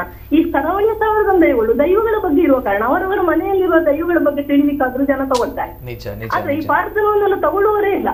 ನಾವು ಅಟ್ಟರು ನೋಡ್ತದಲ್ಲ, ಮತ್ತು ಅತ್ಯಂತ ಹೆಚ್ಚು ಇಂಥದ್ದಕ್ಕೆ ಕೂಡ ನಮಗೆ ಬೆಂಬಲ ಬರುದಿಲ್ಲ ಅಂತ. ಈ ಬೆಂಬಲ ಬರುದಿಲ್ಲ. ನಾನೊಬ್ಬ ಸರ್ಕಾರಿ ಉದ್ಯೋಗಿ ಸರ್, ನನ್ನ ಹಸ್ಬೆಂಡ್ ಸ್ವಲ್ಪ ನಂಗೆ ದುಡ್ಡು ಕೊಡ್ತಾರೆ ಉದಾರವಾಗಿ, ಹಾಗಾಗಿ ನಾನೇನೋ ಮಾಡಿದ್ದೇನೆ. ಆದ್ರೆ ಎಲ್ಲರಿಗೆ ಸಾಧ್ಯವಾ? ಬೆಂಬಲ ಇಲ್ಲ ಇದ್ರೆ ನಾನು ಕೇಳುವುದಕ್ಕೆ ಅಧ್ಯಯನಗಾರರಿಗೆ ಬೆಂಬಲ ಕೊಡಿ ಅಂತ. ಆಮೇಲೆ ತುಳು ಲಿಪಿ ಬಗ್ಗೆ ಹೆಚ್ಚು ಗಮನ ಕೊಟ್ಟಿದ್ದಾರೆ ಅಂತ ನಂಗೆ ಅನಿಸ್ತದೆ. ತುಳು ಸಾಹಿತ್ಯಕ್ಕೆ ಇದಕ್ಕೆ ಹೆಚ್ಚು ಕೊಟ್ಟಿಲ್ಲ ಅಂತ. ಓಕೆ ಓಕೆ ಓಕೆ ಸಾಹಿತ್ಯ ಇಲ್ಲದೆ ಭಾಷೆ ಎಲ್ಲಿದೆ? ಭಾಷೆ ಬೆಳಿಬೇಕಾದ್ರೆ ಸಾಹಿತ್ಯ ಬೇಕೇ ಬೇಕಲ್ವಾ? ನಿಜ ನಿಜ ನಿಜವಾದ ಅಧ್ಯಯನ ಆಗ್ಬೇಕು. ನಿಜ ತುಳು ನಿಜ ಭಾಷೆಯ ಪ್ರಾಚೀನತೆ ಬಗ್ಗೆ ಅಧ್ಯಯನ ಆಗ್ಬೇಕಾಗಿದೆ ಸರ್. ಇಲ್ಲಿ 2 ಆಧಾರಗಳಿವೆ. ಒಂದು ಭೂತಾರಾಧನೆಯನ್ನ ಹಿಂದೆ ತಗೊಂಡು ಕ್ರಿಸ್ತಪೂರ್ವ 1ನೇ ಶತಮಾನಕ್ಕೆ ಶ್ರೀಲಂಕಾದಲ್ಲಿ ನಮಗೆ ಆಧಾರ ಸಿಗ್ತದೆ. ಇನ್ನೊಂದು ತುಳು ಭಾಷೆಯ ಪ್ರಾಚೀನತೆ ತಗೊಳ್ಬೇಕಾದ್ರೆ ಆ ಗ್ರೀಕ್ ನಾಟಕ ಅದು ಯಾವುದು, ಅದೊಂದು ಉಂಟಲ್ಲ, ಆಕ್ಸಿಡೆಂಟ್ ಸಮಥಿಂಗ್ ಏನೋ ಒಂದು, ಅದನ್ನ ತರಿಸಿ ನಾವು ಅನುವಾದ ಮಾಡಿ ಅದರ ಬಗ್ಗೆ ವಿಶ್ಲೇಷಣೆ ಆಗ್ಬೇಕಾಗಿದೆ ಸರ್. ಇದೆಲ್ಲ ಮಾಡ್ಬೇಕಾಗಿದೆ ಅಂತ ಪ್ರಾಮಾಣಿಕವಾಗಿ ಹೇಳುದಲ್ಲ, ಆಕ್ಷೇಪಗಳಲ್ಲ, ಬಟ್ ಇದು ಆಗ್ಬೇಕು. ಇದನ್ನ ನಾನು ದಯಾನಂದ ಕತ್ತಲ್ ಸರ್ ಅವರಲ್ಲಿ ಕೂಡ ಇಟ್ಟಿದ್ದೇನೆ, ಈ ಹಿಂದಿನ ಅಧ್ಯಕ್ಷರಲ್ಲಿ ಕೂಡ ಮಾತನಾಡಿದೆ. ಓಕೆ ಓಕೆ ಪ್ರಶಸ್ತಿಗಳು ಕೂಡ ಪ್ರಾಚೀನತೆ ನಮಗೆ ನಿರ್ಧಾರ ಆದ್ರೆ ನಮಗೆ ಆ ಸಂವಿಧಾನಕ್ಕೆ ಸೇರಿಸ್ಲಿಕ್ಕಾಗ್ಲಿ ಎಲ್ಲದಕ್ಕೂ ಒಂದು ಪ್ರಬಲವಾದ ಆಧಾರ ಆಗ್ತದೆ. ನೋಡಿ, ಗೇರು ಸೊಪ್ಪೆ ಕೂಡ ತುಳು ರಾಜ್ಯದ ರಾಜಧಾನಿ ಆಗಿತ್ತು ಅಂತ ಹೇಳ್ತಾರೆ. ಅಂದ್ರೆ ಆಗ ಅಲ್ಲಿ ಕೂಡ ತುಳು ಭಾಷೆಯೇ ಇತ್ತ? ಅಧ್ಯಯನ ಆಗ್ಬೇಕಾಗಿದೆ. ಒಂದು ಶಾಸನದಲ್ಲಿ ನಮಗೆ ಗೇರು ಸೊಪ್ಪೆ ತುಳು ರಾಜ್ಯದ ರಾಜಧಾನಿ ಆಗಿತ್ತು ಅಂತ ಆಧಾರ ಸಿಗ್ತದೆ. ಓಕೆ ಓಕೆ ಸರಿ ಮೇಡಮ್, ಸರಿ. ಈಗ ನಮಗೆ ಬೆಂಬಲ ಕೂಡ ಇದೆ, ನಾವು ಹೇಗೆ ಮಾಡ್ಲಿಕ್ಕೆ ಸಾಧ್ಯ? ನಿಜ ನಿಜ ಯಾವುದೇ ರೀತಿಯ ಬೆಂಬಲಗಳು ಸಿಗ್ತಾ ಇಲ್ಲ. ತುಳು ಅಕಾಡೆಮಿ ಯಾವುದೇ ರೆಕಾಗ್ನಿಷನ್ ತುಳು ಅಕಾಡೆಮಿಯಿಂದ ಸಿಗ್ಲಿಲ್ಲ. ಓಕೆ ಅಂದಿನಿಂದ ಇಂದಿನವರೆಗೂ ಸರ್ ನಾನೊಂದು 20 ವರ್ಷದ ಅಧ್ಯಯನ ನನ್ನದು. ಓಕೆ ಓಕೆ ಓಕೆ ಸರಿ ಈಗ ಸರಿ ಒಂದು ಫಂಕ್ಷನ್ ಆಗುವಾಗಲೇ ನಮಗೆ ಗೆಸ್ಟ್ ಆಗಿ ಬೇಡ, ಸ್ಟೇಜ್ ಗೆಸ್ಟ್ ಆಗಿ ಬೇಡ, ಹೋಗ್ಲಿ ಒಂದು ಬರ್ಲಿ ಅಂತ ಒಂದು ಇನ್ವಿಟೇಷನ್ ಕಳಿಸಬಹುದಲ್ಲ? ಓಕೆ ಓಕೆ ಸರಿ ಮೇಡಮ್, ಸರಿ ಸರಿ ಸರಿ ಅರ್ಥ ಆಗುತ್ತೆ. ಹಾಗಾದ್ರೆ ನಾವು ನೋಡ್ತಾ ಇದ್ದೇವೆ ಅಕಾಡೆಮಿಯಿಂದ ಅಷ್ಟು ಜನರಿಗೆ ಸನ್ಮಾನಗಳು ಆಗ್ತಾ ಇದೆ. ಹಾಗಾದ್ರೆ ಯಾರಿಗೆಲ್ಲ ಮಾಡ್ತಾ ಇದ್ರೆ ಅಂತ ಪ್ರಶ್ನೆ ಬರುತ್ತೆ ಈ ಸಂದರ್ಭ. ನನಗಂತೂ ಆಗ್ಲಿಲ್ಲ ಸರ್. ಓಕೆ ಆಮೇಲೆ ತುಳು ಭಾಷೆಯಲ್ಲೇ ಡಾಕ್ಟರೇಟ್ ಪಡೆದವರು ತಾಯಿಗಿಂತ ತುಳುವಿಗೆ ಮೊದಲ ಡಾಕ್ಟರೇಟ್ ಅವರದು, 2ನೇ ನನ್ನದು ತುಳು ವಿಭಾಗದಿಂದ. ಬಹುಶಃ ಅವರಿಗೂ ಆಗಿರ್ಲಿಕ್ಕಿಲ್ಲ, ನಂಗಂತ ಮಟ್ಟಿಗೆ ಗೊತ್ತಿಲ್ಲ, ನನಗಂತೂ ಆಗ್ಲಿಲ್ಲ. ನಾನು ತುಳು ಬಗ್ಗೆ 2 ಡಾಕ್ಟರೇಟ್ ಪಡೆದವಳು, ತುಳು ವಿಭಾಗದಲ್ಲೇ 1 ಡಾಕ್ಟರೇಟ್ ನನ್ನದು. Okay okay okay madam madam madam madam madam ಒಂದು ಕಮೆಂಟ್ ಇಲ್ಲಿ ಯಾರೋ ಸೋಷಿಯಲ್ ಮೀಡಿಯಾಗಳಲ್ಲಿ ಒಬ್ರು ಹಾಕಿದ್ದಾರೆ, ಇದರ ಬಗ್ಗೆ ತಾವುಗಳು ಉತ್ತರ ಕೊಡಬಹುದು ಅಂತ ನಾನು ಕೇಳ್ತೇನೆ. ತುಳುವಿನ ಬಗ್ಗೆ ಕನ್ನಡದಲ್ಲಿ ಬರೆದವರಿಗೆ ತುಳು ಅಕಾಡೆಮಿಯಿಂದ ಪ್ರಶಸ್ತಿ ಕೊಡಬಹುದೇ ಅನ್ನುವಂತ ವಿಚಾರವನ್ನ ಕೇಳಿದ್ದಾರೆ. ತುಳು ಅಧ್ಯಯನ ಸರ್, ತುಳು ಅಧ್ಯಯನಕ್ಕೆ ಕೊಡುವುದು ಅಂತ. ಓಕೆ ಓಕೆ ತುಳು ಅಧ್ಯಯನ ತುಳುವಿನಲ್ಲೇ ಬರೆದ್ರೆ ಏನಾಗ್ತದೆ, ಹೊರ ಜಗತ್ತಿಗೆ ಹೇಗೆ ಗೊತ್ತಾಗುದು ಸರ್ ನಾವು ತುಳುವಿನಲ್ಲೇ ಬರೆದ್ರೆ? ನೋಡಿ, ನಾನೊಂದು ಕಮೆಂಟ್ ಹೇಳುದು, ಮೊನ್ನೆ ಹೇಳಿದ್ರು ತುಳುವಿನ ಒಂದು ನನ್ನ ಯೂಟ್ಯೂಬ್ ಅನ್ನ ನೋಡಿ, ಇದು ಅನಾಗರಿಕ ಧಾರ್ಮಿಕ ಆರಾಧನೆ, ಮೂಢನಂಬಿಕೆ ಅಂತ ನಮ್ಮ ಭೂತಾರಾಧನೆಯನ್ನ ನಾವು ಕನ್ನಡದಲ್ಲಿ ಅದನ್ನ ಸ್ಪಷ್ಟ, ಅದು ಆಗ ನಾನು ಸ್ಪಷ್ಟ ಕೊಟ್ಟೆ, ಅಲ್ಲ ಅದು ಅನಾಗರಿಕ ಅಲ್ಲ, ದೈವ ಮತ್ತೆ ದೈವ ಅಂದ್ರೆ ದೇವರು ಒಂದೇ ಅಂತ ನಾವು ಕನ್ನಡದಲ್ಲಿ ಹೇಳಿದ್ರೆ ಹೊರ ಜಗತ್ತಿಗೆ ಗೊತ್ತಾಗುದು ಹೇಗೆ? ಇವತ್ತಿಗೂ ಡೆವಿಲ್ ವರ್ಷಿಪ್ ಆಫ್ ತುಳು ಅಂತ ಅನ್ನೋದೇ ಉಳಿಯುವುದಿಲ್ವಾ? ಎಸಿ ಬರ್ನಲ್ಲಿ ಬರ್ತದ್ದು. ಸಾಮರ್ಥ್ಯ ನನಗಿಲ್ಲ, ಹಾಗೆ ಕನ್ನಡದಲ್ಲಿ. ಓಕೆ ಮೇಡಮ್, ಓಕೆ ಧನ್ಯವಾದ. ಆಸಕ್ತರು ಇದನ್ನ ತುಳುವಿಗೆ ಅನುವಾದಿಸಬಹುದು ಸರ್, ನಾವು ಪರ್ಮಿಷನ್ ಕೊಡ್ತೇವಲ್ಲ. ಓಕೆ ಓಕೆ ಧನ್ಯವಾದಗಳು ಮೇಡಮ್. ಅನುವಾದಿಸಿ ಪಬ್ಲಿಷ್ ಮಾಡಿದರೆ ನಮ್ಮಿಂದ ಅಡ್ಡಿ ಇಲ್ಲ. ಓಕೆ ಓಕೆ ಧನ್ಯವಾದಗಳು. ಅನುವಾದ ಅವರ ಹೆಸರಲ್ಲಿ ಇರ್ತದೆ, ತುಳು ಅನುಮತಿ ಕೊಡ್ತೇವೆ. ಓಕೆ ಓಕೆ ಧನ್ಯವಾದಗಳು ಮೇಡಮ್. ಬ್ಲಾಗಿನಲ್ಲಿ ಸುಮಾರು 1000ಕ್ಕಿಂತ ಹೆಚ್ಚು ಬರಹ ಇದೆ, ಇಷ್ಟನ್ನು ನಾನು ತುಳುವಿಗೆ ಅನುವಾದ ಮಾಡ್ಲಿಕ್ಕೆ ಅನುಮತಿ ಕೊಡ್ತೇನೆ. ಓಕೆ ಓಕೆ ಧನ್ಯವಾದ ಮೇಡಮ್. ಓಕೆ, ತುಳುವಿನ ಬಗ್ಗೆ ಅಪಾರವಾಗಿರುವಂತಹ ಜ್ಞಾನ ಜೊತೆಗೆ ಪ್ರೇಮ ಇದೆ, ಪ್ರೀತಿ ಇದೆ. ತಾವು ಮಾಡಿರುವಂತಹ ಸಂಶೋಧನೆ ಅಧ್ಯಯನದ ಮೇಲೆ ನಮಗೆ ಅಪಾರವಾಗಿರುವಂತಹ ಗೌರವ ಇದೆ. ಆ ಒಂದು ಗೌರವ ಸಿಗಬೇಕು ಅಂತ ನಮ್ಮ ಆಶಯ. ಜೊತೆಗೆ ತುಳುವಿನ ಬಗ್ಗೆ ಕನ್ನಡದಲ್ಲಿ ಬರೆದವರಿಗೆ ತುಳು ಅಕಾಡೆಮಿಯಿಂದ ಪ್ರಶಸ್ತಿ ಕೊಡಬಹುದು ಅನ್ನುವಂತಹ ವಿಚಾರವನ್ನ ಕೇಳಿರುವಂತಹವರಿಗೆ ನಾನು ಕೂಡ ಕೇಳಬೇಕಾಗುತ್ತೆ. ತುಳು ಅನ್ನುವಂತಹ ಲಿಪಿ ಇದೆ, ತುಳು ಭಾಷೆಯನ್ನು ಕಲಿಸುವಂತಹ ಶಿಕ್ಷಕರಿದ್ದಾರೆ. ಆ ಶಿಕ್ಷಕರಿಗೆ ಗೌರವ ಸಂಬಳ ತಿಂಗಳಿಗೆ 3,000 ಕೊಡ್ಲಿಲ್ಲ ಅಂತ ಬಂದಾಗ ಪ್ರಶ್ನೆ ಮಾಡದ ನಾವುಗಳು ಈಗ ತುಳು ಅಧ್ಯಯನವನ್ನ ಮಾಡಿದಂತಹ ಒಬ್ಬರು ಲೇಖಕಿಗೆ ಈ ರೀತಿಯ ಮಾತುಗಳನ್ನ ಹೇಳ್ತೇವೆ ಅಂತ ಬಂದಾಗ ಅಧೋಗತಿ ನಮ್ಮ ಪರಿಸ್ಥಿತಿ. ಯೋಚನೆ ಮಾಡ್ಕೊಳ್ಳಿ, ಎಲ್ಲಿ ಅಕ್ಕಿಯಲ್ಲಿ ಕಲ್ಲನ್ನು ಹುಡುಕ್ತಾರೆ, ಅದೇ ಕಲ್ಲಲ್ಲಿ ಹಕ್ಕಿಯನ್ನು ಹುಡುಕುವಂತಹ ವ್ಯಕ್ತಿಗಳಿದ್ದಾರೆ ಅಂತ ಬಂದಾಗ ಅಮೇಜಿಂಗ್. ಯೋಚನೆ ಮಾಡ್ಕೊಳ್ಳಿ, ಈ ಸಂದರ್ಭಗಳಲ್ಲಿ ರಾಜಕೀಯವನ್ನು ಸ್ವಲ್ಪ ಬದಿಗಿಟ್ಟು ತುಳು ಭಾಷೆ ತುಳು ಒರಿಯೋಡು ಪಂಪನಂಚಿನ ಒಂದು ವಿಚಾರ ಒಪ್ಪಡ ತುಳುವೆರಡ ಅವೇನ್ ಬಿಡುದು ರಾಜಕೀಯ ಬುಡ್ಚಿದೆ ಮಲ್ತದ್ದು ಕುಡಂಜಿ ಒಂದು ಸರ್ ದಯಮಾಡಿ ಕ್ಷಮಿಸಬೇಕು. ದೂರವಾಣಿ ಸಂಪರ್ಕದಲ್ಲಿ ನಮ್ಮ ಜೊತೆ ಮುಲ್ಕಿ ಮೂಡಬಿದ್ರೆ ಕ್ಷೇತ್ರದ ಶಾಸಕರು ಜೊತೆಗೆ ತುಳು ಸಾಹಿತ್ಯ ಅಕಾಡೆಮಿಯ ಮಾಜಿ ಅಧ್ಯಕ್ಷರು ನಮ್ಮ ಜೊತೆ ಇದ್ದಾರೆ. ಉಮನಾಥ್ ಕೋಟ್ಯನವರು. ಇವರ ಕಾಲಘಟ್ಟದಲ್ಲಿ ಅನೇಕ ಕ್ರಾಂತಿಕಾರಿಯಾಗಿರುವಂತಹ ಬೆಳವಣಿಗೆಗಳು ತುಳು ಸಾಹಿತ್ಯ ಅಕಾಡೆಮಿಯಲ್ಲಿ ನಡೆದಿತ್ತು. ಹಾಗಾಗಿ ನೇರವಾಗಿ ಉಮನಾಥ್ ಕೋಟ್ಯನ್ ಸರ್ ನಮಸ್ತೆ. ನಮಸ್ತೆ. ಸದ್ಯ ಆಗ್ತಾ ಇರುವಂತಹ ವಿಚಾರಗಳು ತಮ್ಮ ಗಮನಕ್ಕೆ ಬಂದಿದೆ. ತುಳು ಸಾಹಿತ್ಯ ಅಕಾಡೆಮಿಯಲ್ಲಿ ಕೆಲವು ಸರಿ ಇಲ್ಲ, ಕೆಲವು ಸರಿ ಇದೆ ಅನ್ನುವಂತಹ ವಿಚಾರಗಳ ನಡುವೆ ತುಳು ಅಕಾಡೆಮಿ ಲೆಕ್ಕ ಬೊಕ್ಕ ಅನ್ನುವಂತಹ ವಿಚಾರದ ಬಗ್ಗೆ ನಾವು ಮಾತನಾಡ್ತಾ ಇದ್ದೇವೆ. ತಮ್ಗೆ ಗೊತ್ತಿದೆ, ತಮ್ಮ ಗಮನಕ್ಕೆ ಬಂದಿರುವಂತಹ ವಿಚಾರ ಗೌರವಧನ, ಶಿಕ್ಷಕರ ಗೌರವಧನ 3,000 ರೂಪಾಯಿಗಳು ಸಿಗ್ತಾ ಇಲ್ಲ ಅನ್ನುವಂತಹ ವಿಚಾರಗಳ ನಡುವೆ ಅರ್ಹರಿಗೆ ಪ್ರಶಸ್ತಿಗಳು ಸಿಗ್ತಾ ಇಲ್ಲ, ಅರ್ಹರನ್ನ ಗುರುತಿಸಲಾಗ್ತಾ ಇಲ್ಲ ಅನ್ನುವಂತಹ ಆರೋಪಗಳ ನಡುವೆ ಜೊತೆಗೆ ಇಲ್ಲಿ ಸಾಹಿತ್ಯ ಸಂಪೂರ್ಣವಾಗಿ ಕ್ಷೀಣವಾಗಿದೆ ಅನ್ನುವಂತಹ ಆರೋಪಗಳ ನಡುವೆ ತಮ್ಮ ಗಮನಕ್ಕೂ ಕೂಡ ಬಂದಿರಬಹುದು. ಏನ್ ಹೇಳ್ತೀರಾ ಸರ್? First reaction. ತುಳು ಸಾಹಿತ್ಯ ಅಕಾಡೆಮಿ ಅನ್ನೋದು ಇರುವುದಂತದ್ದು ತುಳುನಾಡಿನ ಸಂಸ್ಕಾರ, ಸಂಸ್ಕೃತಿ, ಸಂಪ್ರದಾಯವನ್ನ ನಮ್ಮ ತುಳುನಾಡಿಗೆ ಪರಿಚಯಿಸಲಿಕ್ಕೆ ಇರುವಂತಹ ಒಂದು ಸಂಸ್ಥೆ. ಬಹುಶಃ ನಾನು ಅಧ್ಯಕ್ಷನಾಗುವಾಗಲೂ ಆಗಿ ಬರುವಾಗಲೂ ಕೆಲವರಿಗೆ ತುಳು ಅಕಾಡೆಮಿ ಅಂದ್ರೆ ಎಲ್ಲಿದೆ ಏನು ಎಂತದ್ದು ಅಂತ ಗೊತ್ತಿರ್ಲಿಲ್ಲ. ಆದ್ರೆ ಆ ಸಮಯದಲ್ಲಿ ಪ್ರಾಮಾಣಿಕವಾಗಿ ಎಲ್ಲರೂ ಕೆಲಸ ಮಾಡಿದ್ರು. ಎಲ್ಲ ಅಧ್ಯಕ್ಷರುಗಳು ಪ್ರಾಮಾಣಿಕವಾಗಿ, ಎಲ್ಲ ಸದಸ್ಯರುಗಳು ಪ್ರಾಮಾಣಿಕವಾಗಿ ಕೆಲಸ ಮಾಡಿದ್ರು, ನಾವು ಪ್ರಾಮಾಣಿಕವಾಗಿ ಕೆಲಸ ಮಾಡಿದ್ದೇವೆ. ಒಬ್ಬ ತುಳುವನಾಗಿ ತುಳುವಿಗೆ ಏನು ಮಾಡ್ಲಿಕ್ಕೆ ಅವಕಾಶ ಸಿಕ್ಕಾಗ ಏನು ಮಾಡ್ಲಿಕ್ಕೆ ಸಾಧ್ಯ ಅದನ್ನು ಮಾಡ್ಬೇಕಿತ್ತು. ಬಹುಶಃ ಇವತ್ತಿನ ಇದು ನೋಡಿದ್ರೆ ಬೆಂಗಳೂರಲ್ಲಿ ಒಂದು 4-5 ಕಾರ್ಯಕ್ರಮ, ಇನ್ನೂ ಉಳಿದಂತೆ 4-5 ಕಾರ್ಯಕ್ರಮ, ದೊಡ್ಡ ದೊಡ್ಡ ಕಾರ್ಯಕ್ರಮಗಳು ನಡೆಯುತ್ತದೆ. ಯಾರು ನಿಜವಾದ ತುಳುವಿಗೆ ಕೊಡುಗೆಯನ್ನು ಕೊಟ್ಟಿದ್ದವರು ಅವರನ್ನು ಬಿಟ್ಟು ಬಹುಶಃ ದೊಡ್ಡ ದೊಡ್ಡ ಉದ್ಯಮಿಗಳನ್ನ, ದೊಡ್ಡ ದೊಡ್ಡ ಇವರನ್ನ ಸನ್ಮಾನಿಸುವಂತದ್ದು, ಕಾರ್ಯಕ್ರಮಕ್ಕೆ ಕರೆಯುವಂತದ್ದು ನಡೆಯುತ್ತಿರುವಂತದ್ದು ಬಹಳ ಖೇದಕರ ಸಂಗತಿ. ಹಲೋ, ಕೇಳ್ತದನ್ನ? ಕೇಳ್ತಾ ಇದೆ ಸರ್. ಅದೇ ನಿಜವಾಗಿ ತುಳುವಿನಲ್ಲಿ ಬೇಸಾಯ ಮಾಡಿದವರು, ತುಳುವಿಗಾಗಿ ಹೋರಾಟ ಮಾಡಿದವರು, ತುಳುವಿನಲ್ಲಿ ಕೆಲಸ ಮಾಡಿದವರು, ತುಳು ಸಾಹಿತಿಗಳು, ತುಳು ನಮ್ಮ ರಂಗಭೂಮಿ ಕಲಾವಿದರು, ಸಿನಿಮಾ ನಟರು, ಹಾಗೆ ಅನೇಕ ತುಳುವರನ್ನ ಇವತ್ತು ಯಾರು ಕರೆಯುವಂತ ಸ್ಥಿತಿಯಲ್ಲಿ ತುಳು ಅಕಾಡೆಮಿಯಲ್ಲಿ ಕಾಣ್ತಾ ಇಲ್ಲ. ದೊಡ್ಡ ದೊಡ್ಡ ಉದ್ಯಮಿಗಳ ಜೊತೆ ದೊಡ್ಡ ದೊಡ್ಡ ಇವರನ್ನ ಕರೆಯುದು ಅಲ್ಲ, ಅವರ ತಪ್ಪಲ್ಲ ಪಾಪ, ಯಾರದು ಬರುವವರದಲ್ಲ. ಹೀಗೆ ರೀತಿಯಲ್ಲಿ ಮತ್ತೆ ಬ್ಯಾಂಗ್ಳೂರಲ್ಲಿ ತುಳು ಕಾರ್ಯಕ್ರಮ ಅಷ್ಟು ಮಾಡುವಂತದ್ದು ಏನಿದೆ. ನಮ್ಮ ಊರಲ್ಲಿ 3 ಜಿಲ್ಲೆಗಳಲ್ಲಿ ಏನೇ ಕಾರ್ಯಕ್ರಮಗಳು ಮಾಡಬಹುದು. ಬೇಕಾದ್ರೆ ಒಂದು ಮುಂಬೈಯಲ್ಲಿ, ಒಂದು ಬ್ಯಾಂಗ್ಳೂರಲ್ಲಿ ಮಾಡಬಹುದು. ಬಟ್ ಕಾರ್ಯಕ್ರಮಕ್ಕೆ ಬಂದಂತ ಅನುದಾನವನ್ನು ಖರ್ಚು ಮಾಡುವುದಾದ್ರೆ ಸರ್ ಈಗ ಇಲ್ಲ ನಿಮ್ಮಲ್ಲಿ ನಾನು ಈ ಒಂದು ಪ್ರಶ್ನೆಯನ್ನ ನಾನು ನೇರವಾಗಿ ಕ್ಲಿಯರ್ ಮಾಡ್ಬೇಕು ಸರ್. ಯಾಕಂದ್ರೆ ತಾವು ಈಗ ಶಾಸಕರು ಕೂಡ ಹೌದು. ಈ ಶಿಕ್ಷಕರ ಗೌರವಧನ ತುಂಬಾ ದೊಡ್ಡ ಮಟ್ಟದಲ್ಲಿ ಸುದ್ದಿ ಮಾಡಿರುವಂತದ್ದು. ಯಾಕಂದ್ರೆ 2 ವರ್ಷಗಳಿಂದ ಆ ಪಾಪ ಶಿಕ್ಷಕರಿಗೆ ತುಳು ಭಾಷೆಯನ್ನ ಉಳಿಸುವಲ್ಲಿ ಪ್ರಾಮಾಣಿಕ ಪ್ರಯತ್ನವನ್ನ ಮಾಡ್ತಾ ಇರುವಂತಹ ಶಿಕ್ಷಕರಿಗೆ ತಿಂಗಳಿಗೆ 3,000 ಕೇವಲ 3,000 ರೂಪಾಯಿ ಕೊಡ್ಲಿಕ್ಕೆ ಆಗ್ತಾ ಇಲ್ಲ ಅಂತ ಬಂದಾಗ ನಾವು ಭಾಷಣಗಳನ್ನ ಬಿಡ್ತೇವೆ ವೇದಿಕೆಗಳಲ್ಲಿ ತುಳು ಭಾಷೆಯ ಬಗ್ಗೆ. ನಾನು ಹಾಗಾಗಿ ಕೇಳ್ತಾ ಇರುವಂತದ್ದು. ಎಸ್ ಸರ್, ಈಗ ಕೊಡುವುದೇ ಒಂದು 3,000 ರೂಪಾಯಿ. ಆ 3,000ವನ್ನು ನಾವು ಪ್ರಥಮ ಆದ್ಯತೆಯಲ್ಲಿ ಕೊಟ್ಟು ಉಳಿದಂತೆ ಖರ್ಚು ಬಾಕಿದ್ದಕ್ಕೆ ಮಾಡಬೇಕು.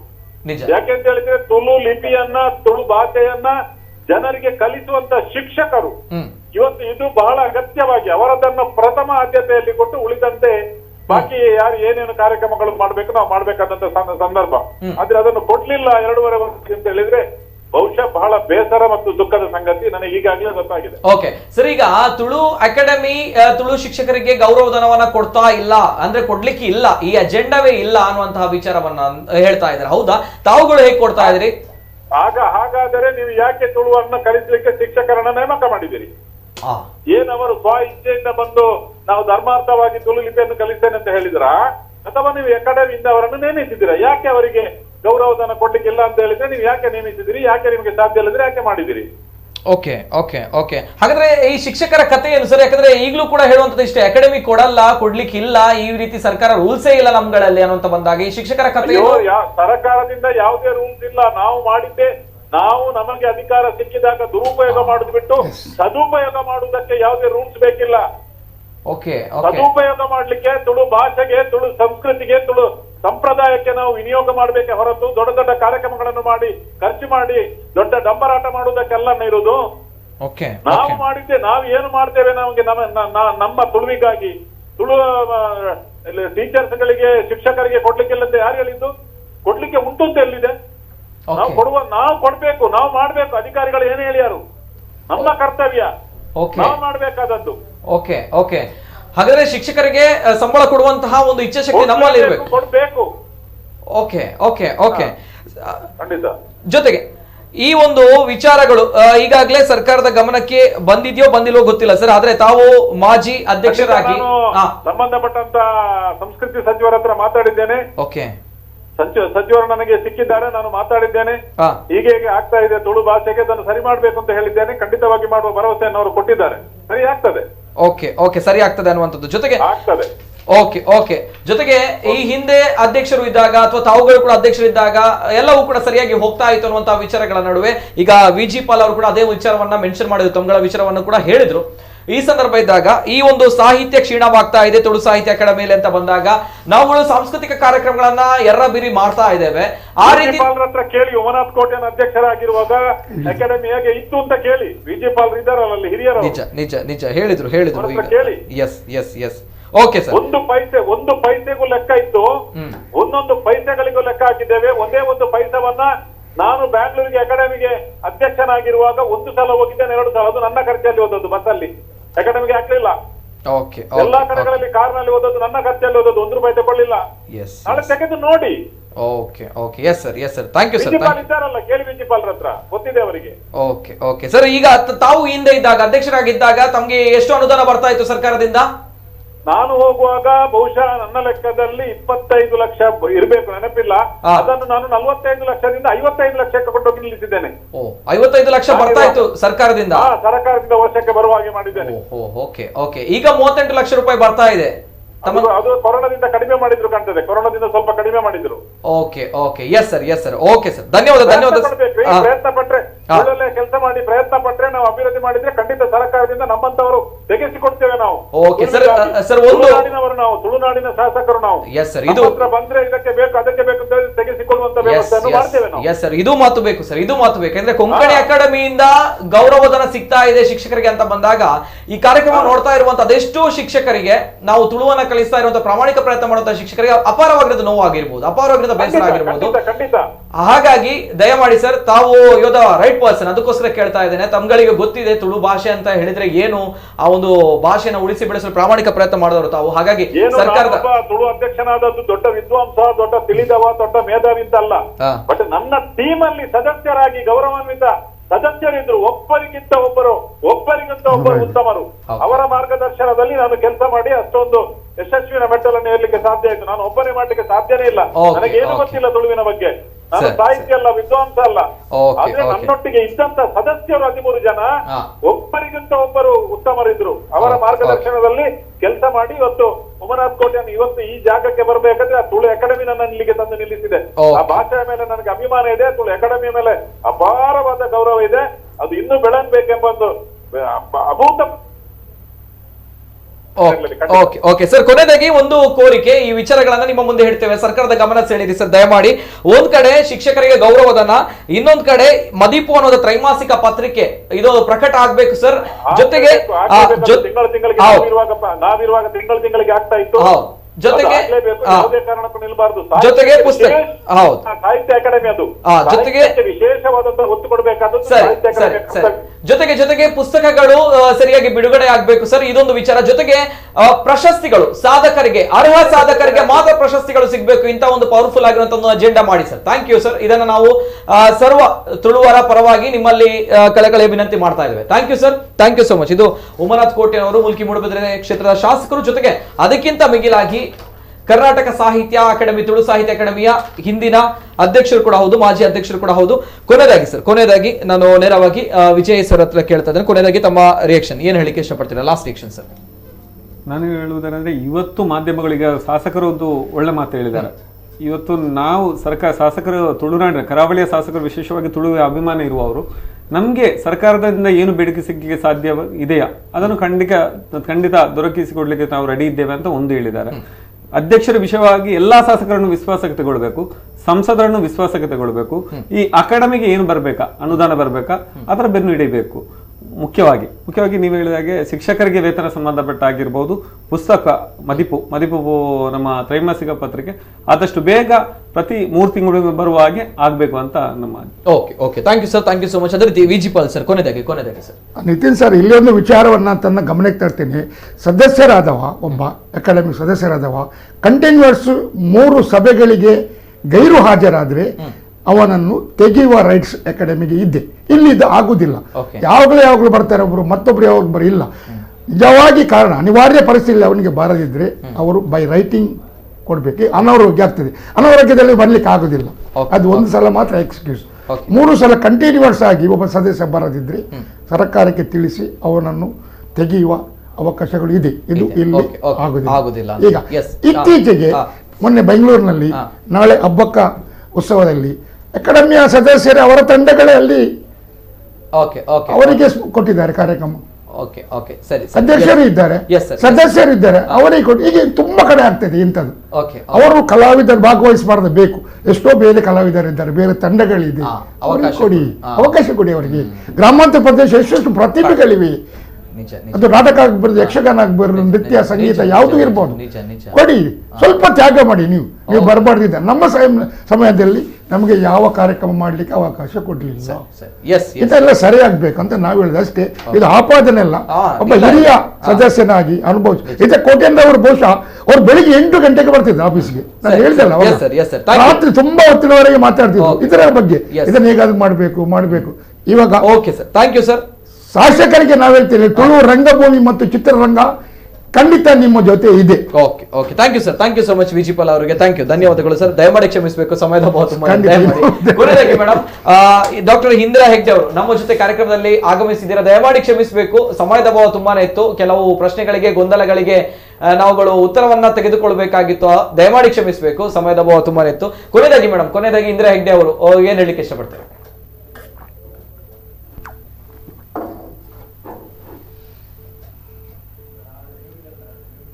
ಓಕೆ ಮೇಡಮ್, ಮ್ಯೂಟ್ ಆಗಿದೆ ಮೇಡಮ್, ನಿಮ್ಮ ಕಾಲ್ ಮ್ಯೂಟ್ ಆಗಿದೆ, ಅನ್ಮ್ಯೂಟ್ ಮಾಡಿ ಮೇಡಮ್. ಹೇಳಿ ಮೇಡಮ್, ಕೊನೆಯದಾಗಿ ಪ್ರಶಸ್ತಿಗಳ ಬಗ್ಗೆ ಎಲ್ಲ ಕಡೆ ಇರುತ್ತೆ. ಎಲ್ಲಾ ಕನ್ನಡ ಸಾಹಿತ್ಯ ಪರಿಷತ್ ಇರ್ಬೋದು, ಇತರ ಅಕಾಡೆಮಿಗಳು ಇರ್ಬೋದು, ತಮ್ಮ ಬಳಗದವರಿಗೆ, ತಮಗೆ ಗೊತ್ತಿದ್ದವರಿಗೆ ಪ್ರಶಸ್ತಿ ಕೊಡುತ್ತಾರೆ ಎಂಬುದು ಒಂದು ಆರೋಪ ಎಲ್ಲಾ ಕಡೆ ಇರುತ್ತೆ. ಇಲ್ಲ ಅಂತ ಹೇಳಲ್ಲ ನಾನು, ಇಲ್ಲಿ ಸ್ವಲ್ಪ ಹೆಚ್ಚಿರ್ಬೋದು. ಅದಕ್ಕಿಂತ ಹೆಚ್ಚಾಗಿ ತುಳು ಸಾಹಿತ್ಯವನ್ನು ಯಾಕೆ ಉಪೇಕ್ಷಿಸಿದ್ದಾರೆ ಎಂಬುದು ಸಾಹಿತ್ಯ ಅನ್ನೋದು ನನ್ನ ಪ್ರಶ್ನೆ. ಅದು ಸಾಹಿತ್ಯ ಅಕಾಡೆಮಿ ಎಂಬುದನ್ನು ನೆನಪಿಟ್ಟುಕೊಳ್ಬೇಕು. ಅಧ್ಯಕ್ಷರು ಮಾತ್ರವಲ್ಲ, ಅಲ್ಲಿರುವ ಸದಸ್ಯರು ಕೂಡ.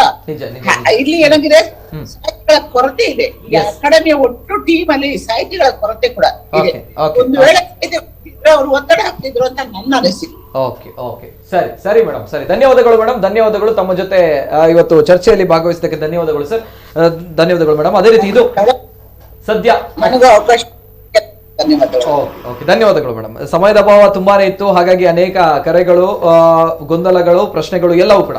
ಜೊತೆಗೆ ಇದು ತುಳು ಅಕಾಡೆಮಿ ಲೆಕ್ಕ ಬೊಕ್ಕ ಅನ್ನುವಂತಹ ವಿಚಾರಗಳಲ್ಲಿ ನಾವು ಕಾರ್ಯಕ್ರಮವನ್ನು ಇವತ್ತು ಆಯೋಜನೆ ಮಾಡಿದ್ದೇವೆ ಅಂತ ಬಂದಾಗ ಏನಿಲ್ಲ, ನಮ್ಮ ಒಂದು ಕಳಕಳಿ ಇಷ್ಟೇ. ತುಳು ಭಾಷೆ ಅಧ್ಯಯನ ಸಾಹಿತ್ಯಕ್ಕೋಸ್ಕರ ಇರುವಂತಹ ಒಂದೇ ಒಂದು ಅಕಾಡೆಮಿ. ನಮ್ಮ ತುಳು ಭಾಷೆ ಬೆಳಿಬೇಕು ಅನ್ನುವಂತಹ ನಿಟ್ಟಿನಲ್ಲಿ ಪ್ರಾಮಾಣಿಕವಾಗಿರುವಂತಹ ಪ್ರಯತ್ನದ ಜೊತೆಗೆ ಬರೆದಿರುವಂತಹ ಲೇಖನ ವಿಜಯ್ ಕೋಟ್ಯನವರು. ಜೊತೆಗೆ ಈ ಹಿಂದೆ ನಾವು ಮಾಡಿರುವಂತಹ ಕಾರ್ಯಕ್ರಮಗಳು, ಶಿಕ್ಷಕರ ಒಂದು ಅಹವಾಲು, ಶಿಕ್ಷಕರ ಒಂದು ಬೇಸರ, ಅವರಿಗೊಂದು ನ್ಯಾಯ ಸಿಗಬೇಕು ಅನ್ನುವಂಥ ನಿಟ್ಟಿನಲ್ಲಿ ಮಾಡಿರುವಂತಹ ಕಾರ್ಯಕ್ರಮ. ಜೊತೆಗೆ ಈಗ ಆಗ್ತಾ ಇರುವಂತಹ ಕೆಲವು ದಾರಿಯಲ್ಲಿ, ಸರಿ ದಾರಿಯಲ್ಲಿ ನಡೆಯುವಂತಹ ವಿಚಾರಗಳಲ್ಲಿ ಕೆಲವು ಎಡವುತ್ತಾ ಇರುವಂತಹ ವಿಚಾರಗಳ ನಡುವೆ ಸ್ವಲ್ಪ ಸರ್ಕಾರದ ಗಮನ ತರಬೇಕು. ಜೊತೆಗೆ ನಮ್ಮ ತುಳು ಅಕಾಡೆಮಿ, ನಮ್ಮ ಹೆಮ್ಮೆ ಸರಿಯಾದ ದಾರಿಯಲ್ಲಿ ಹೋಗ್ಲಿ ಅನ್ನೋದು ನಮ್ಮ ಆಶಯ, ನಮ್ಮ ಕಳಕಳಿ. ಹಾಗಾಗಿ ಇವತ್ತಿನ ಕಾರ್ಯಕ್ರಮ sir, thank you so much sir. Vijaya ಕರ್ನಾಟಕದ ಹಿರಿಯ ಪತ್ರಕರ್ತರು ವಿಜಯ್ ಕೋಟ್ಯನವರು, ಧನ್ಯವಾದಗಳು ಸರ್, ಧನ್ಯವಾದಗಳು. ಅದೇ ರೀತಿ ನಮ್ಮ ಜೊತೆ ವಿಜಿಪಾಲ್ ಅವರು, ಮಾಜಿ ಸದಸ್ಯರು ತುಳು ಸಾಹಿತ್ಯ academy. Sir thank you so much sir. ಅದೇ ರೀತಿ ನಮ್ಮ ಜೊತೆ ಡಾಕ್ಟರ್ ಇಂದಿರಾ ಹೆಗ್ಡೆ ಅವರು, ಖ್ಯಾತ ತುಳು ಸಾಹಿತಿ, ಸಂಶೋಧಕಿ. Madam thank you so much. ಇದು ಇವತ್ತಿನ ವಿಶೇಷ. ನಿರಂತರ ಸುದ್ದಿ ಹಾಗೂ ಮನೋರಂಜನೆಗಾಗಿ ನೋಡ್ತಾ ಇರಿ ನಮ್ಮ ಕೂಡಲ ನ್ಯೂಸ್ 24/7. ಎಲ್ಲೇ ಮೀರಿದಂತಹ